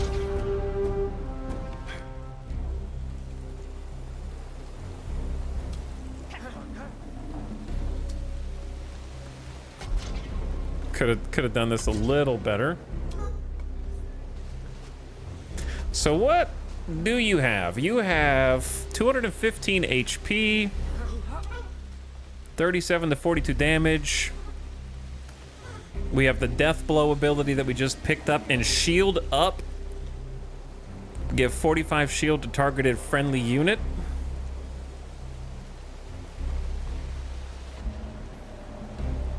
Maybe you just give that to yourself?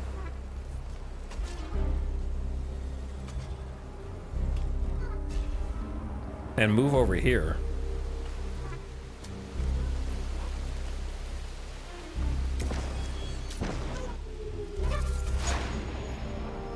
All right, bubbled up. Because they're gonna move, they can move 1, 2, 3. So if I move my rangers here, we have a problem. If I move them here, they can go boom, boom, boom. So I think we just have to leave the archers where they are.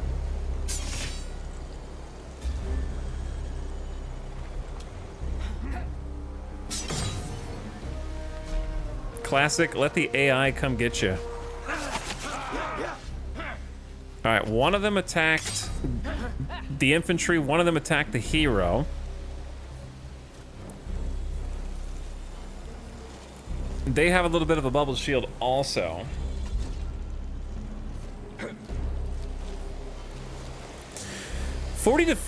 My infantry does 40 to 50 base damage against their 10 defense. They're enraged right now, so they lose a little defense.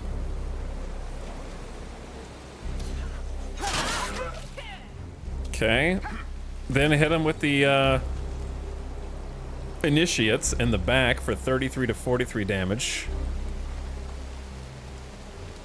Every time my faction attacks somebody, it illuminates them, which gives the next attack plus 20% damage. So I need to kind of do that more strategically. Is it possible to just death blow these dudes straight up? Damn, I can't death blow them. But I can't get close to killing them.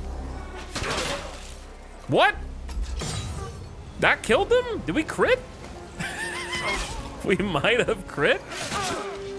And then they ran to my back line, so we got a free area, like a attack of opportunity against them.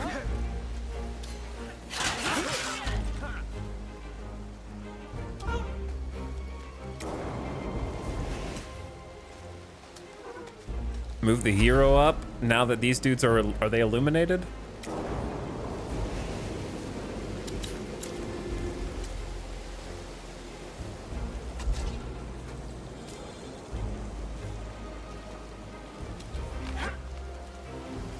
Okay, so this dude is a different faction, so he doesn't get the illuminated bonus. That's what it is. We have broken focus because they're probably too close, but they're still illuminated, and we have upper ground, so we can probably just kill them. I'm surprised range can shoot from point blank.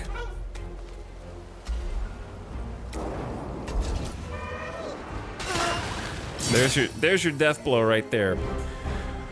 Battle spoils, a razor sickle, one-hander, uncommon. Don't know if we have anyone that can use that. And 191 for the battle spoils and a bunch of XP.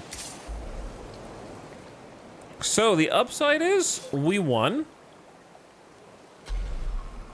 The downside is I still have to go kill these gutless bandits. Which we can just fight even though we're slightly weak, and it's probably fine. Yeah, plus 36 damage seems crazy. Yeah, I like this running animation is good. So they're gonna spawn somewhere in there. We're gonna spawn over here. It seems reasonable to just back against the wall right here and then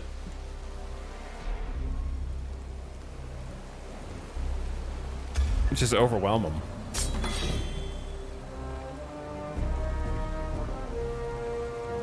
They're both ranged.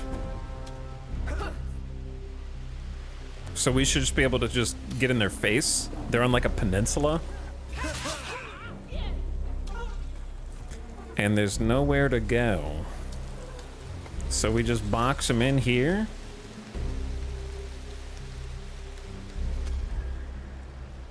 The thing we gotta be wary of is them just two-tapping my ranged.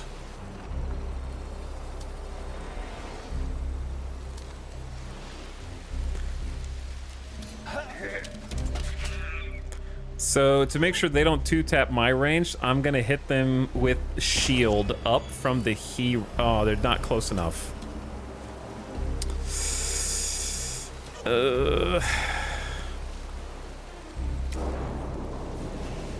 So close to death blowing. I really hope they don't just two-tap my range. That would be really embarrassing.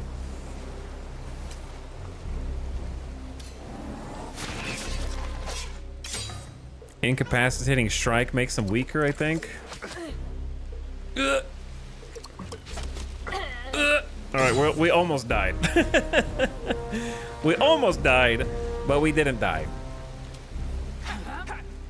Alright, now I can death blow, probably. Merc these guys. Yeah! And then get a free attack. And that'll weaken them for the next... Send the infantry in. Oh, dude, I could have illuminated them with the archer to give bonus damage to the infantry. Should have done it in a different order. But we killed them anyway. That was a quest. You have done well. I can hear from your weapons whispers the monsters who took our scouts have paid the price. I offer this gift of thanks, and we join our swords to yours in memory of the fallen. You've pacified all of the Blackhammer villages in this territory, and you get a two-handed rare as a reward for our new hero. You killed more scouts than the bandits did, yes, but they have monsoon madness. They were not, you know, present of mind. We had to put them down.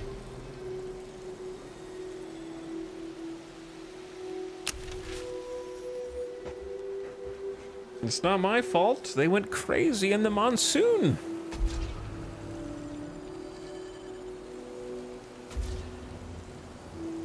How do you go to your hero screen?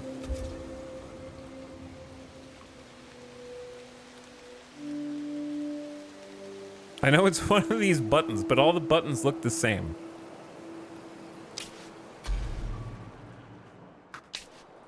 That's a victory page. That's the quest page. That's cities and camps. This is protectorates. I know that. I just thought it's got to be buried in. Is it over here? Yeah. Okay. From a purely like UI UX perspective, why are there 5 buttons up here? 3 buttons over here. These ones are fine because they actually deal with your turn. 1 notification box over here, and then a I don't know, the luxury resource one is fine, but I think that there's 5 menu buttons over here, but also 3 menu buttons over here is weird. Right? Like, why is diplomacy, the hero circle, and research not just over on the left side with the other buttons?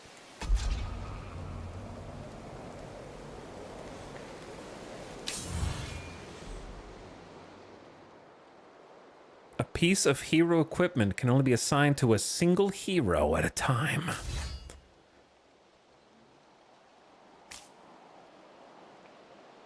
Each piece of equipment is either a weapon and armor or an accessory or consumable. Drag and drop.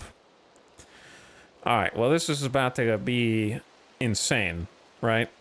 Because we're replacing the Sidon club with this sledgehammer. So we're going from +1 resilience. Instead, we get +2 might and a whole movement point. +36 damage becomes +52 damage. The only thing we lose is 12 defense.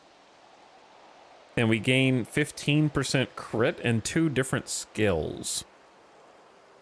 When moving 3 tiles in a battle round, gain 30 shield. Holy. When using this active skill, deal 40 damage plus bonus damage for might and determination. So it's just a big slash. So I will lose the ability to shield an ally, but this seems like it's just far better. Damage goes 37 to 42 up to max of 58. Yeah, that's huge. I like that it's actually like a visual change as well. On the 3D model. Always good. Armor slot and some accessories. That's cool. I think that the whole hero system is pretty neat. I like it. I dig it. I like the victory marker. Yeah, he's actually got the Warhammer that we just equipped. So that's nice. Alright, don't chat. I've played enough Civ to know where this is going, man.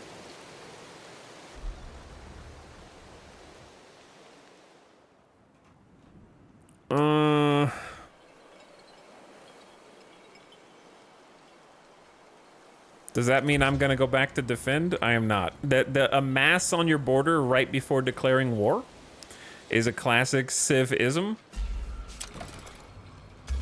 Oh, we have a ton of money now, so I'm gonna insta-get the Oculum. Well, Dean Urinpar, what is your status report on the Holy Oculum? Illustrious Curator Mang, the building is stronger than the purest glass steel. Much learning has been gained, and Suraban shines. Among us all, none other than Mang dared question the Assembly's failures. Kasana's sheep would never have seen the signs. Such blind fools can never again be allowed to lead. Kasana's sheep, as you call them, are just waiting for me to slip up and give power back to the Ecclesiarch. Not everyone is so eager to stray from tradition and seek new ideas.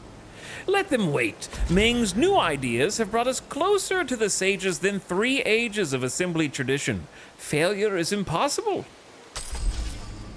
Glory to the sages in their return. Unlock the new projects and +40 science. Slowly but surely, the venerable institutions of Tahuk life have re-emerged in Suraban. The Assembly prays, researches, and rules. The Chancellors deal with sword and sewer. Yet Curator Mang is determined to disturb this perennial order by pursuing his interest in the Holy Oculum. It is an instrument with awesome potential, or so esoteric Tahuk text suggests. Though the Assembly's own sacred laws codify the exercise of the Holy Oculum, its more cautious members are reluctant to endorse Meng's plans. Meng, you conniving slime. Mark my words, if I can't get to the Oculum for experiments, you'll be sorry. I'm only the single greatest munitioneer in Tahuk history. Picture what I can do with its power. Believe me, Dean Jalo, I'm not the one stopping work on the Oculum from going forward.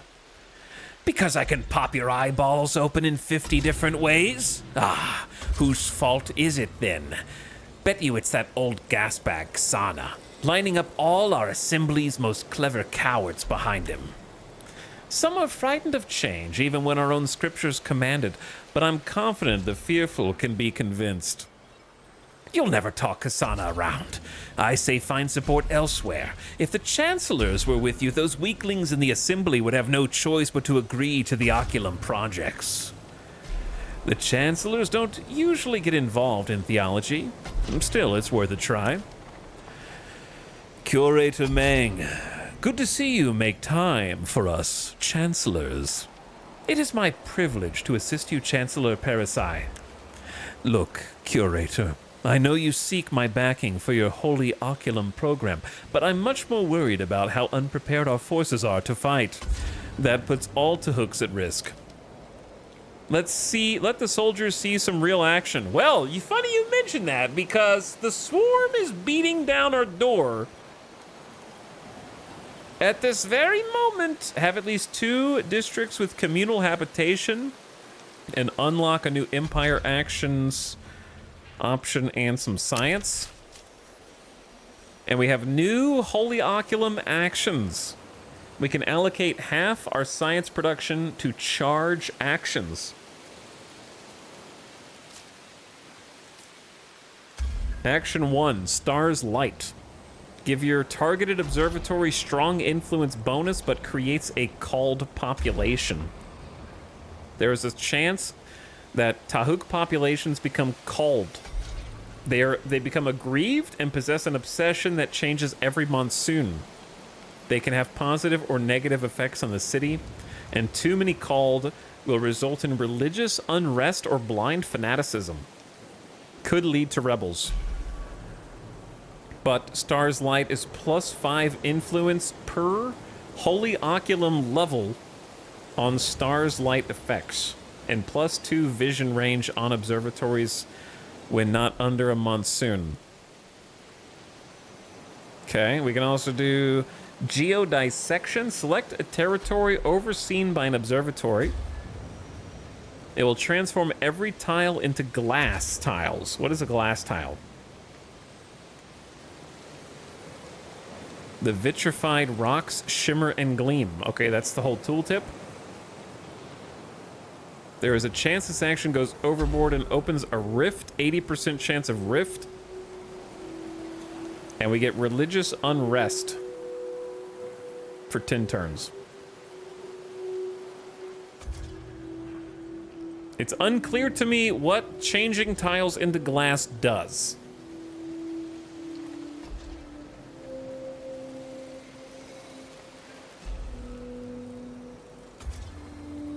Like, glass them as in nuked? Is it a holy nuke?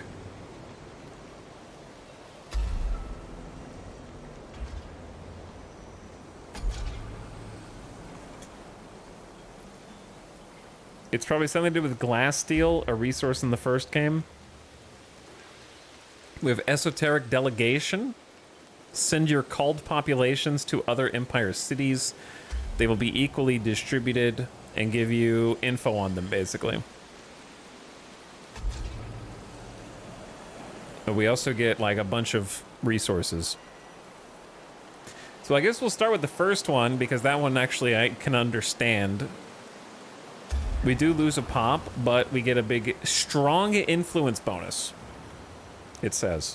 Which in this case is +5. I don't know how strong that is. But, I will do this one.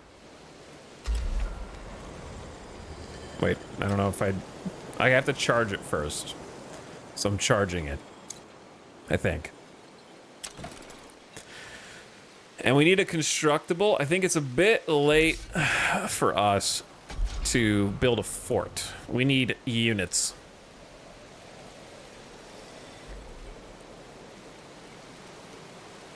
I want to get this relic keeper with range. And I think we're about to get GG'd by the bugs on the next turn.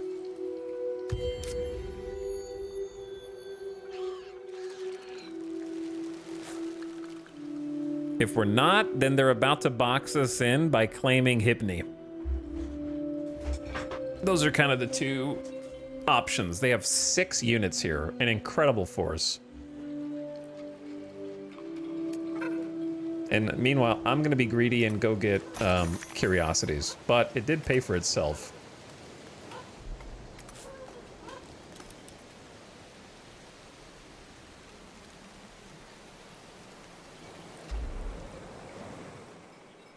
So if I were, I should try and claim this area, right? Before they get here.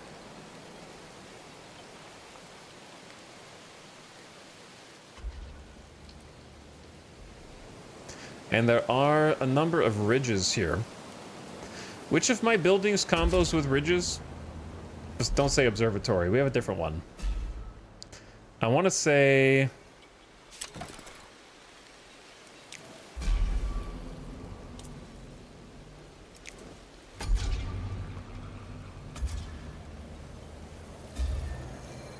Yeah, it's the works. +1 for each adjacent ridge. So that'd be like a +2. It's not that good, but it exists. Inside of Gaunt, the best place to start is realistically... It's hard to say, but... There is an anomaly there for the grape, so maybe like this tile.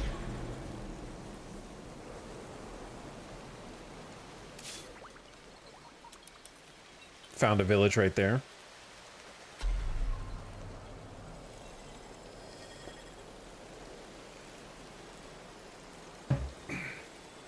And then we have you. All right, I'm gonna start sending you home, or you are gonna settle somewhere in Hypni. One or the other.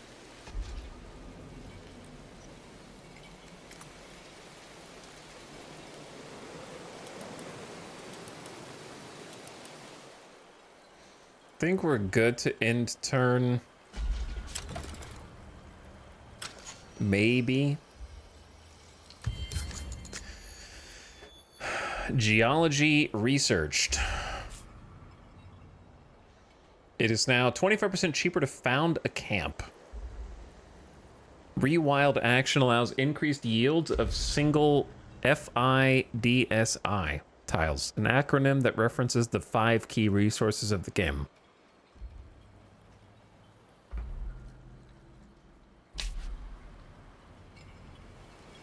Bro, there are... How are they making so many swarms, dude? Look at this. Is how are you supposed to keep up with this? 430 power there, 567 and 324. That's like... And that's probably not even everything they have because their capital's up there.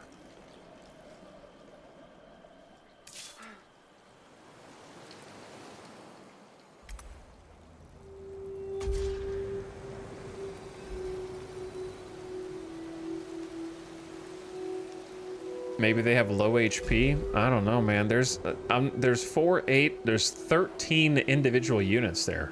We would just be, like the namesake suggests, we would just be straight up swarmed.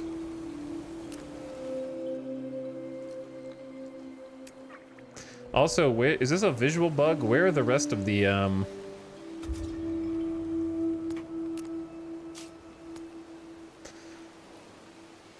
resources?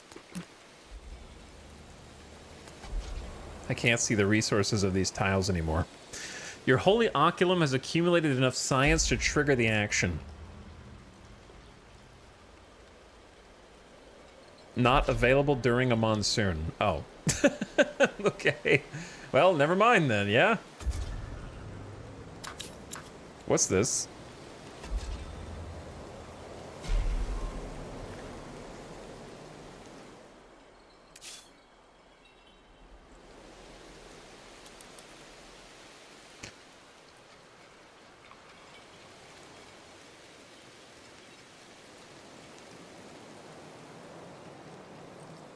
I don't know what's going on with the UI. All right, we finished the geology research for the cheaper found camp. Game recommends foreign affairs, cheaper to bribe. Dustlytics, the analytics of dust. More dust on city halls and ministry. I mean, more money is good. New units. I'm not sure what season predictability means. I guess the weather report. I think the money one is fine. We're going to need more money if we want to pump out units. So you got it. Yeah, I don't know what this is. I don't know if I want to pump this Relic Keeper out early.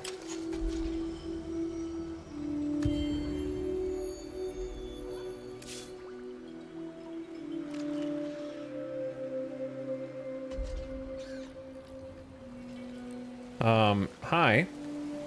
Chat, you can kill these guys without declaring war on them. So, like, isn't it in our best interest to just murk them? Or is that going to create a diplomatic incident?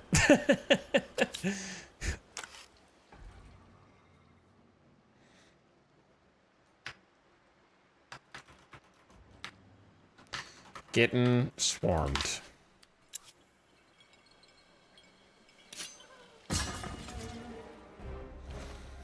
It's rare, but today the swarm decides to be prudent and they retreated from battle.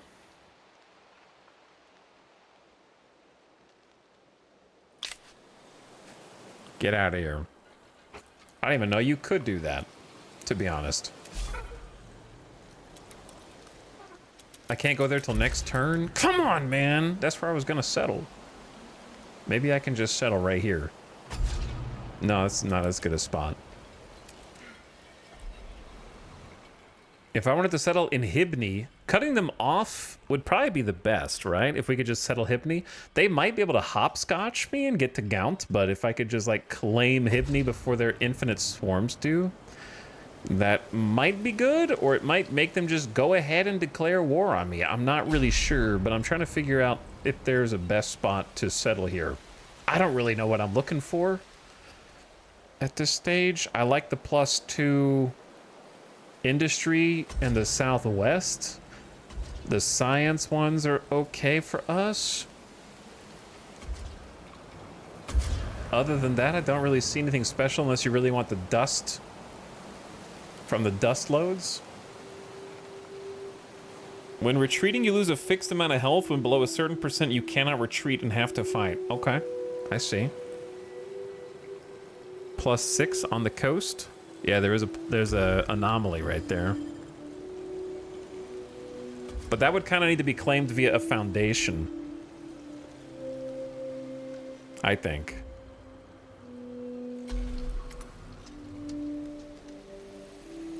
So we probably would want to claim, like,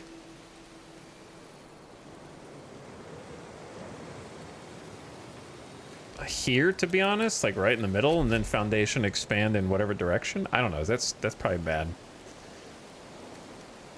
Maybe like this spot. Then you're only one foundation away from that, and you get the +2s and the hybrids simultaneous, and you can just expand up. It's probably far enough away from our existing city to just make a new city entirely. All right, well, we're going to see what happens when we end turn here. If I call the Relic Keeper out early, then we just have to start paying them early. But I say go ahead and buy it out. get the extra fighter.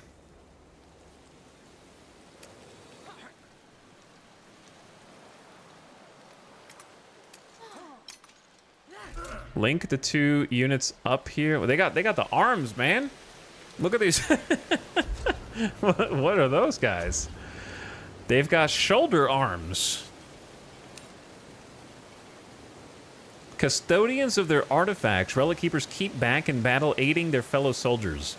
Yeah, this is not a good unit. They have no infantry to support them, so not my best call.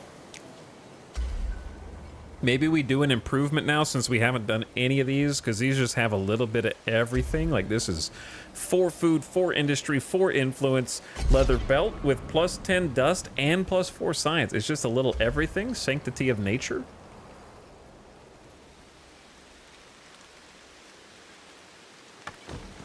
Seems very, very reasonable.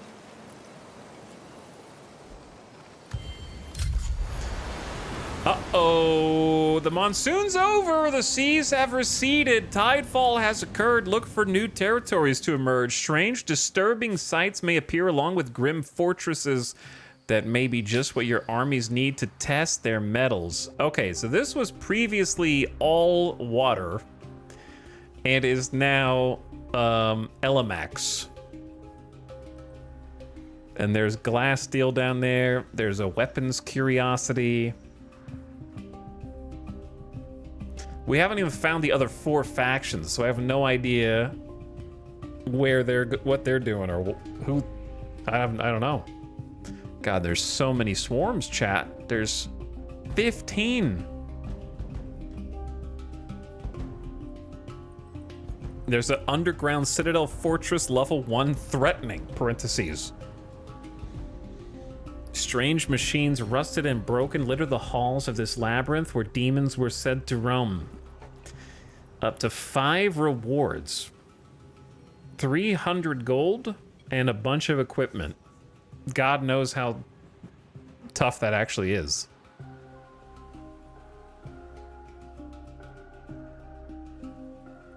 $12 dust on a dust vent? That's kind of crazy. Well, this is all... Here's the thing, right? I think it's a really cool mechanic. The monsoons seem like a really cool idea. And it going away and revealing more land is kind of interesting. However, I feel like it happens a little too fast. Like, we've barely even settled in and we've already got more land. Like, the existing land hasn't even been divvied up yet. Like, the first monsoon kicked in kind of quick and then it felt like it was over kind of quick.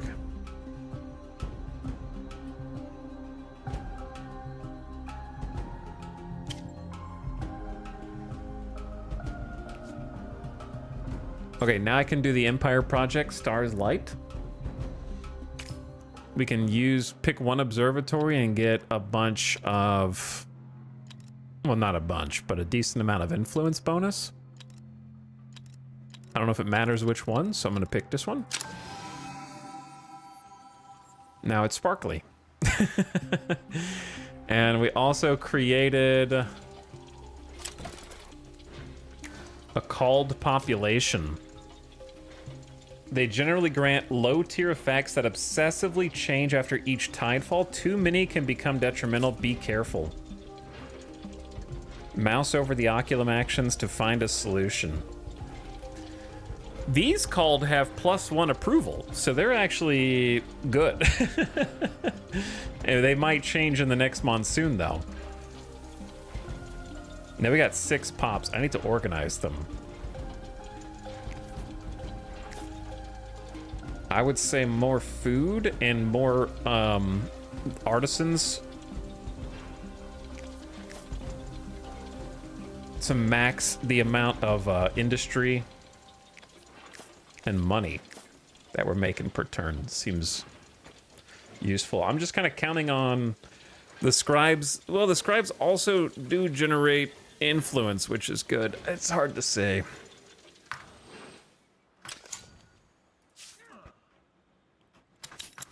Okay, time to piss off my neighbors.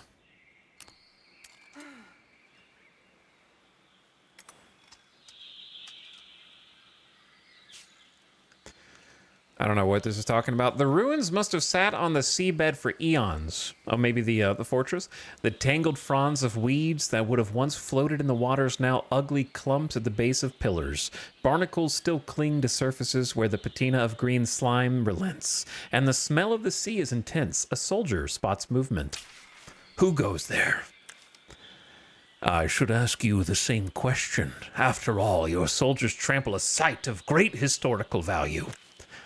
Only the sages' ruins hold value to the Tahooks, and these are not theirs.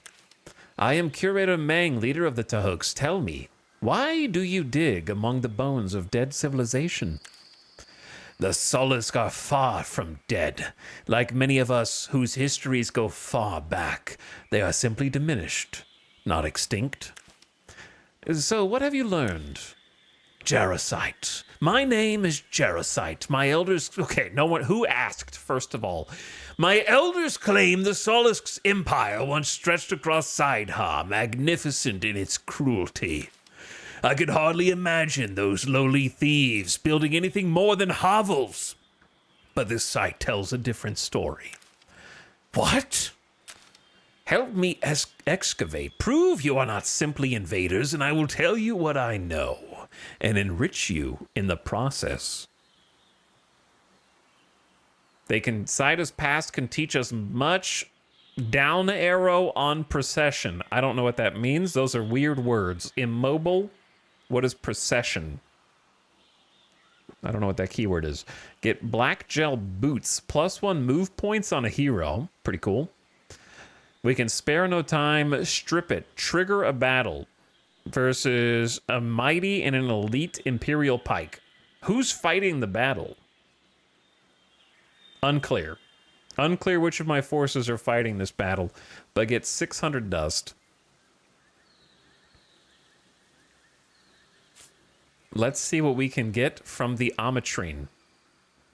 +15 titanium and fight an elite crusher and a mighty crusher. I don't know. There's a fist on fire battle or a sword battle. I would have to know what Elite Crusher, Mighty Crusher is. Or I could take the safe one that reduces my move points maybe, but gives us some boots for a hero.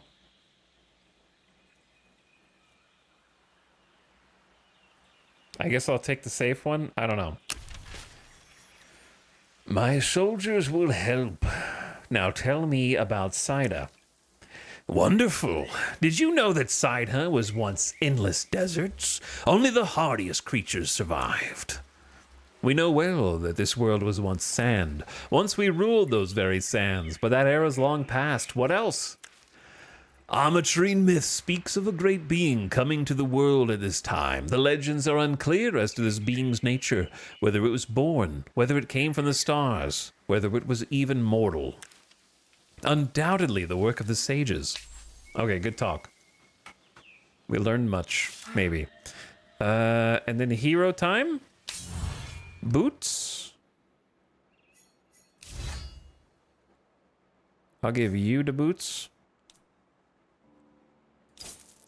+1 movement seems good for you since you're kind of by yourself right now.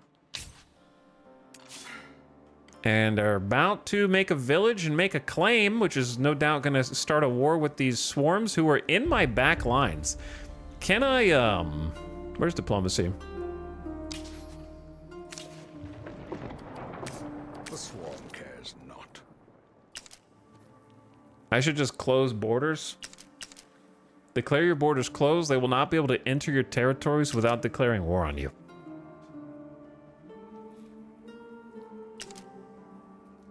Nah, keep them out. No. I see you guys stay out of here. If you want to come in, you're going to have to declare war. And you're not going to agree to that. So get these dudes out. Now I only have 81 influence, unfortunately, but oh yeah, I can't found the camp until next turn, so that might have just ruined everything. We'll see. We will see.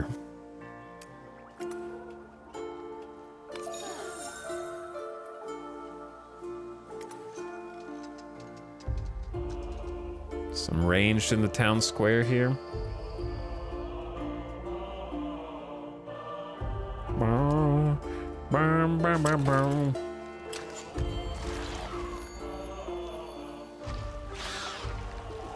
Get out.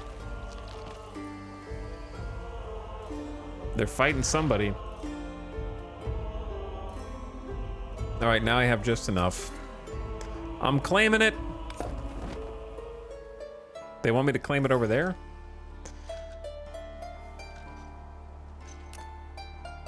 Yeah, but what if I ignored you? And did whatever I want? Even if it doesn't make sense.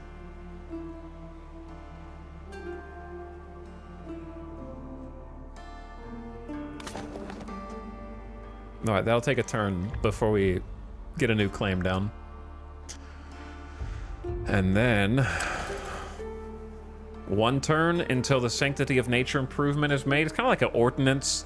It just gives us a little bit of everything, which is good. Food industry, influence, and science simultaneous. We could also... Can we start charging up a new thing? I don't really know what turning every tile into glass. I say let's charge up Star's Light and then make all of our observatories give us bonus influence, even if we get called populations. And then I want that army just to kind of stay put.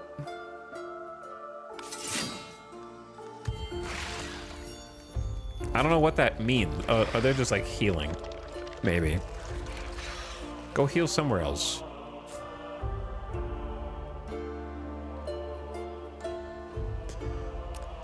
What's up, bros? What is up here? Oh. Well, that's not good.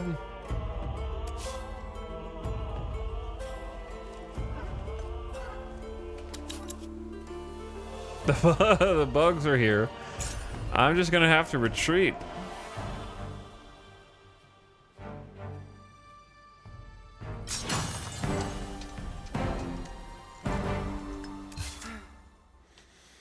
Keep running, you will not escape me. Listen here, brother. I'm joining my forces now, okay? And then I'm gonna come back and kick your ass.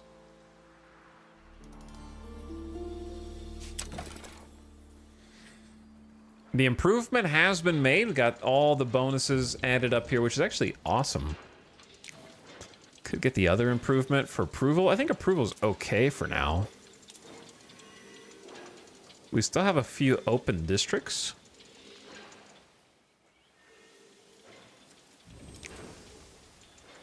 Cannot build on an anomaly. That's okay. This one's open, but what I want on it is unknown. Level up when surrounded by 4 districts, +1 population slot on population vocations. See, like that? Communal habitations makes a lot of sense.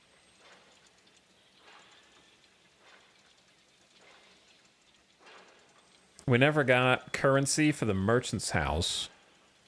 That one's good on dust tiles, like this one. And it bonuses with communal habitations. Chat, what do you think I should be focusing on at the moment?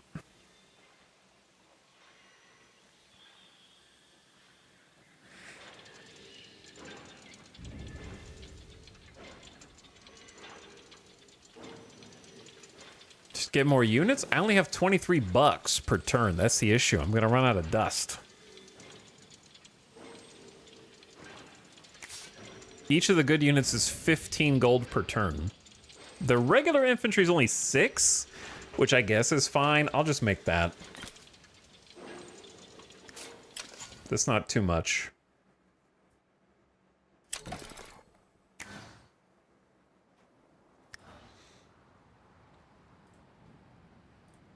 Okay, and then see if, I guess they might, if they chase me, then we'll just deal with it when we get there.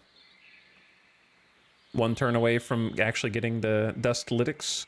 which will give us bonuses to the money. Good timing. New improvement can be built plus 50 dust, but it requires special resources. The main thing is Gilded Halls, plus 6 dust on city halls and 4 on ministries. So money just went up a little bit. What is a ministry? I don't think we have unlocked any improvements for these yet. They can't chase you into your own borders without declaring war, I assume? Maybe. Maybe.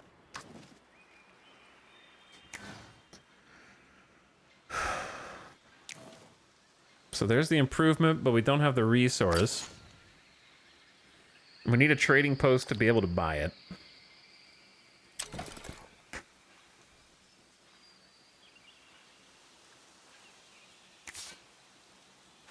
So what were the other two things on that menu? Ministry is a district that we just don't have yet.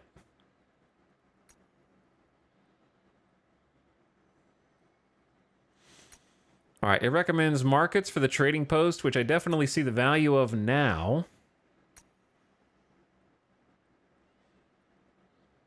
New unit specializations, which will be cool, but I don't know if we're there yet.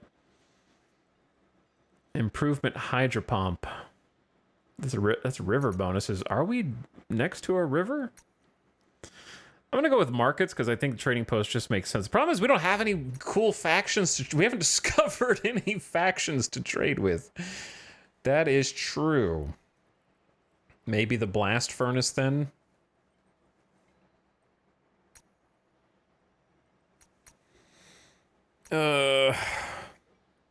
It's hard to say.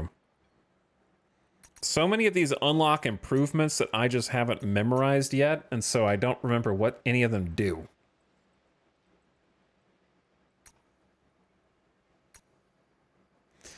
Yeah, I'm just going to have the trading post available or get collective will plus 4 food and industry on capital with the blast furnace upgrade. Give it a try. I'm probably doing suboptimal. All right. Let me find where those nerds are.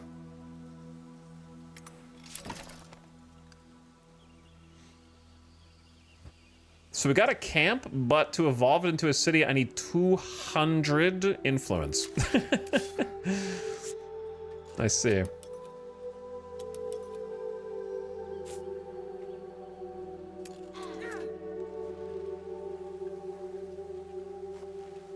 These guys are in my own borders, so can I just kick their ass? They have 444 reinforcements. See, it was not clear to me how that reinforcements was even a mechanic in the game. So we are learning about this for the first time. Would have been nice to know a minute ago. But we didn't lose any health, so I guess it's okay. Today I learned the distance seems extremely favorable because they're 2 tiles away and still get to reinforce, which seems crazy. But okay. Why is this popping up? Is it like a UI bug? Possibly. New turn. Yeah, get out of here.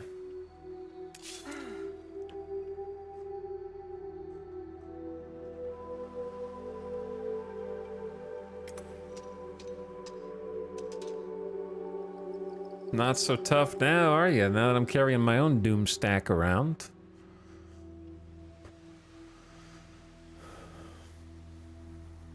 You could still overwhelm me, but that's beside the point. Council of Firebrand, everything okay in your military world? Lay down your weapons. There's a pacifist movement? Okay, well, you say that, but yet there's about to be people rebelling But no, it's been 5 hours. It's gonna be a quick little ad break. I'm gonna keep it here. Talk to chat for a minute. See what you guys are up to. Does more food turn into more pop? Yeah, the more food you have, if you have an abundance, then it starts turning into pop, but you only have so many slots unless you build building upgrades. So you can keep upgrading your space a little bit.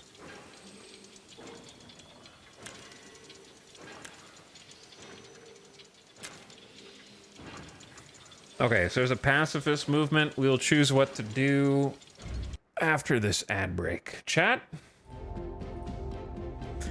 You've seen 5 hours so far. I'm gonna obviously keep playing because I still have more to do before the bugs wipe me out. But what are your thoughts so far? While I'm waiting for you to type, I think for me, I enjoy a lot of it, but there are some things that could be smoothened out to make an even more complete package. Namely, I think it's a visually kind of busy game. This is a pretty game. I like the art style. That appeals to me. I think the unit design is generally appealing. But I think it's hard to parse information a little bit. The screen gets a little overwhelming with how much stuff is on it. Seems neat. There are some paper cuts here and there, but hopefully that gets polished. Game looks good. I like some of the changes from Endless Legend 1 and other 4X games. What's the biggest difference between this and Endless Legend 1? Since I never played it.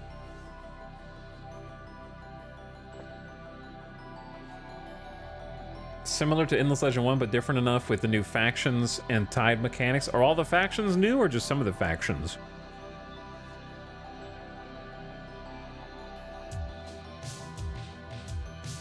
I don't even know who was around before. It does seem like the factions have enough differences from the outset, especially like all the swarm mechanics look really interesting because the swarm just gets one mega city but expands in a unique way. The necro bugs were there. I don't think the others were. Seems like they can focus on different things. Like we're clearly supposed to be the science and tech group. I probably haven't been leaning into that as hard as I should. Could put a little more spice on it. The dust guys were in the first game.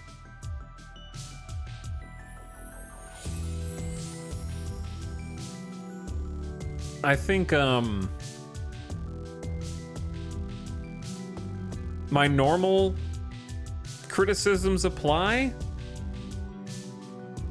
I think if you cut the fat on a lot of these games in terms of like trying to make conversational lore and story, you're bloating what are otherwise pretty solid gameplay mechanics.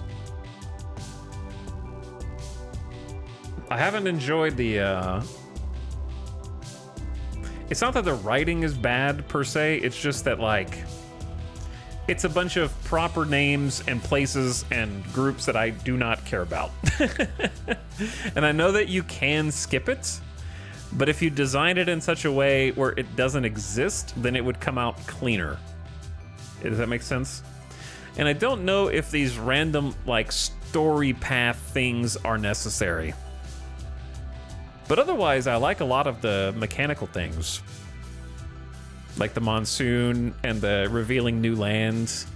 And the city management seems kind of neat so far, though I haven't played long enough to see how much depth it's got.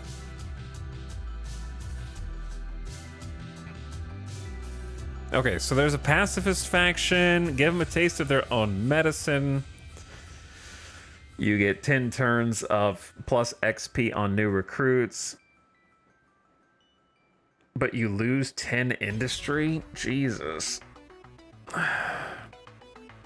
You get 10 turns of plus industry. And you get 10 turns of plus fortification.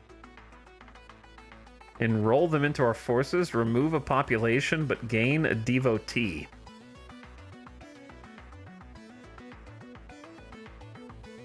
Just give me the 10 turns bonus, I guess. I don't know.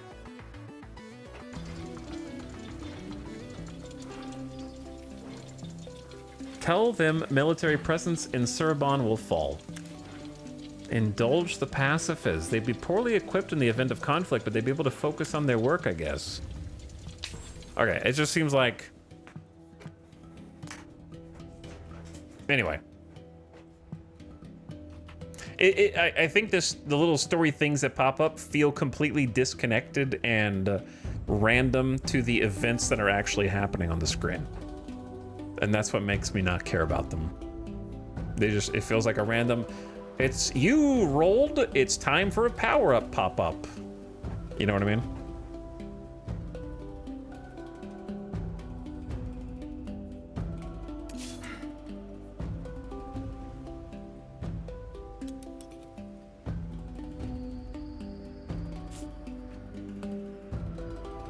All right, what are we doing?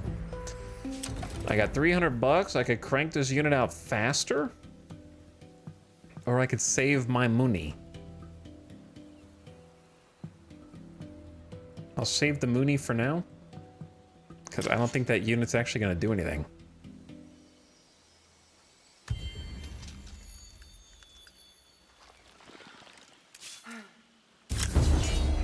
There it is. We die.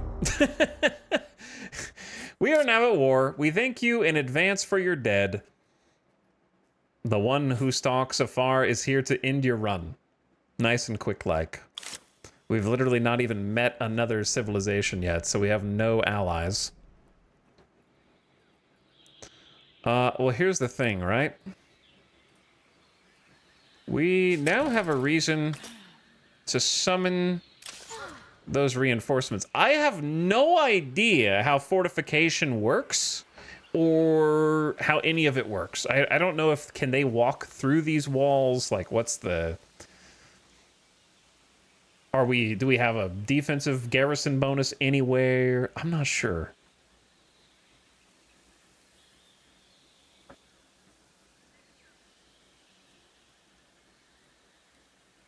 There was an Ice Age mechanic in the previous game instead of the monsoons. Interesting. Can we fight them this turn? See, here's the thing, right? We should win this, but this will be the biggest battle yet. I think we have to fight these dudes before they can reinforce. It's either that or... Chat, I was holding right click, brother, which is the game stated instruction for how to preview where you're gonna move on a turn, and it just instantly took me over there. Which I guess leads to another small criticism. The button that confirms your action should not also be the button that previews it.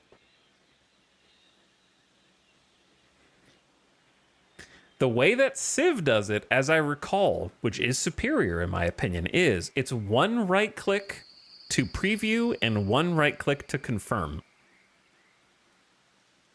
So it always takes 2 clicks, right? It can just ruin my turn. Whereas this is 1 click to move, hold right click to preview, which I know you won't believe me, but I was holding and it just moved. So I don't know. So my turn is now forfeit, and I just sit here, I guess. Unless I want to reload a save, which I don't. Though I think it autosaves per turn. If it autosaves per turn, then I might do it.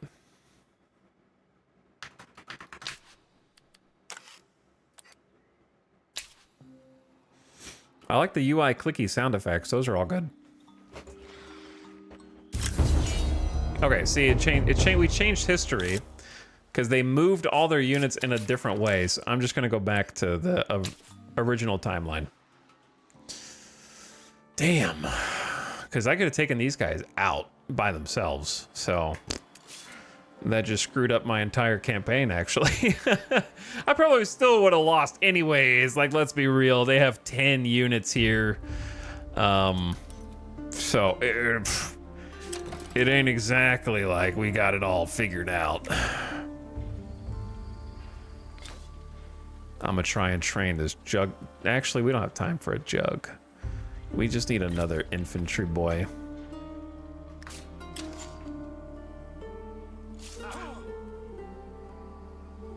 But yeah, I don't know how any of this really works. Whether this gives me any kind of protection because it has fortification. I'm just gonna keep these two close and leave these guys here.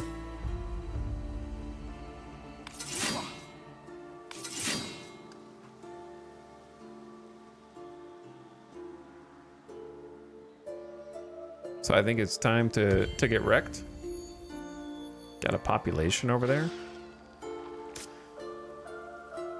Okay, well, we're about to learn how fortification works. So they're attacking a wall tile. This battle is a siege. As long as the besieging army has not breached the fort, it cannot launch an assault next 1 in 5. What does the 1 symbol mean? Does that mean it's gonna be breached in 5 turns?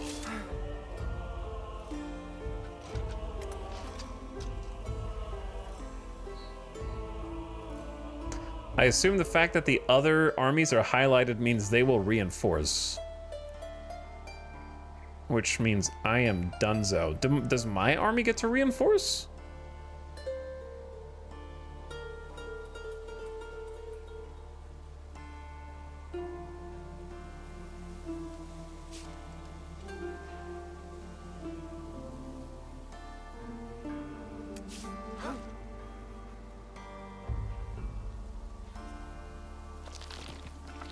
I don't know why all their placards are highlighted at the same time.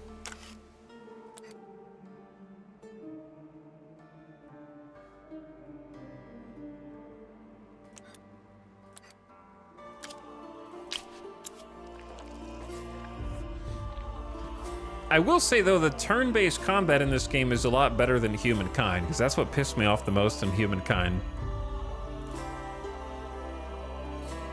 It was just tedious. So far, this feels like fairly strategic when you're doing the manual fighting.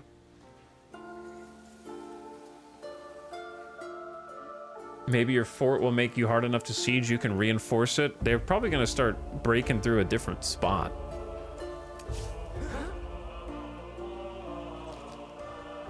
I'm kind of scared to take bros out of the wall. But I might move them up here to go wall to wall next turn. I think I have to try and click on it just to see if the other two do reinforce. I think they will. Why did you go outside? Do it. That can't be optimal, man. Come on. All right, so save before every action is what I'm learning here.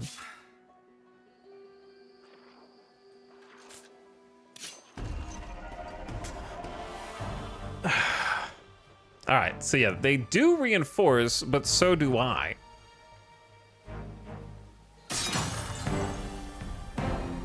So unless they have more forces coming in, it is actually advantageous for us to wait until my own soldiers can make it over here to reinforce as well.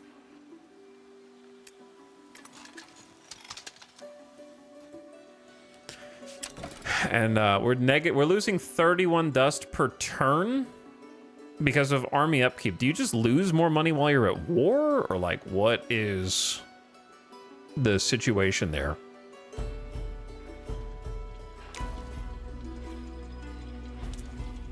Oh, we can't do anything because we're being besieged. So the besieging is the one what's losing us the money.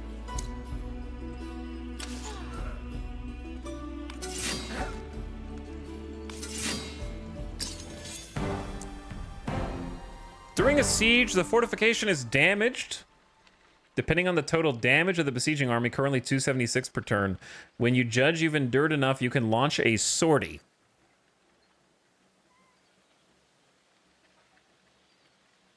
End the siege and launch a battle without the benefit of your fortifications, or endure. Okay, endure. Oh, there's a siege here as well. Well, if we win one siege, we might win all the sieges. Do you know what I mean? Because we might actually kill all the armies in one go. Maybe. Might be a stretch. But we'll try it out. I'm gonna save my influence for now. Potential bankruptcy. Okay, that's pretty funny. Did these guys attack these guys? Or are they friends? I don't know who the unit cards need some kind of identifier, brother. Like, you see how they have this translucent gray border around their pink faction color? That should be red instead of gray. If they're neutral, it should be gray. If they're friendly, it should be blue. If they're hostile, it should be red. Then you can just be like, boom, I can see everything at a glance. Instead, they're all like gray outlines, so it's unknown to me. If I have no idea if these guys are on their side or against them. There might be a way to tell, but I just don't know how it is.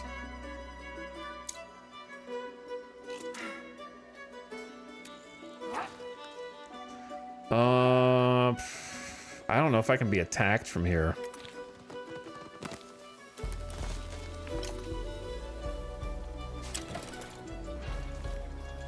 But yeah, the siege is going to result in us going bankrupt here in a second.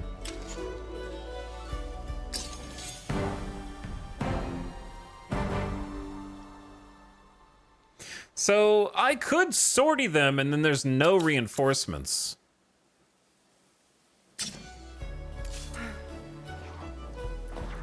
Why would you go? Don't go outside first. Or we could fight all of them and we all get reinforcements.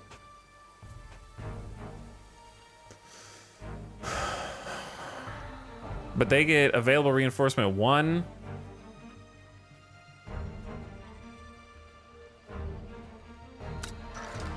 Oh, these guys actually can reinforce.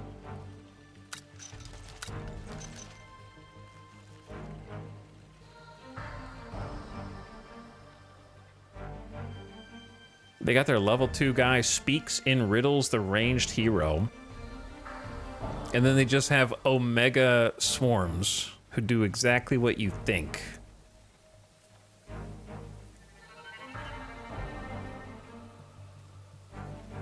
I would come in with a ranged hero and my Juggernaut hero. The problem that I have is I only have 3 infantry, and those feeders are just gonna go past all my units. You know what I mean? Brother, why do these feeders have 162 HP each? Are they like, what level are they? Each one of their... these guys are just larvae, so they grow up and become gods? 48 to 60 damage per. And then a bunch of larvae, who still do 36 to 48 damage, which is crazy.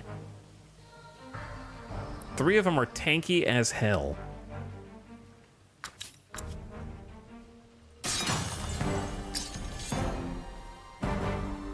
Now, if I do the sortie,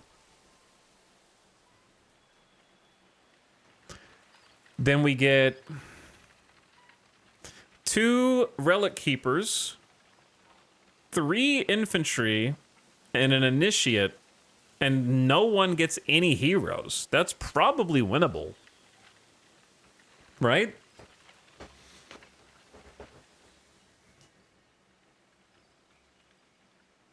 So the Protectors of the Hearth are just built-in defenders? These are like just not my actual units, right? These are just dudes? How do you even see your garrison before this battle comes up? I don't even understand how to like preview how many troops you might get before something. Like, what if I was attacking them? How do I see how strong their like garrison is? Well, let's send it. Wait, what? Oh, so you were lying. Wait, were you lying? Hold on. Now it says units in battle 1078 over here. And now we're looking at reinforcements. What the hell?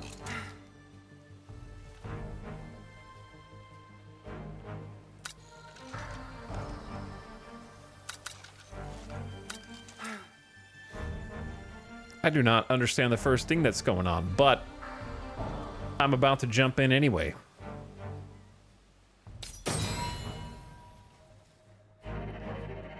Oh my god.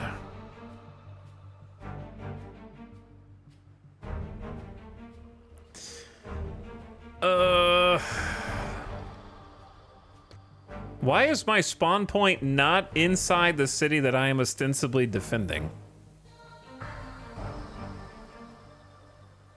I got kicked out of my own city. And I'm not allowed to go in my home city either. So I assume that means they won't, and so they'll have to go around. Which means we have a natural choke point here.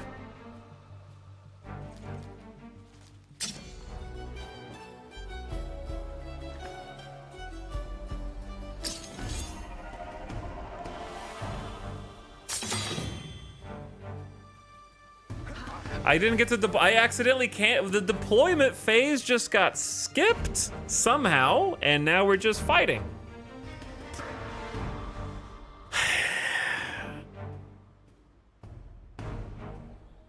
Without rearranging any of my troops. I'm sure 50% of this is somehow user error, but also 50% of it is early access shenanigans / UX problems. For sure.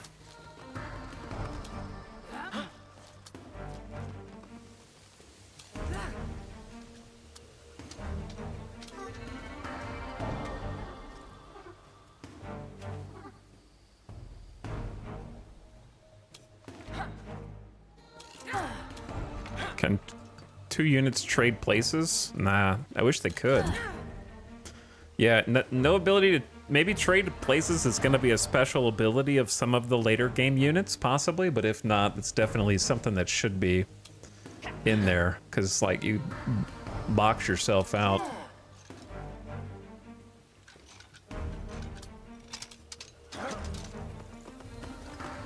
All right, this is fine. We haven't ruined anything yet.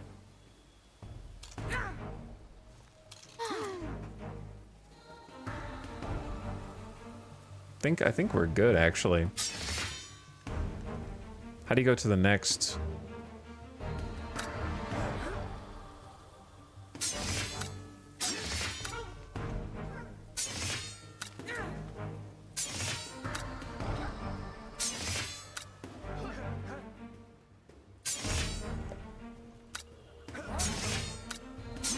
I'm just giving them all defensive stance.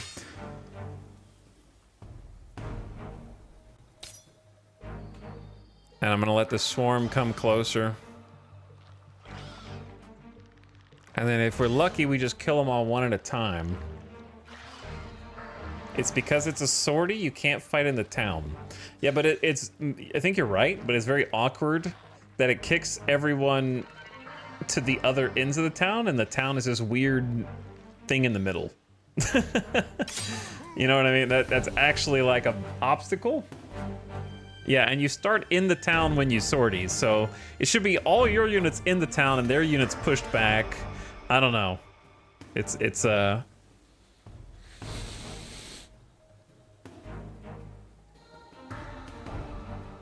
think it's way too late for development to change this. But what I would have done earlier in the concept phase was probably just do, like, instead of using the actual game map as the combat map, if, you know, have zoomed in combat maps that are representative of the tiles that you're fighting on, that are a little bit more micro. Possibly. Because this actually made it, I think, way easier for us, right? Because we have like a natural choke point just because of this weird... They can't go through. And I'm just going to back up. They'll have the high ground there, but I think it's still way better for us.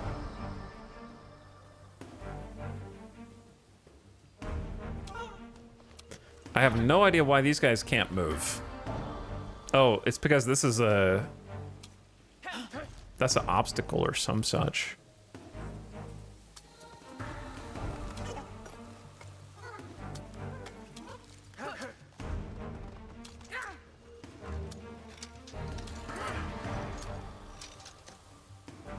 Something like that.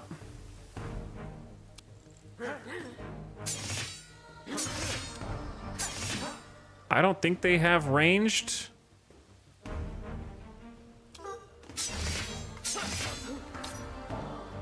So let's let them go.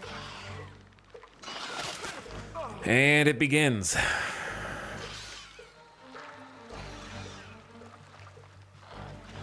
The right side is gonna be the flank that's problematic. For sure.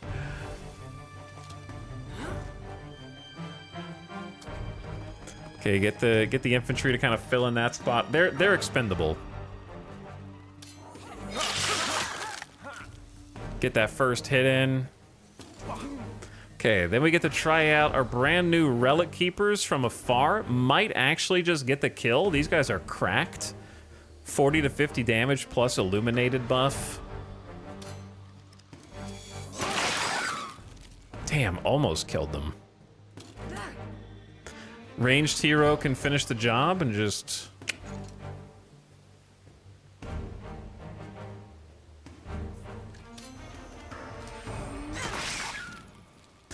Okay, that is pretty cool, right? Because we just got fear... They got Fear of God on them, but I'm not really sure if we had a debuff. So I should have used them first, and that would have illuminated both of them. Meanwhile...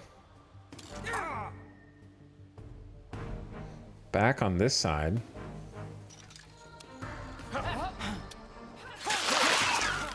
I think these are the big boys. These are the feeders, not the larvae. So there's 2 feeder big units back to back.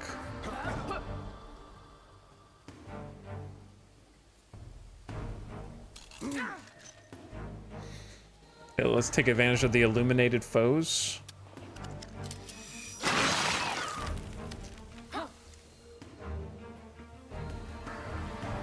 These guys, will they do illuminated as well? When attacking after moving 3 tiles. The thing about this combat is you don't move very often. So moving 3 tiles to get a bonus is like... Because if there's an area of control mechanic, I don't know, I guess you just tank a hit and run away. And now that they are illuminated, who cashes in on illuminated? I haven't really figured that out yet.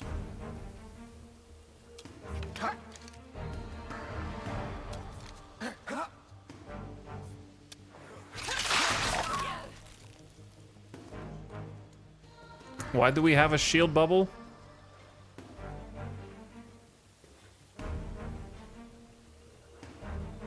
Not sure. We have 18 shield. I forgot why.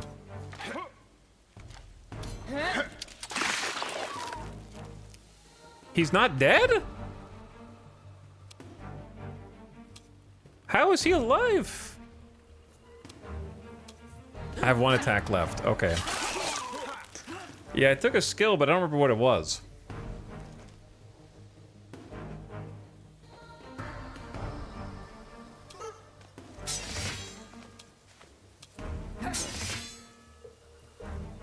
All right, well, the choke point on the left is working, but the right is about to get crazy.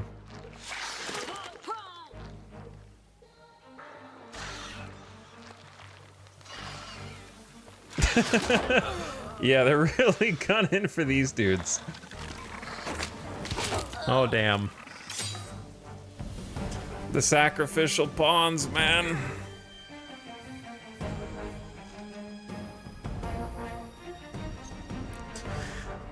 We gotta finish these lads off and then rotate over.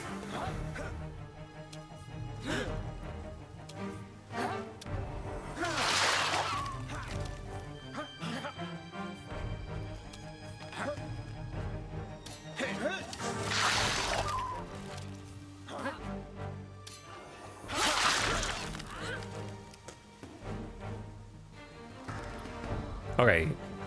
Takes more damage from when this effect is active, takes more damage from illuminated foes.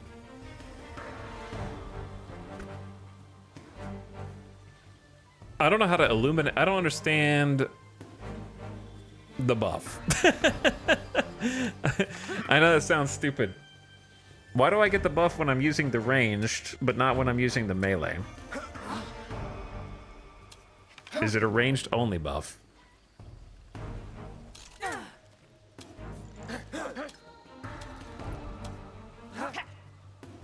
Okay, I just noticed that if your unit has attacked, they get kind of a grayed out bubble. And if they have not attacked, they have full saturation. Okay, I was trying to figure out how to tell at a glance. So I believe that would be how. I don't know where the shield's coming from. I forgot.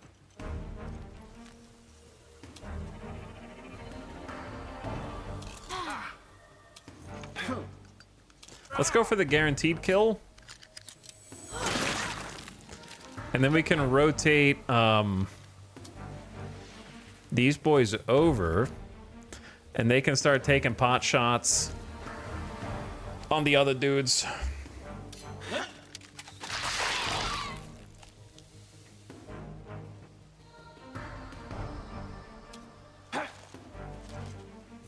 This might be a move infantry up situation. Create zone of control, can probably kill one of the larvae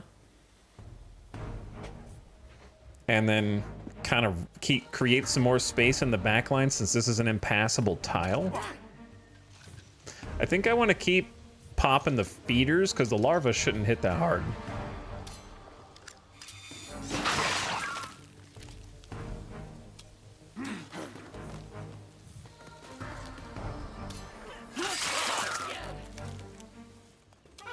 All right, what do you have? You've got Power Slash. And you've got Death Blow. I don't think we need Death Blow yet. I'm also thinking about putting a shield on this dude. Just to try and keep him alive, or heal them rather. I might enter a defensive stance this turn, or I could just weaken them even more. It's hard to say what's better there. Okay, all you guys have already attacked. You two are the only ones who have not attacked yet. So you go ahead and just murk these guys. With the new hammer. I like the animation. It's pretty solid.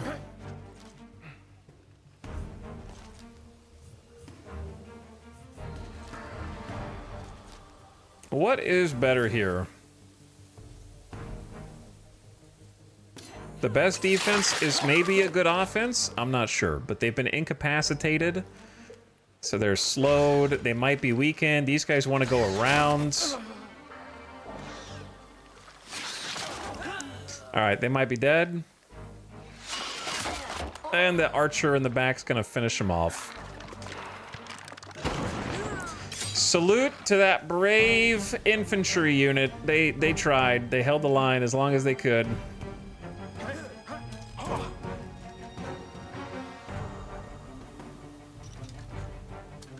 Now I want to move my ranged out of the way to clear space for the infantry to sidle over.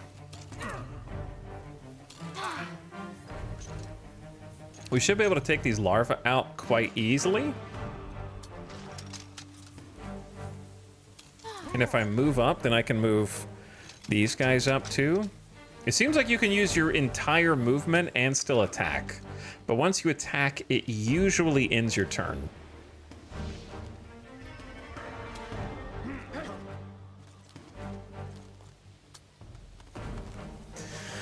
All right, let's deal with you first.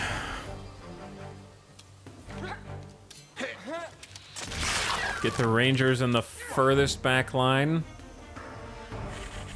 to help with this. All right, and let's see if we can do our 1-2 combo. So we got the big boy here, Linoline, and he's got Death Blow. Does 40 damage, ignores defense, and if it gets a kill, he can do another act. He can do another action. So we get kill here. And get a second action. He actually does more damage with his base weapon than with his active skill.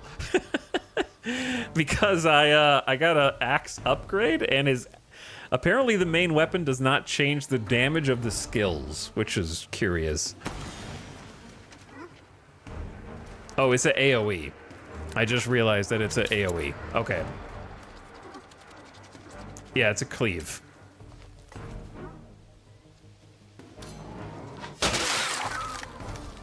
Good crack.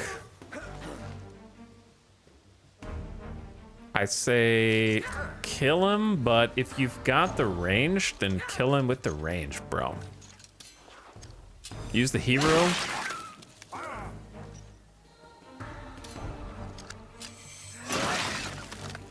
Still alive? How is bro still alive?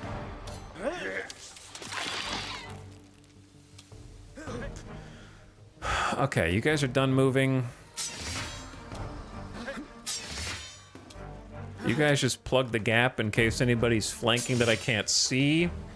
And then I could try and get to this dude Speaks in Riddles. He's got the range, and he is a ranged hero. So it makes sense to just, like, go up the hill. And start getting the hits in. And then if we do Incapacitating Strike, if he tries to run, he'll be slowed. There was another unit, there's multiple other units over there, I see. I'm glad that I plugged the gap there. Cause yeah, we ain't done on this side.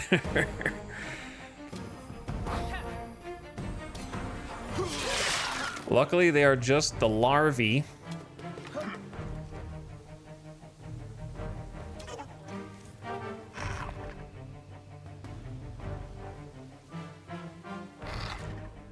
If you move 3 tiles, gain 30 shield. 1, 2... That's in 1 round? 3? Then over?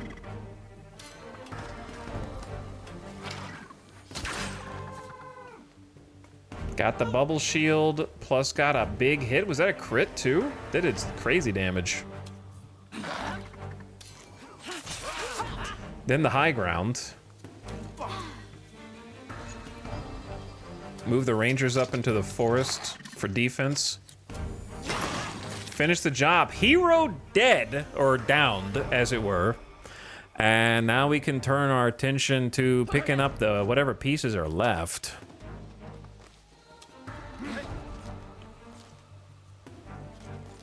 These 2 heroes are probably good over here, I would guess.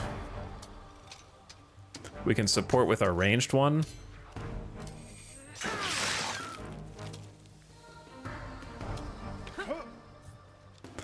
And then I think everybody else just needs to pop these guys.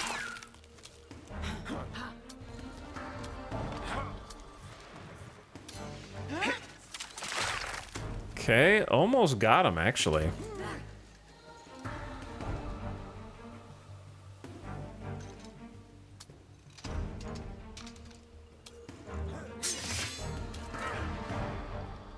You already did your thing.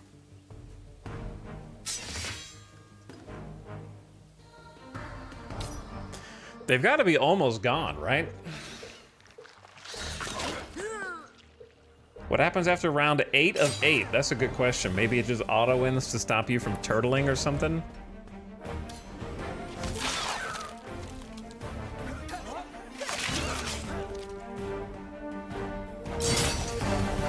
But we got him anyway. All right, that was a big battle, man. That's what you get for declaring war on me. Think you can siege my keep? Took out all the larvae, downed their hero. I don't know how to counterattack them though, because they're gonna have their own little defense. And we do still have to stop the other siege.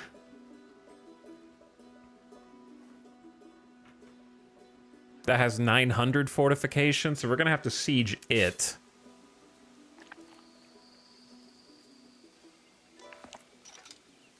I assume we have no movement this turn. That's definitely a make a save, just in case.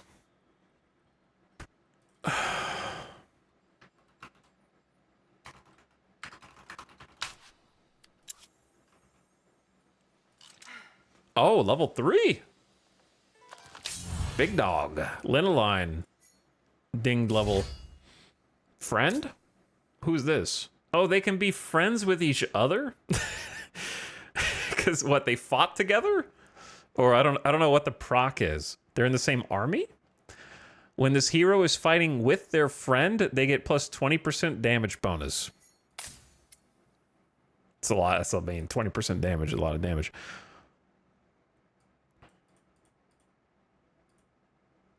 I have no... If a nemesis is chosen automatically or not, I have no idea. Hero points. That's just bonus damage. It's kind of hard to go wrong, right? That's like plus 9 bonus damage. That's kind of cracked. Teleports to the target tile and deals bonus damage. Shield a friendly. Give your own dude max health. Bonus XP for the army. Bonus experience. Whenever you would gain experience and reduce upkeep of non-hero minor faction units, which is a bit specific. I say we go with the raw damage. The raw damage one seems actually OP. Plus 9 damage. It's like a 20% buff. On top of their friend buff. All right, in turn.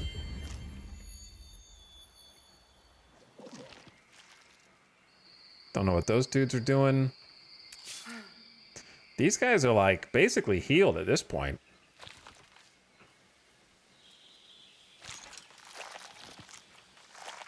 I think we just fight them in the open.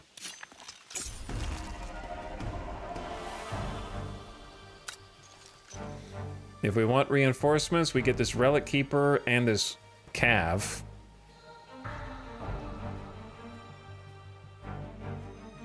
This battlefield contains anomalies or points of interest, granting bonuses or penalties to different units.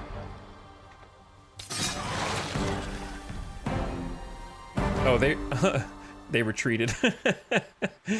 That's what I thought. Now I'm gonna pay $300 to get this other infantry out right now. Right now. And then starting to hemorrhage money a little bit.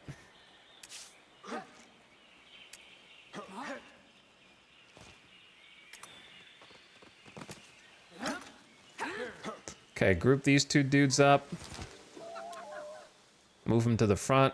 I kind of like the city actually means something. Like they can't just go through the walls of your city.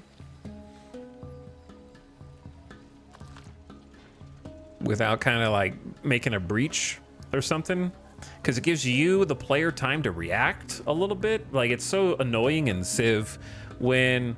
How many times do you just see Gandhi amassing troops right at the border, and once they have like 7 units there, they're like, declare war, and then that same turn that they declare war, they storm into your city because it doesn't block movement, and they just start attacking you from within immediately. And obviously certain buildings can restrict that.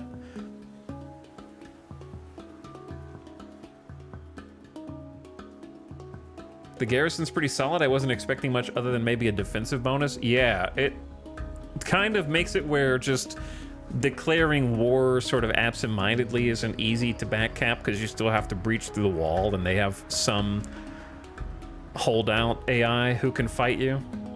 Yeah, I don't know how to see what the garrison is consisted of. It might be one of the buttons, but it's not clear which one.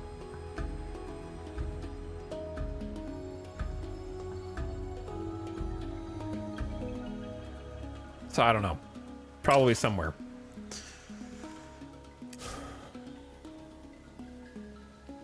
I think we have somehow 2 mini military units.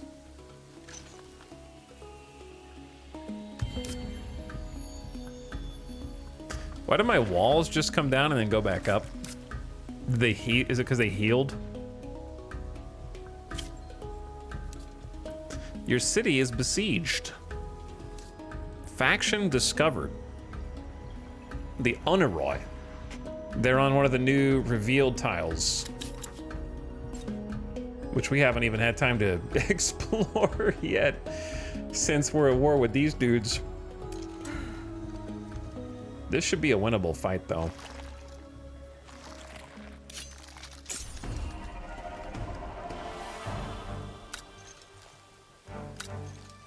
I think having the ranged...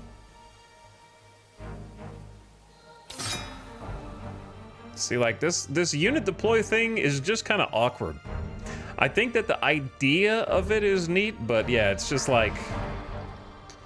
If I was the Swarm player, I'd be pissed. You know what You know what I'm saying?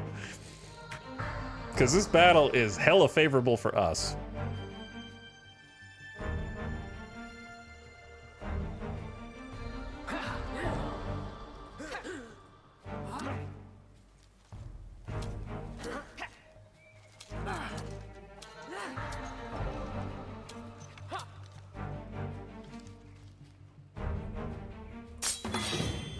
I guess I could auto-resolve it, but I like the turn-based combat. It's like pretty decent, actually. It's just the way that the battlefield spawns is super awkward for certain groups.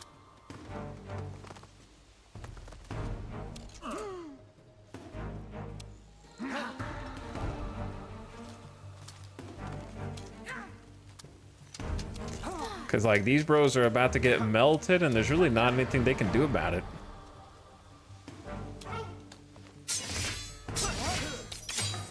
It does automatically do defensive stance at the end, if you were curious. I heard someone asking about that. I didn't realize it until just now. But it does automatically go defensive stance for you, if they did nothing else. Confirmed. All right, my hero, Talakin Buru. Kill them. Everyone else just sit back and wait.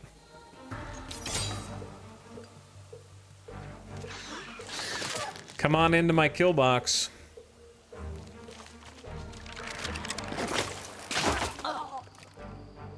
I don't know what Unceasing Hunger does. I'll have to look at that one. Oh, it might be a necro thing.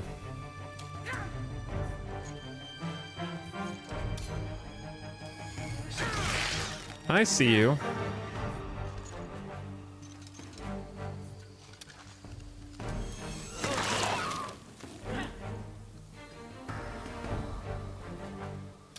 Sure, why not? I'm just gonna charge in.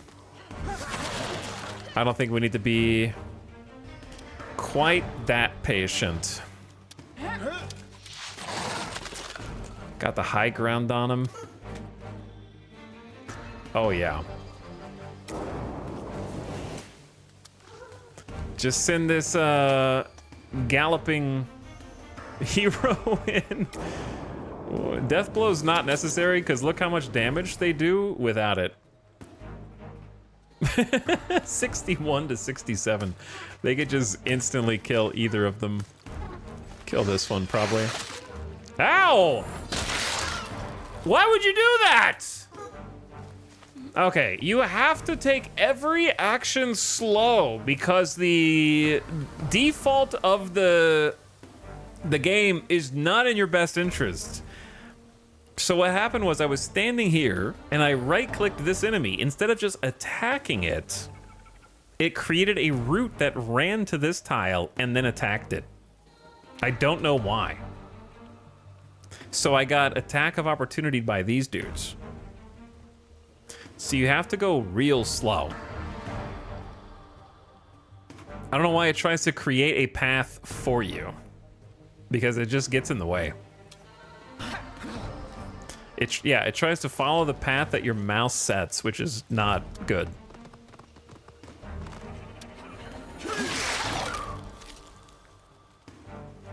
Should never be a feature under any circumstances. You know why? Because if you want to take a specific path, you can just, I know this is crazy, make a second click. That way you can click the exact tile you want it to go in before you end up at the tile that you want to end up in.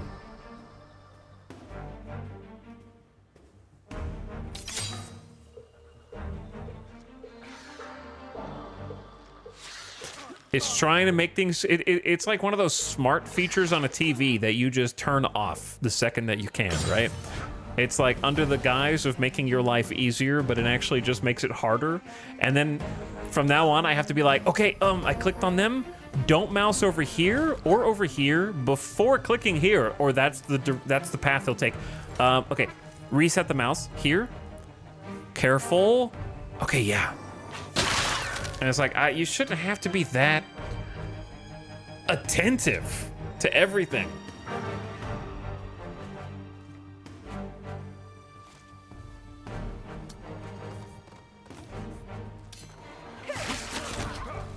And the fact that it has no confirmation either makes it more likely to do something that messes you up, because it doesn't confirm your move. It just like goes immediately. Are you guys gonna surrender now? I mean, you guys are pretty much dead.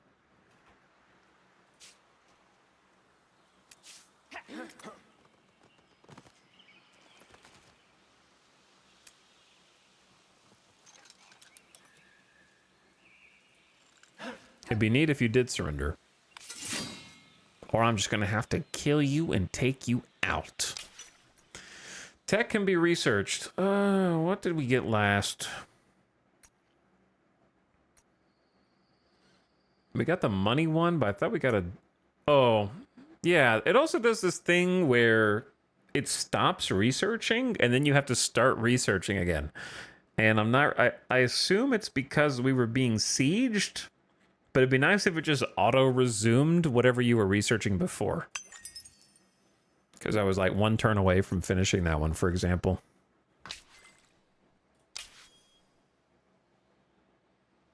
Well, we knocked the AI down from first place to last, and we are now in second in terms of current score. Orange, the Unknown Empire, is going crazy. They got like almost 10,000 victory points, or whatever you want to call those. Did we level up again?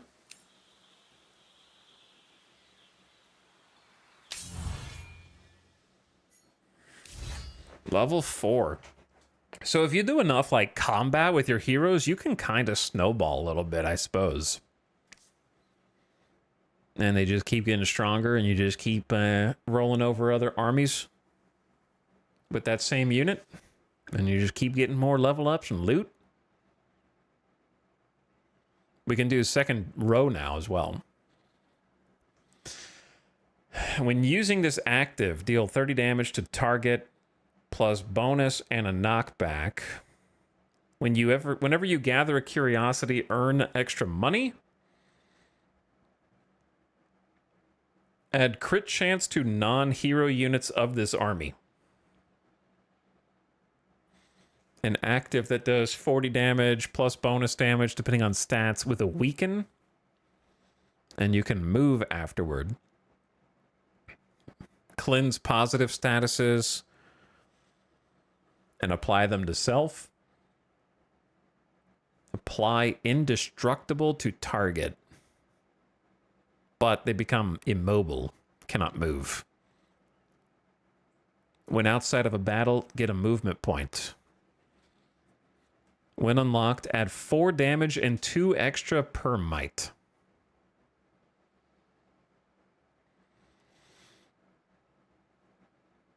What I'm learning is that raw damage is just OP.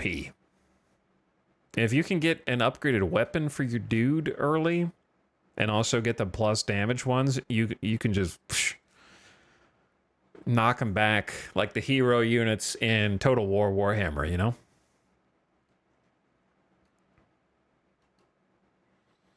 I feel like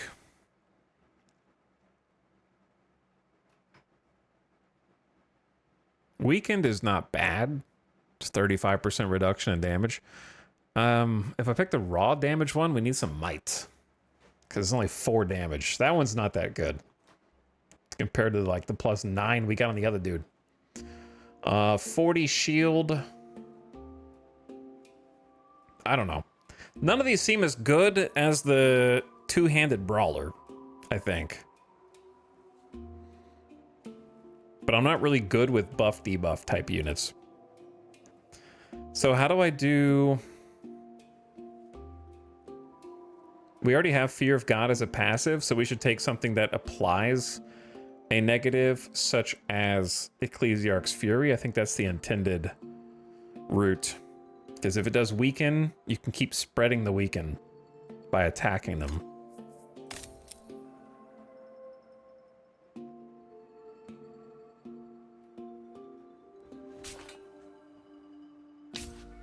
Try that out. Collective Will is researched. We can now do the Blast Furnace improvement. And the capital gets +4 food and industry.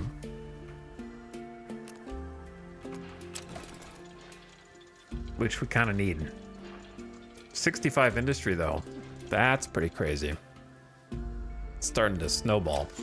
I have 200 influence, so I can actually convert Hibney now. I was going to convert it into a proper city.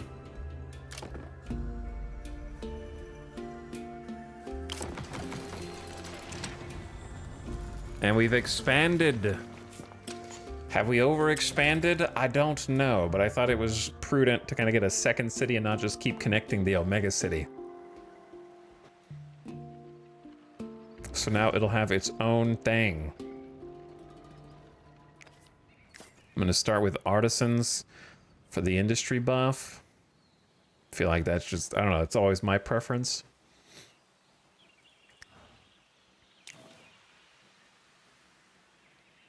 These improvements are going to take 23 turns. Ugh.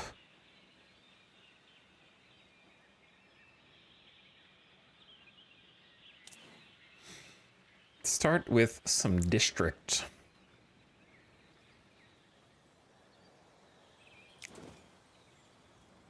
I think start with the works and just keep everything flowing nicely. But food is not bad either. They're both good. Start with the works and buff that.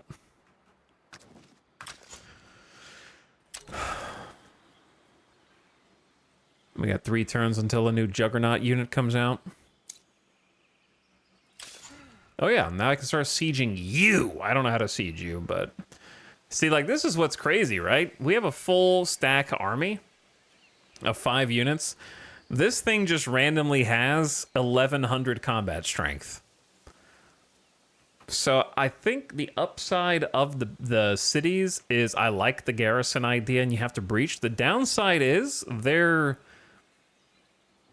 kind of way too strong with not much work. Like, I don't think this thing even has... It has a single district building, which is a laboratory. I think their default strength seems pretty damn strong.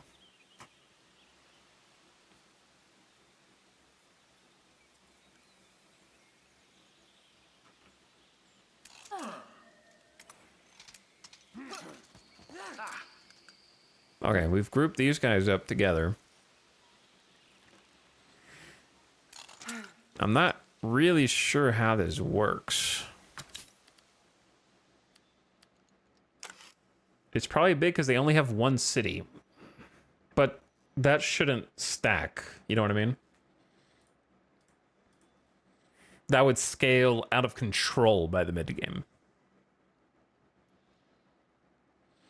Like, I don't think they would get their full combined garrison strength across all settlement outposts when you have to split them up into different city groups. They would always have the biggest garrison in the entire game, right?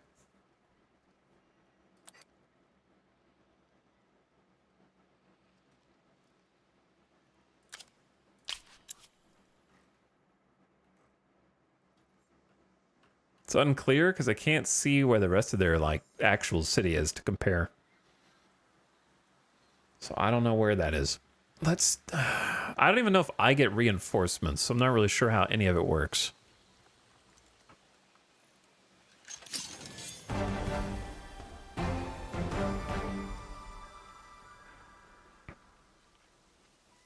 During a siege, the fortification's continuously damaged. So they get 2 behemoth juggernauts, 2 flying rushers, and 2 ranged corruptors. So they have like better garrison units than any of their fielded troops. Okay. I don't think we saw any of these in the last battle. 360 HP each, 192, and 150. That's crazy, bro.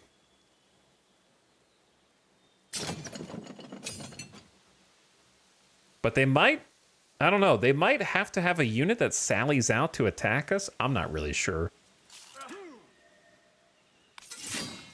I don't even know if I can reinforce. All right, we just got collective will. Game suggests foreign affairs, unlocks a protectorate slot. New, I'm interested in the unit specializations, so I'm going to pick those.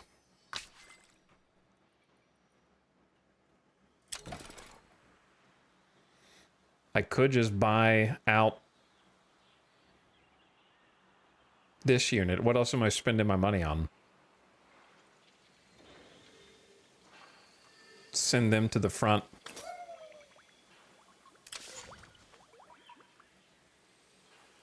Big boy. Got my own juggernaut.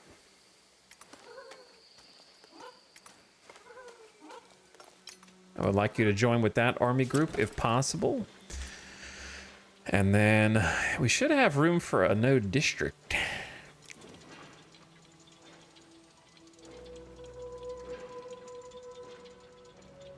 Levels up when surrounded by 4 districts plus 1 population slot. I was thinking about building this, but I don't know where the ideal location to build is for that kind of a district.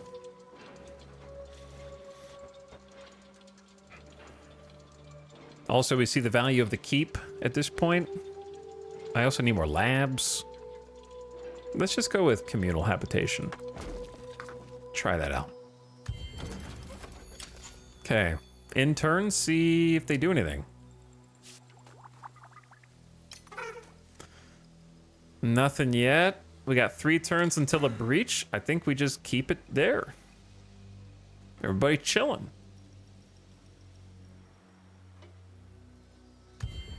Simple as.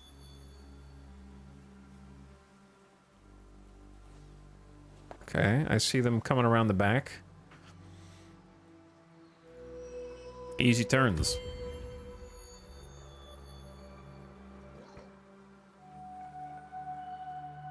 Four turns until something happens. 1 turn till something happens. 1 turn till something happens. It's a day like many others in the service of the Empire, but in the mid-morning it takes an unexpected turn. Jarosite, stone-faced Ametrine historian that you met at the Salisk ruins, has returned. They arrive at the capital requesting an audience and promising a reward for bending your ear. When you last met, you befriended them. Doubtless they are hoping the same. I don't know what that means. When last you met, you befriended them. Do you want me to befriend you again? A second time? Okay, we can befriend you twice. I don't know why, but it seems like this is timed up with the ad break. So it's going to be a quick ad real quick. A quick ad real quickly. I already snoozed it for you a couple times. Once, twice, I don't remember. So it's going to hit you right now. And since I stayed here last time, I'm going to get up and take a bathroom break this time. Michael Mushi's here. Thank you for the 20 months. My Twitch app broke and says there's only 37 viewers. If there were, I wouldn't care. I would care a little bit. 37 people is a lot of people. If I had to get up in person, you know, and stand up on like a platform with a microphone in front of 37 people, I'd be nervous and I'd be sweating bullets. Palms be sweaty. I'd be like, okay, don't have a panic attack, you know? But talking on stream is easy because you're not really there, are you? You guys aren't really there. You're probably asleep right now. 37 people is a giant class full of kids. Yeah, I mean, that's a ton of people. I would be proud of that still. But thank you for the 20 months of sub. I appreciate it. I'm here. I'm not. I don't even exist. All right, let's mute the little crinkly sounds. Play these sounds. And I'm just going to get a quick bathroom break in, come back and try and finish this war against the bugs and see if we can like actually eliminate their hostilities by destroying their entire faction. BRB.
Hey. What up? I'm gonna have to decide whether I want to play the new Silent Hill game or not. I didn't realize it was coming out tonight. I'm not gonna play it right now. I don't know if I'm gonna play it at all. It's $70. Silent Hill 70. It looks too scary. It looks way too scary.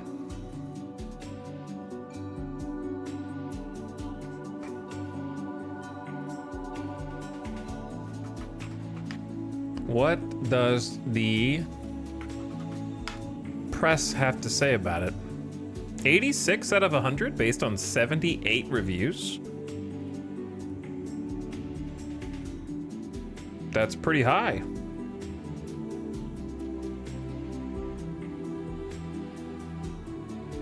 Including, let's see.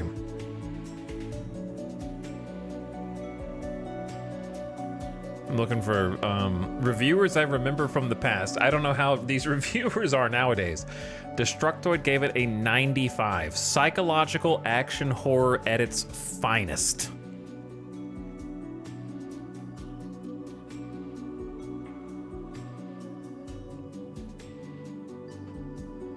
GameSpot gives it a 90. Or 90 equivalent. Who else? Who gave it like a bad score? What's the worst score that it has is a 60 from Tech Radar. IGN gave it a 70. Silent Hill F presents a fresh new setting to explore and a fascinatingly dark story to unravel, but its melee-focused combat takes a big swing that doesn't quite land. Game Informer with a 75. So there's a couple of mid scores, but then also some incredible scores. All of these review sites have gone to shit. Random YouTube reviewers are better. I disagree. I think random YouTube reviewers are just as shit as any other reviewer. You know why? Because they're all people, and nobody's opinion is ever gonna perfectly match yours. So take whoever the hell's opinion you personally value.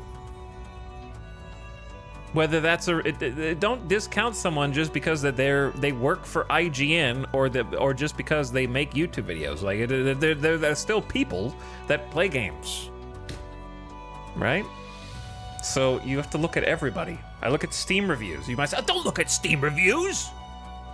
They don't know what they're talking. You look at everything in aggregate and figure out a full picture. You blind yourself when you ignore a whole subset and you only listen to one voice. That's the issue. You can't just pick one. I mean, you can just pick one person and be like, I don't care what anyone else says. I only care what you say. I can't even think of I was gonna use a YouTuber as an example. I don't care what anyone says. I only listen to whatever RT Games says. I love RT. I was just using him as an example. I try to build a complete picture. I look at Steam reviews when they're there. Obviously, the game just came out, so they're not all there yet. I look at the reviewer reviews. It's the same reason why when I'm looking at movie reviews, I look at what does Rotten Tomatoes say, because that's just going to tell me in general whether people gave it thumbs up or thumbs down. I'm going to look at the difference between the critics and the regular popcorn score. I might look at the IMDb score for a thing as well. Looking at the IMDb score is kind of like looking for a new place to eat based on Google Maps reviews. The Google Maps reviews, you go to a 4.7 and it tastes like a 3.8 sometimes. That just happens. But in general, I can look at Google Maps reviews for a new restaurant and be like, okay, I have a general idea of how good this is supposed to be. But it doesn't mean it's the end all be all.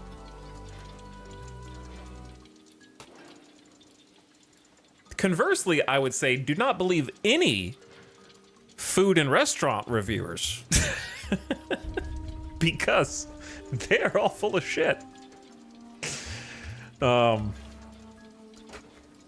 Oh yeah, I love it. This place is amazing. You know why? They won't let you do the cool TikTok filming in the kitchen in the back where you get to watch everything being like fried up fresh unless they're sure you're going to be nice to them.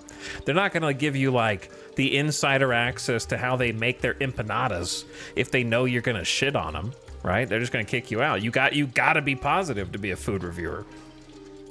If you're negative, you gotta like not become famous because then you make all these businesses go under because you gave them a bad review and now you got that guilt on your conscience.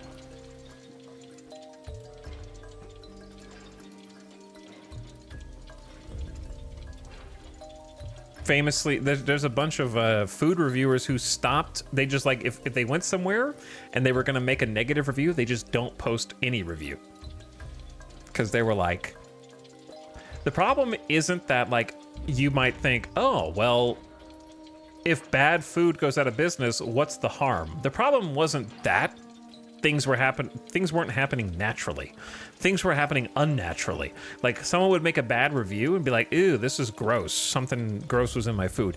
And then 1,000 people would take it upon themselves to, like, Google this place, find the phone number, find the owner, start doxing people. You know what I mean? Like, it was going above and beyond, like, a free market type of rise or fall. So, food reviewers had to, like, the popular ones, I'm not gonna like name specifics, but had to chill out. I only trust Review Bra. Yeah, Review Bra's reviewing like McDonald's and Taco Bell and KFC, right? That's different than like a mom and pop one-off restaurant type of situation. All right, Jarosite, just get to the point. Let me examine your oldest, deepest cellars to see the strata of rocks. I seek the truth. Get 15 titanium, or I do not want anyone disturbing our citizens. We must know before we take action. Sure. I hope you will thank me later. We must find more clues. Be on your way. Share your findings. A small gift. Okay, thank you so much. So we're trying to breach into this wall so we can like destroy this district, this ministry district. I think we're just chilling until the wall has been breached. And they've got a new 5-unit swarm on top of it. I don't know where those guys came from. Actually.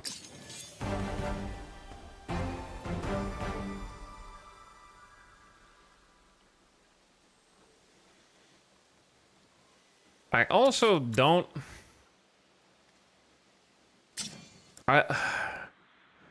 My first thoughts are about, like, still about the balance of this. Like, these garrisons are too damn strong.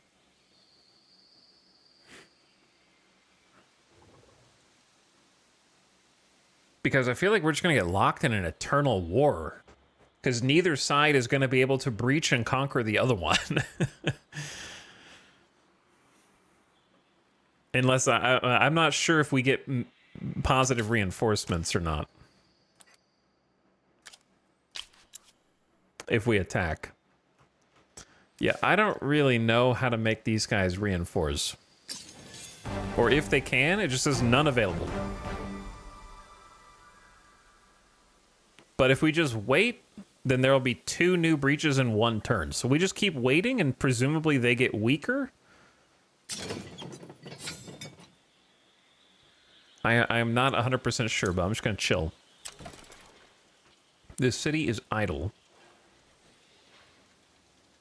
We built the communal habitation, which means that our population assignment slots have an extra slot.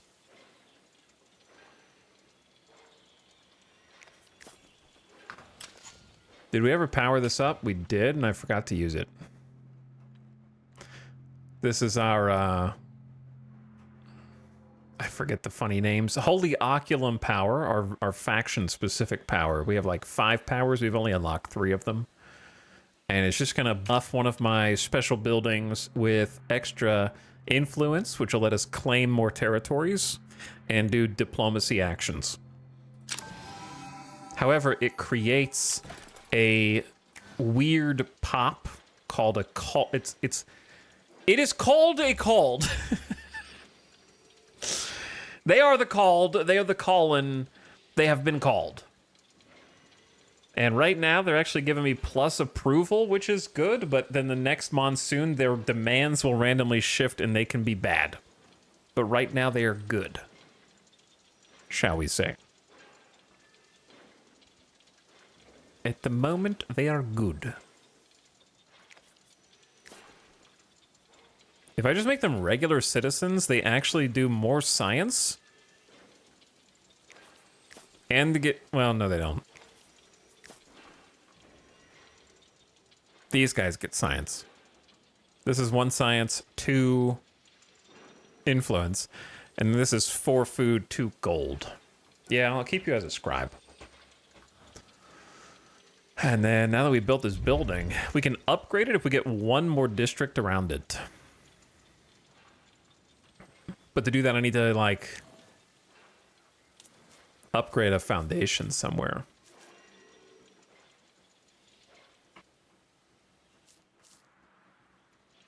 Probably this way. And then reinforce... What's the building that benefits from... it is this one that benefits from the ridge. This would be +4. We have a decent amount of industry, or we did. I don't know what I need. I have a harder time in this game than in Civ deciding what types of district buildings to get, because you're kind of meant to spam them since they don't have upkeep. So I should probably be focusing on stuff that I'm not focusing on.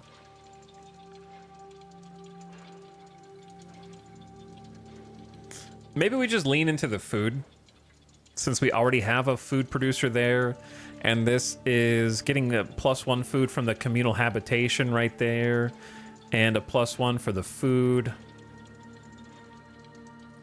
That'll be 6 food total when it's done. Yeah, okay, let's keep sieging. New tech. All right. Hello? The swarm is coming out. No, I don't know how that's gonna go. A big chunk of their walls should be breached, which means I should be able to go around, like, in it. So here's what we just researched. Sage's Blessing. Unlocks the Apprentice, the Vigil Keeper, Fanatic, and Illuminator. So Apprentice and Vigil Keeper are special units for our basic cav, and then the other 2 are for our basic infantry. The Apprentice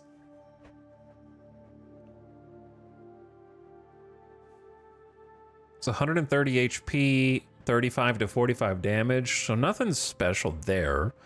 But their skills, when outside of battle, add 1 movement point to all units of the army. That's pretty good.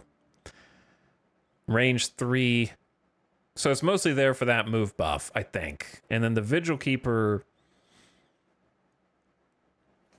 ensures nobody becomes isolated when dangers arise. Pretty much the same damage, but they get Fearless Charge, so a bonus when moving 3 tiles, which is not my favorite. It's weird for a ranged cav to have that, because you just don't move that much.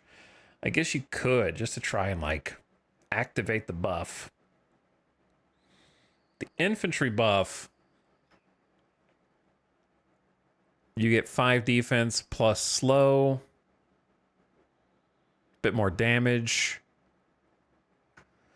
Versus Opportunist, which gives you bonus damage when you're attacking someone that's not adjacent to another friendly. These cost special resources that we cannot afford. That one's 200 dust. That one's special resources, and that one's 100 dust. Okay, so basically money. Got it. From there, sorry, I had the volume down.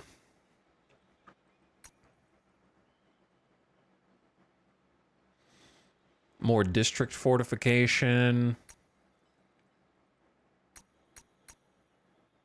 We're going to need the markets eventually. May as well get that now. That allows us to trade for the special resources. We do have 27 titanium. That is for the specialty unit, I think. So that works out. A pending diplomatic proposition. Let me guess. You want peace. You Generous offer. are dominating them. If you accept white peace, no tribute? Oh, that's rich.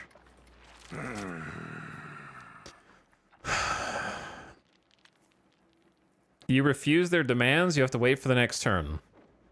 To know more how to end a war, mouse over the 3 options. This option's only possible if your war score is higher than the other empire. The greater the difference, the higher the tribute the other empire must pay. White peace, no tribute involved. Cannot declare war again for several turns. Or you can surrender. So they'll give me a bunch of money, but it'll cost me 140 influence to make that demand, which I think is stupid. I don't like that as a mechanic.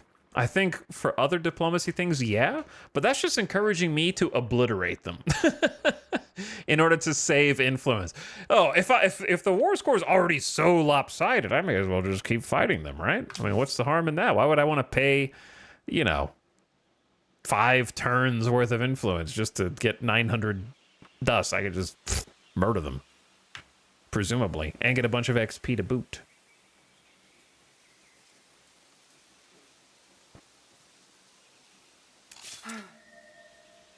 So, I say we drop the siege.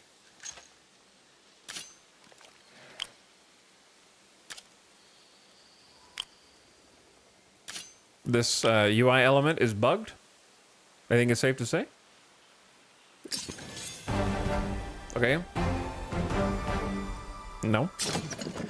I click on my unit. I right-click the enemy I want to attack. It says, you are about to stop the siege. Are you sure? Yes. Nothing happens. Within your territories, your units with unlocked specializations can be upgraded by spending your resources.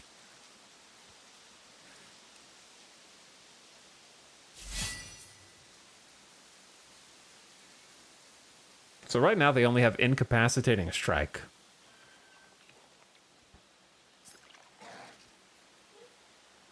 But they'll gain when adjacent to 2 friendly units at the end of the battle round, get 30% defense when attacking a ranged unit. Do they have this by default?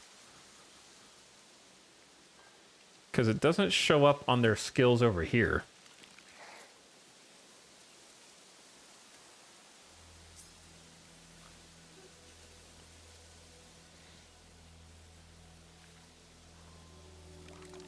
They might have it by default. I just didn't realize it.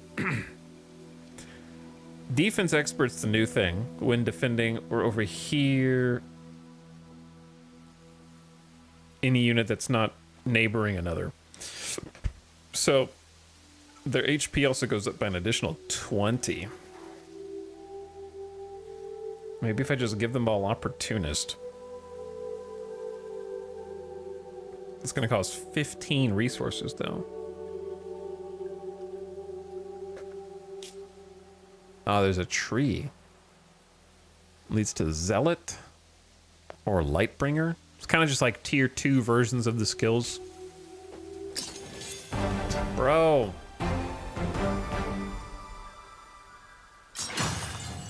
All right, retreat to cancel the siege. Ding, ding. Hold on, let's do that. Can we do it again? Dun, dun. No, did not do it again. So if I attack you, this army cannot act this turn due to its exhausted status. You're killing me, dude.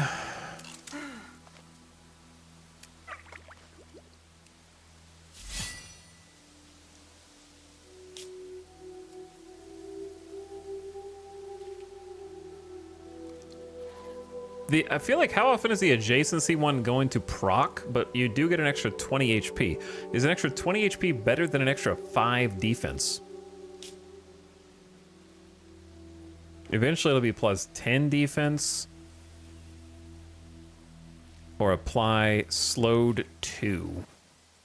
Loses 2 movement points. I just feel like when we're in melee range, they won't be using that. Well, they might be using the slow to try to get to our ranged in the back lines. That stops them from getting to the ranged, which is pretty good. So I'm going to do that. First specialty unit, and then I'm broke.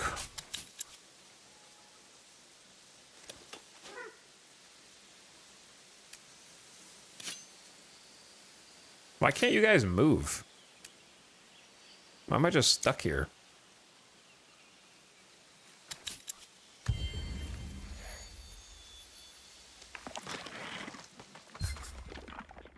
You have encountered General Natalia Shaparenko. Bro, how are they getting more units out so fast to besiege me again? Also, did they rebuild their walls? I have fundamentally misunderstood how sieging works.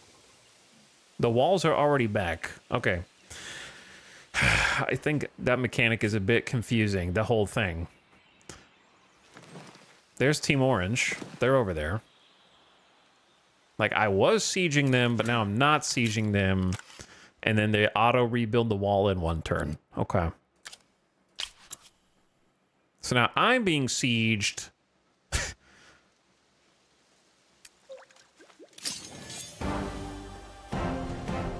And all the breaches have been repaired in 1 turn. Yes, I realized there was an assault button in the siege menu. The issue is that it appears visually that the walls are down. Therefore, I assume that when the breaches actually occur, you can just go inside. But you can't, I guess. I don't know. It was like one of my units didn't even have an action. I'm not sure. The problem is they're damn nest guards. They repair it in 1 turn, and it takes 2 turns for me to open it up again. You shouldn't be able to fix 3 wall breaches in 1 turn, man. And it would take me 3 turns to bring them back down to that level. That's crazy, right? It should be the reverse. It should be way easier to make holes than it is to fix them.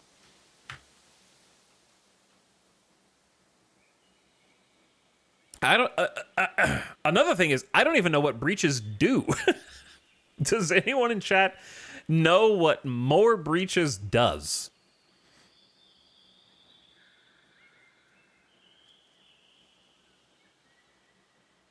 What do the I don't know what the breaches do. What's the advantage of having more than 1 breach? It didn't make our attack any stronger.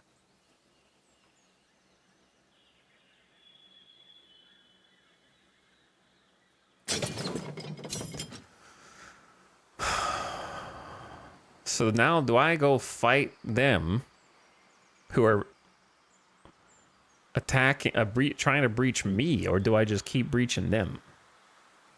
Dude, I don't know what the hell's going on.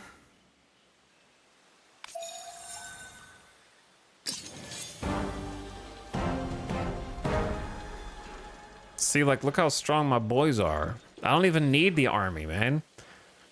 We got 680 protectors of the hearth right here versus their dinky little swarm. Just go murk them. We even get reinforcements. But the battlefield goes insane in a way that I can't, it's just really awkward having to fight around your own walls when you're ostensibly sorting out from your walls, but yet we're behind the castle. This whole process, I think, needs a lot of work.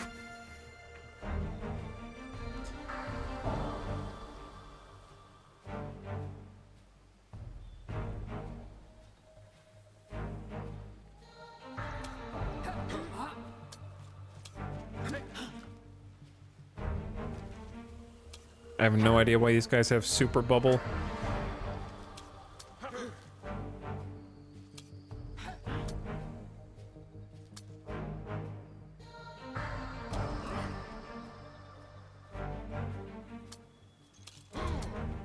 This is the deployment phase. We're just choosing where all of our units start.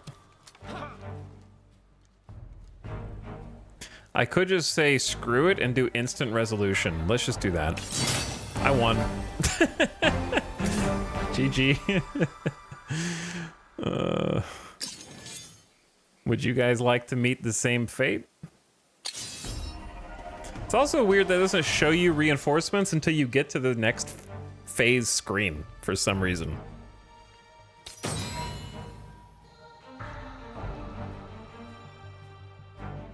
How about instant resolution? Sorry, Speaks and Riddles, did you just respawn? You're dead.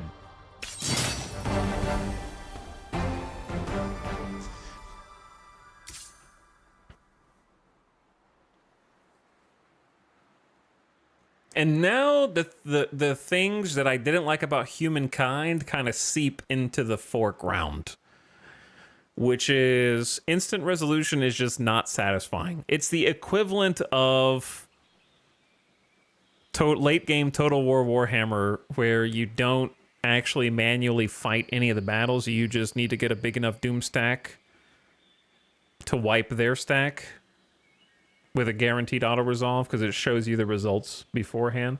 And so you might say, well, just manual fight if it's more fun. But that's like doing every single fight with dozens of units is going to take forever.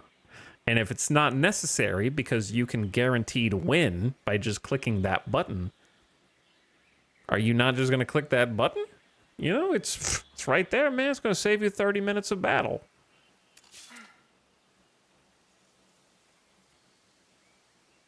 And then we just did 2 in 5 seconds, but you don't get to see anything. There's no animation. It's just like, you won, moving on. So it doesn't feel satisfying.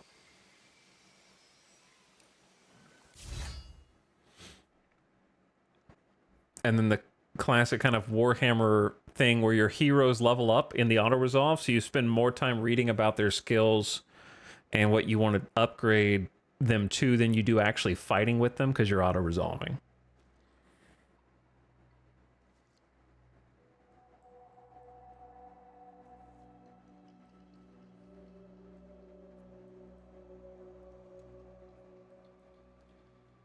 Add 50% damage to breach the fortification. I think I might just take that, actually, since that's what we're doing.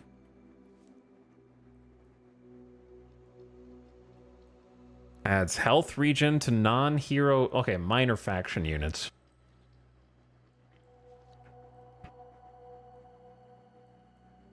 Most of these are for either minor faction units or... Yeah, let's do... Stirring Words is actually kind of cracked. 5 damage to all non-hero units of the army. I'm going to go with the Breacher one, since it helps right now.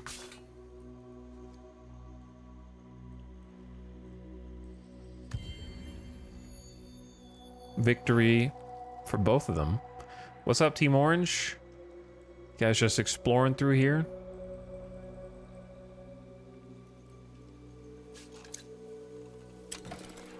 What did you just do? Anybody happen to know if there's a most recent city action box somewhere? Because once you get more than a couple cities, it's going to be hard to keep track of what each one of them's doing. I think we just built the works, but it'd be cool if, like, up here somewhere there was, like, most recently you completed works 1 turn ago or something like that. I don't know. Kind of a reminder when you get multiple cities and areas and whatnot.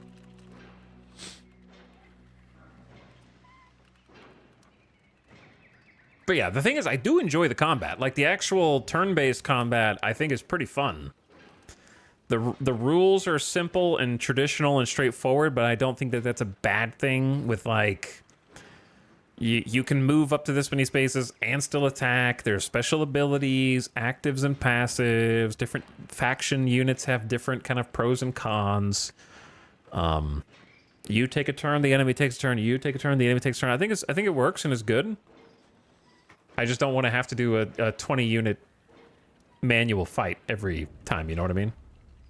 That's why I like the Civ combat. It's just these 2 units bump, okay, and then these 2 units bump, okay, and the whole combat's done. It's simple, it's intuitive, it's easy. I think it's pretty satisfying. And I don't know if it needs to be overcomplicated.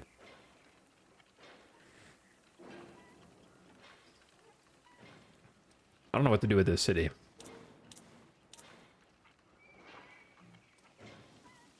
I want that foundation.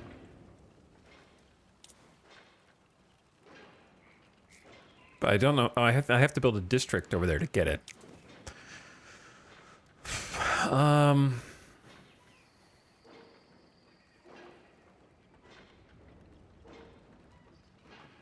But which one?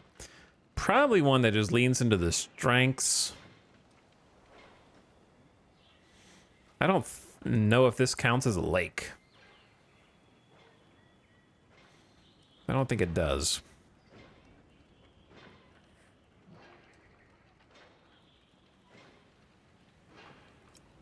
All right, I'll just do a little farm here.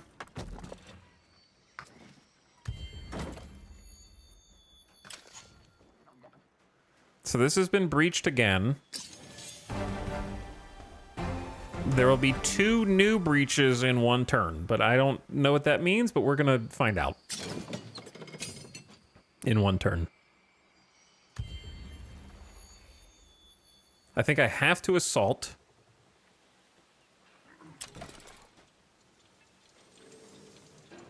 What did this city last do? Maybe it was this farm? I think it was that farm.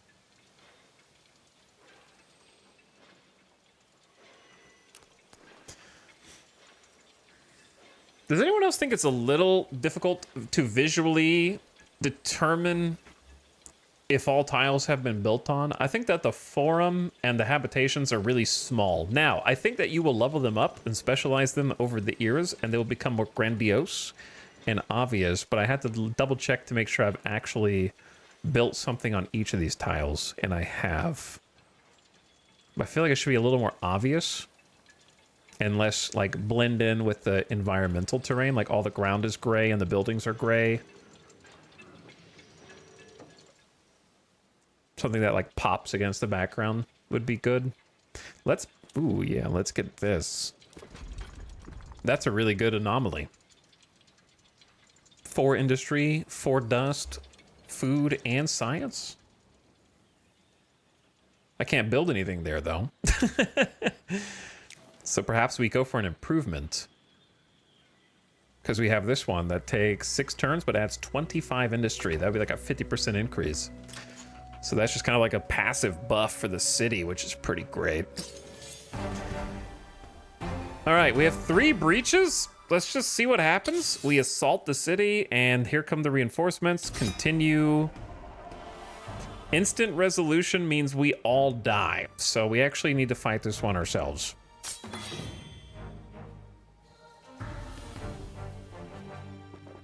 I don't know why they're so freaking strong. Okay, but what's...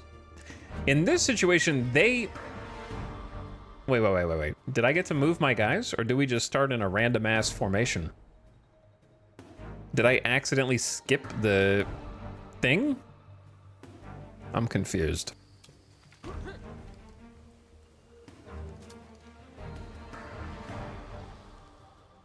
They have flyers. I have no idea what Wild Swing 2 and Never Yielding is, but I can't imagine they're good things.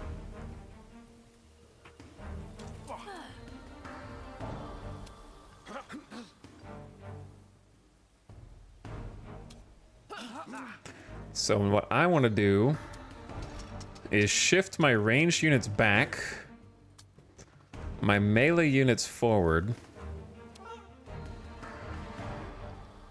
This guy can only move like 2 spaces right now.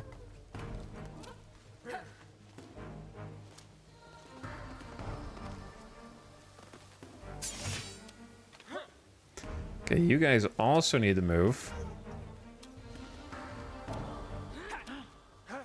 Someone needs to be here.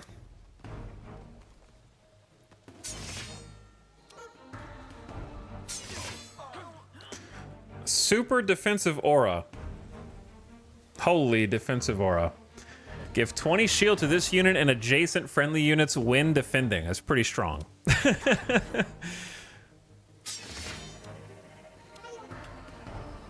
Okay, here's our actual hero. Add 50% damage to breach the fortification passively when conducting a siege. I think everyone just kind of has to, like, chill back here.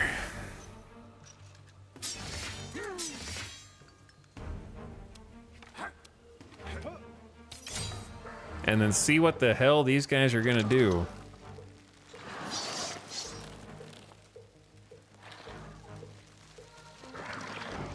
All right, flanked on the right, ranged in the back.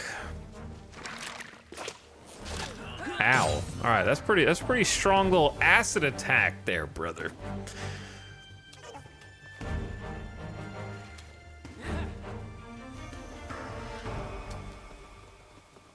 So we rotate those boys out.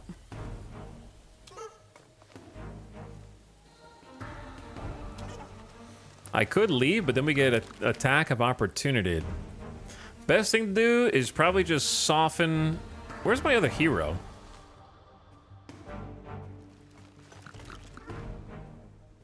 Oh, it's this one. That is the hero.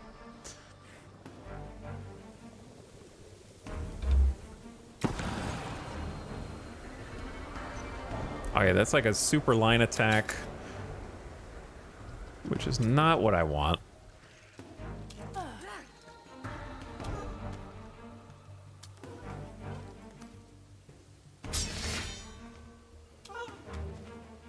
I could just defend with this dude again and give everybody a shield buff and let the ranged just pop them down.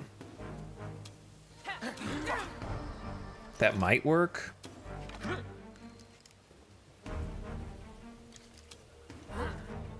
But these guys are all in the way.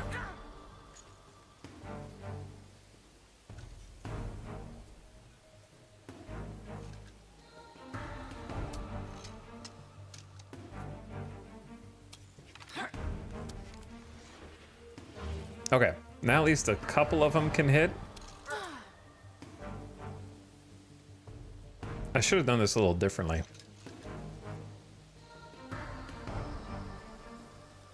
Sorry.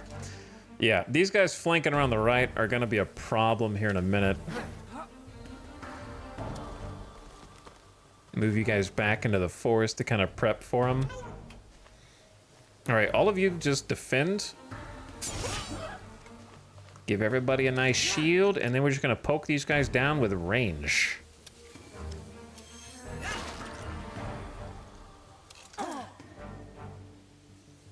The problem is I didn't make room for my, like, good ranged.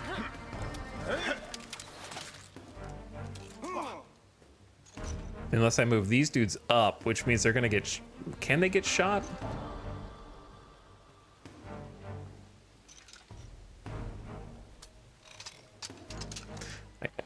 Yeah, they can, but we can counter snipe them, which might be good. Because that'll give them weakening strike, which will reduce their damage by 20% as well. I already attacked with this one. Unfortunate.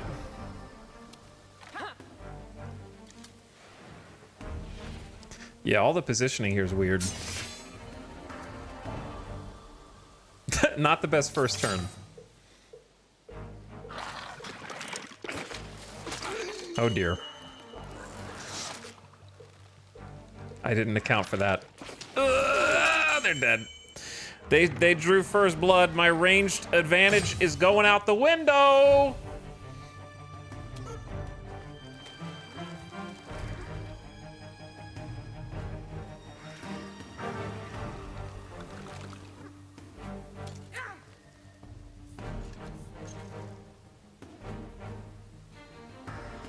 Which one of these skills?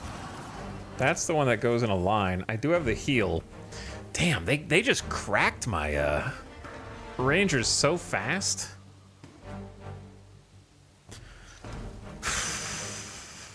I'm wondering about pulling this dude back, putting my hero forward, and letting him do his thing.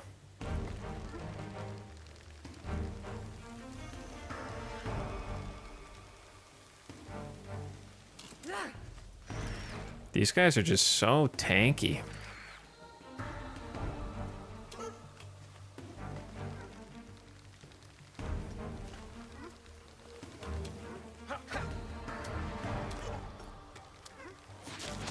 All right, they just attacked me on the way. That's fine. Then if I defend, I hit everybody here with an aura. That gives them a little shield. And then the problem is their range is actually better than mine, which is like kind of embarrassing. It's a little embarrassing. We don't trade well.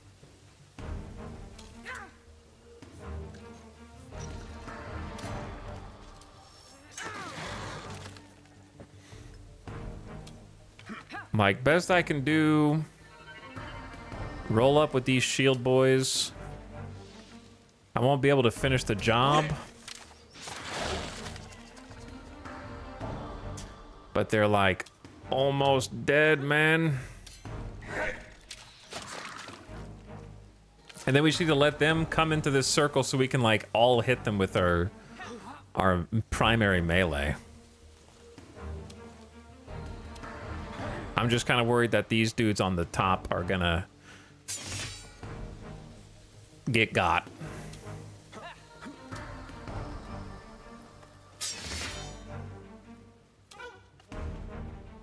Okay, let's see what happens. Huh. Pathfinding? Oh yeah, they just want to shoot these guys. Lizard boys coming in? I don't even know what this one does, a behemoth? Bro, come on! They have one... Wait. When they have one unit, do they still do the same damage as when they have like 5 units? And I just assumed that their damage goes down? No, they have less damage, but it's still so much. It's 46 to 56? And a full strength one is 60 to 72, so their damage only goes down by like 28, 30%, something like that. Damn, their range is crazy.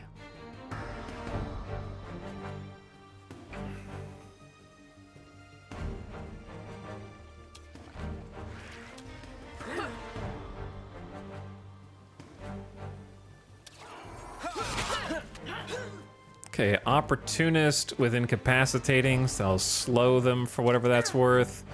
We should be able to snipe. If I go here, then these guys can shoot me, so we just kind of have to, like, kill them.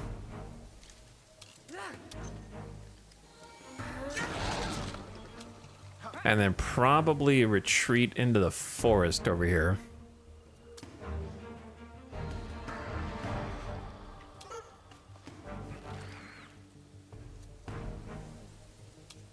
Then I need these sword dudes to kind of like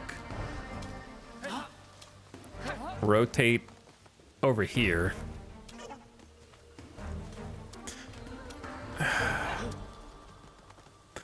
Awkward jumble of heroes on this side, to be honest.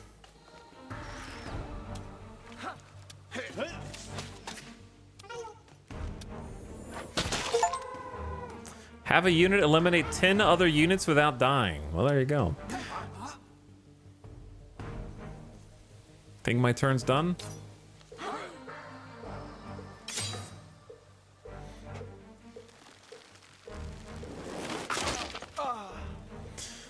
I feel like we're about to get wrecked.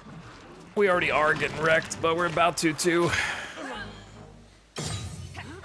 They just do crazy range damage.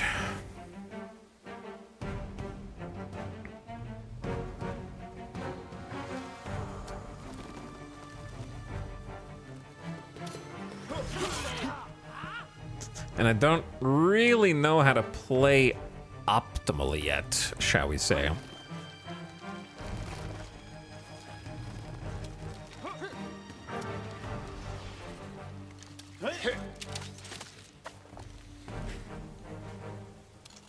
Because, like, I want this ranged dude to shoot the dudes in the back.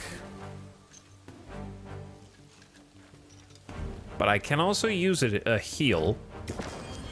Second wind just doesn't do much, man. They're popping me for like 70 damage, and my heal's like, I can heal you for 30. It takes my whole turn. Is that enough?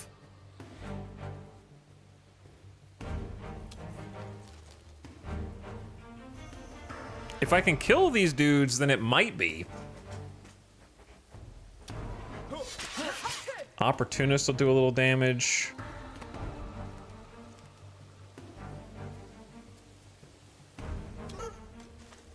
Like, this dude can roll in and defend, which will give everyone a small shield.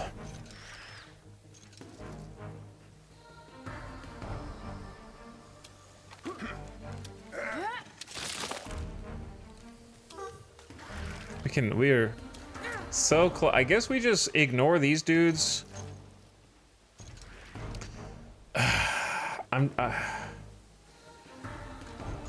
They can do 60 to 72 damage. How much HP do you have left?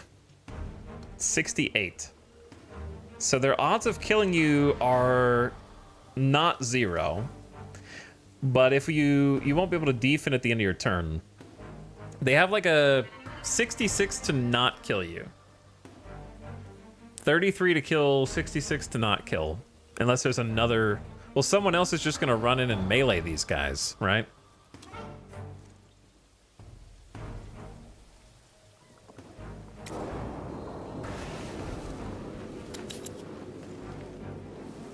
Well, here's what I could do.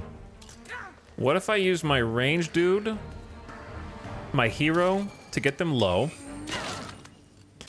Then we use Death Blow to get a second action, but it might not kill them.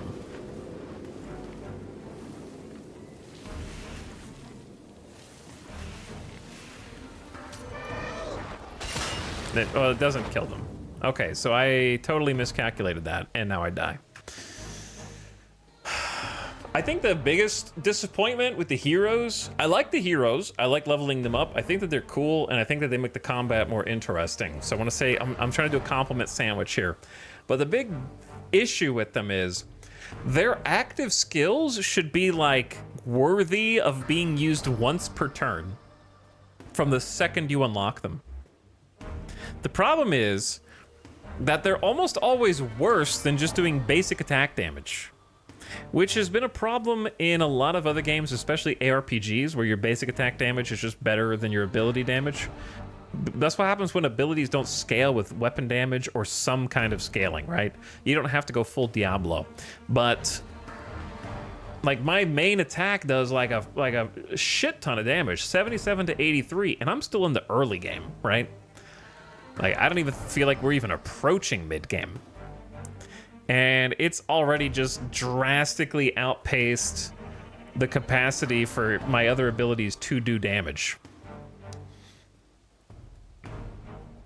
And yeah, you can make it more powerful by getting more determination or might, but are you really going to spend a whole precious level on just one tick of determination for 5 extra damage? When you're going to get, you know, a new weapon that gives you an extra plus 20? Like that's a sledgehammer or whatever else. So I wish there was some scaling here with the active abilities, because they feel really weak on each of my heroes, to the point where I shouldn't use them except under niche circumstances. And I feel like a once per battle ability should be like, you know, like hit them hard. Anyway, I screwed these guys. They're dead.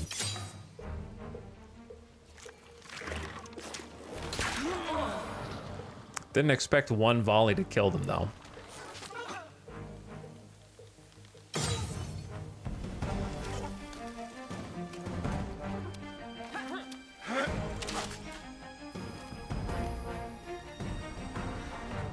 Okay, where are we at? They've still got a handful of units in the back line that we are simply gonna have to go get.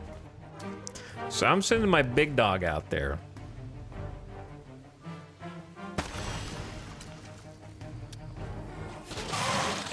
With the aforementioned hammer. Augment with some range. Nice crit. Finish him off also with range. They have a behemoth in the back that does like 84 damage, brother. So we might be in trouble here in a second.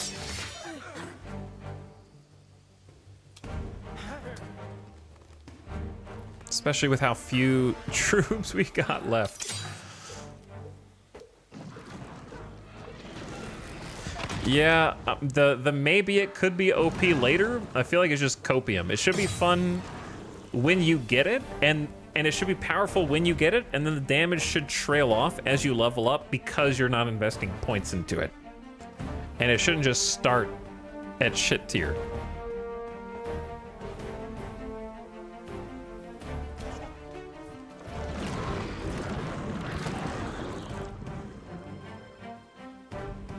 Well, I'm kind of just like stuck here 1v1 in this dude.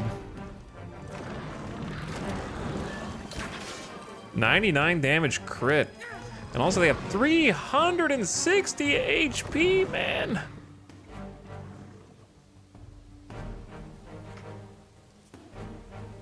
Oh, I could have, maybe, I'll heal him next turn for a damage buff, because that damage buff would be crazy. For now, we just poke him. Pew! Pew! Pew! And then shield everybody up. Nice defensive aura.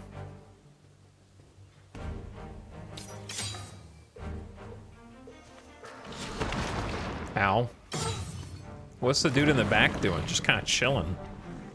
All right, now I'm gonna use an active. Again, it's like 30 health. Yeah. That's all you get, man. But it does do the 15% damage bonus.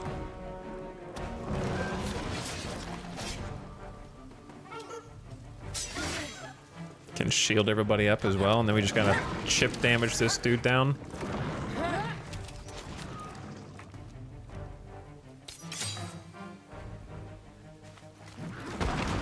He's gonna kill us before we kill him, man. What is this? It's been 8 turns, so the battle is just over. During a siege, the fortification is continuously damaged. Nightmare choke point. Yeah, that's just kind of created by the way that the battles spawn you in.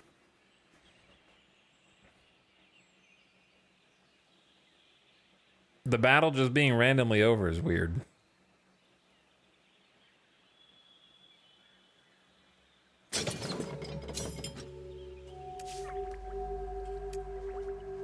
Rip to some of my forces. Now, the question is, how fast do they repopulate their garrison?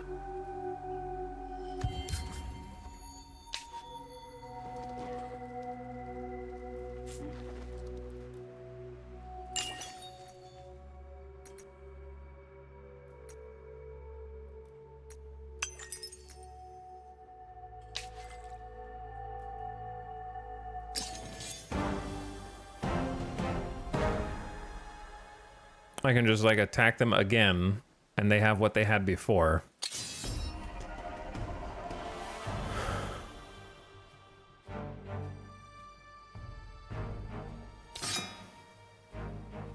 And it's the same awkward choke point.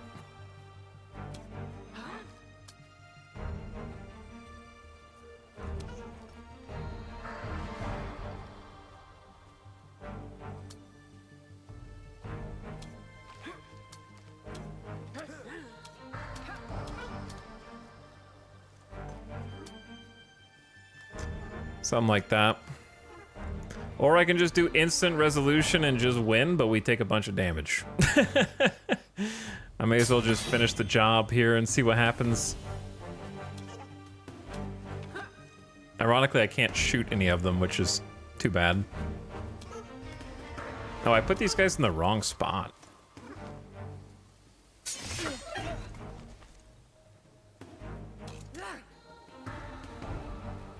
Well, I get to use my heal again, I guess. That's cool.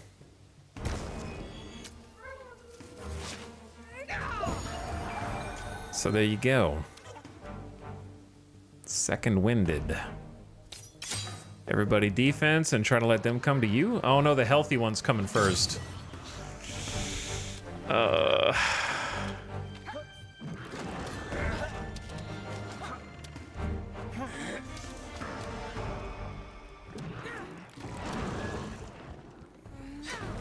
Dude, this is doing 0 damage, man. They got defensive plate, 35 armor. Holy, that's why we can't do any damage to them. Jesus.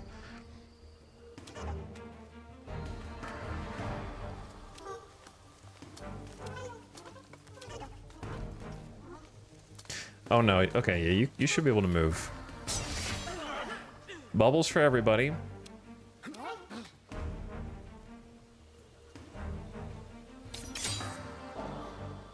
And defend up. Here he comes. He has an AoE? Rude. Very rude.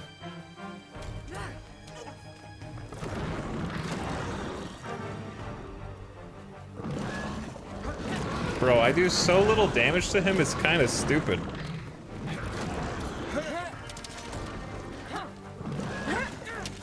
And this is a start of game garrison for them? Without any upgrades? Or hidden upgrades that I wouldn't know about? I don't know, man. What if he was attacking us earlier? Bro, we are dead. Like, I'm using every single dude. And I'm tickling him. And he does like 80 damage, and there's 2 of them. They get 2 in their garrison. He just can do an AoE every attack?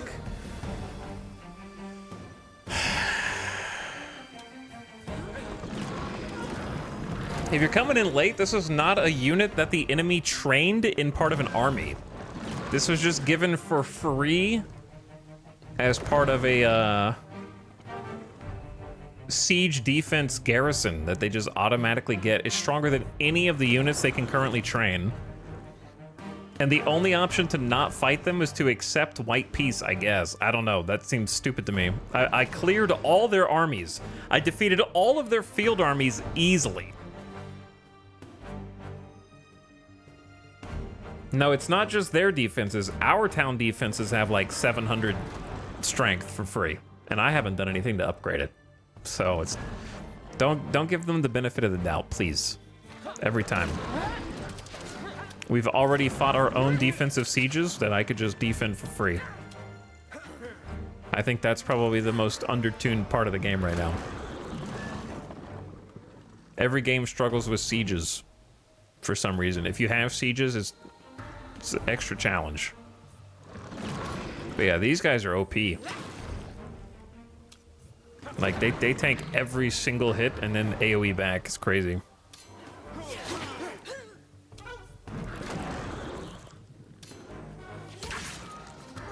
I got a crit and still barely did anything.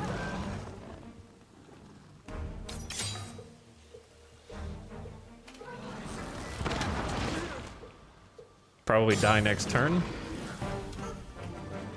Against one guy. 30 armor, by the way. 0 to 4 damage.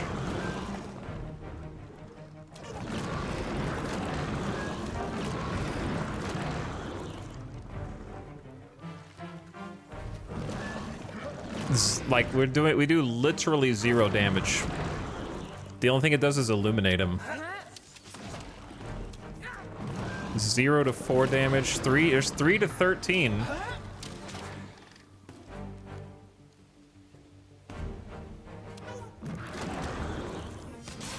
There's another one behind him, by the way.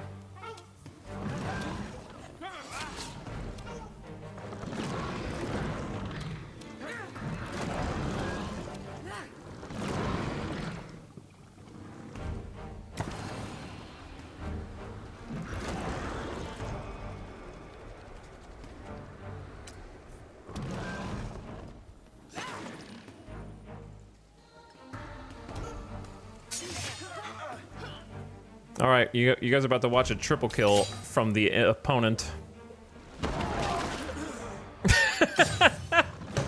That's a double kill. Not quite a triple. He gets stronger the longer he fights, because now he's doing 80 to 102 damage, which I assume is what Never Yielding is. So this is just the God bug. I can't see what Never, well, yeah, I can. When under 50% max HP gets Berserker, plus 25% damage, plus 20% crit chance, gets 30 shield whenever it takes damage. Juggernaut is for sieging, and then Wild Swing is deal 100% of the unit's damage to enemy units adjacent, so it's a automatic passive AoE. So basically, devs play Necrophage. That's what this is one of the devs' OC hero characters. That's just given for free in Garrison. GG bug. You win. Literally like the final boss of Slay the Spire. Like every time it takes damage, it gets extra shield. So you can't do small damage. Otherwise, you give it 30 shield. So you have to do only... Nah, we lose. GG. All right, I'm done. I will check it out again in a few years. Maybe. When it's had years of development and balancing. Yeah, it's not even a hero. It's stronger than their hero units. Correct. At this stage of the game. That's a great way to put it. Because we killed their hero twice. And it was pretty easy.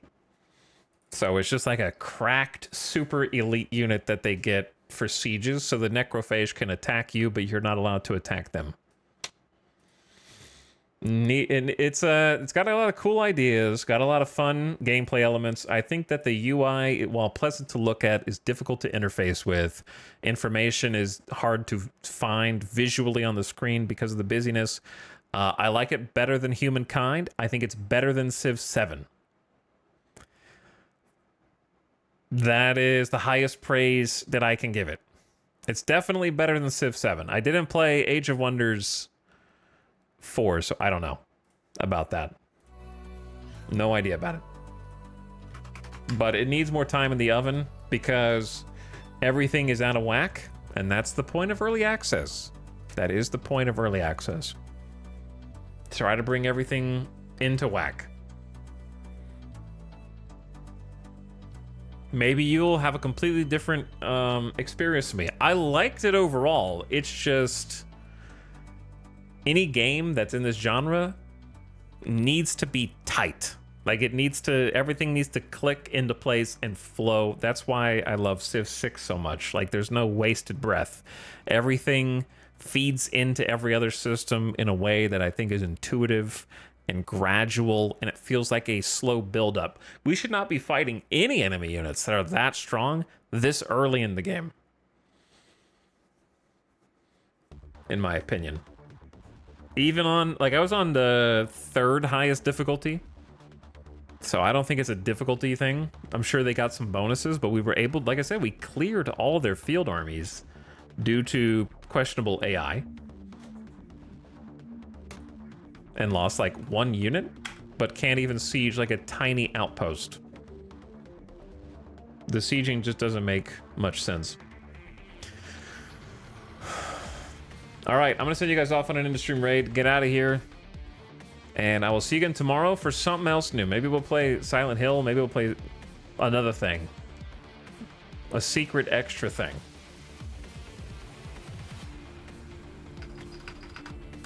But thanks for watching. Sorry the ad's about to kick in. I'm trying to get you out of here ASAP. So why don't you guys all go say what up to your boy? Chat, I gotta figure out who to raid, man. I'm gonna type it in right now. Let's go say what's up to Rule Storage. And I will send you over there playing some Oxygen Not Included. Go see some Oni. Go check out Rule Storage. Say hi. Give a nice strong raid. Say E in the chat. Let them know you're there. Good night. Thank you all for chilling. Come back tomorrow. GG's. Now leave. Bye.